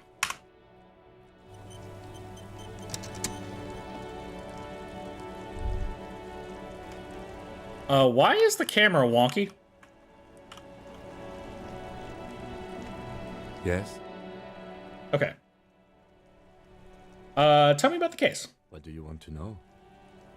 That's all I really need right now. No response. A moment passes. The lieutenant glances at the sports watch on his wrist. I want to talk about you. Me? Yes, you. I don't see how my life is pertinent to the investigation. Well, we'll be better working together if we have more rapport. That's a fair point.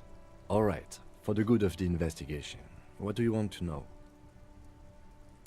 You don't look like other people around here. That's because I'm half Seolite, or quarter. My father's father was from Seoul. So was my grandmother, but from my mother's side. What is Seoul? It's a part of the world, officer. A geopolitical entity, and a geographic division. I told you it wouldn't be interesting. You're only making it sound uninteresting. I still want to know about Seoul. You're barking up the wrong tree. I don't speak a word of Seolite. I've never met either one of my grandparents, and I've never been to Seoul. I'm a regular Revacholière.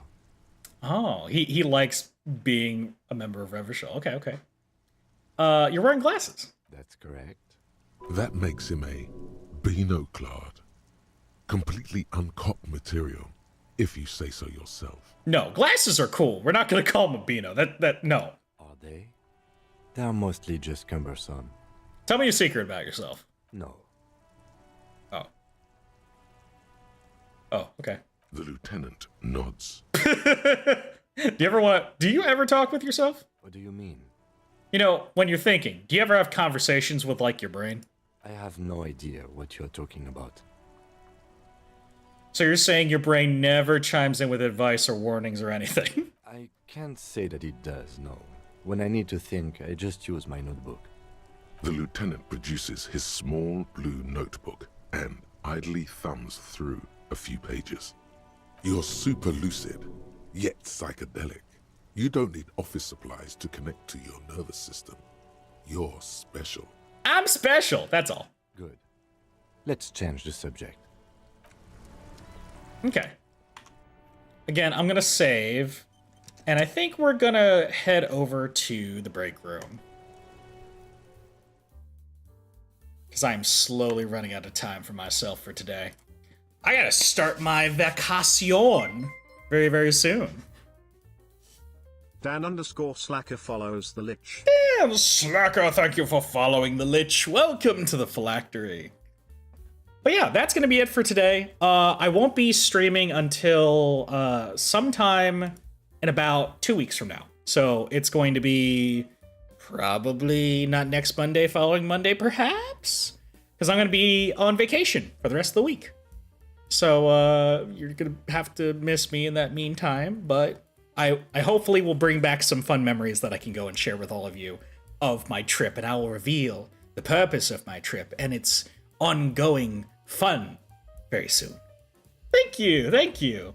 For now, I think it is about time that we wrap things up and get on with a raid, shall we? Whoever we go and raid off to, please fetch me their souls. Take the top half of the message if you're a Soulless co-worker and a subscriber. Take the bottom half of the message if you're just a wandering soul along for the ride. Who can we raid out to today? You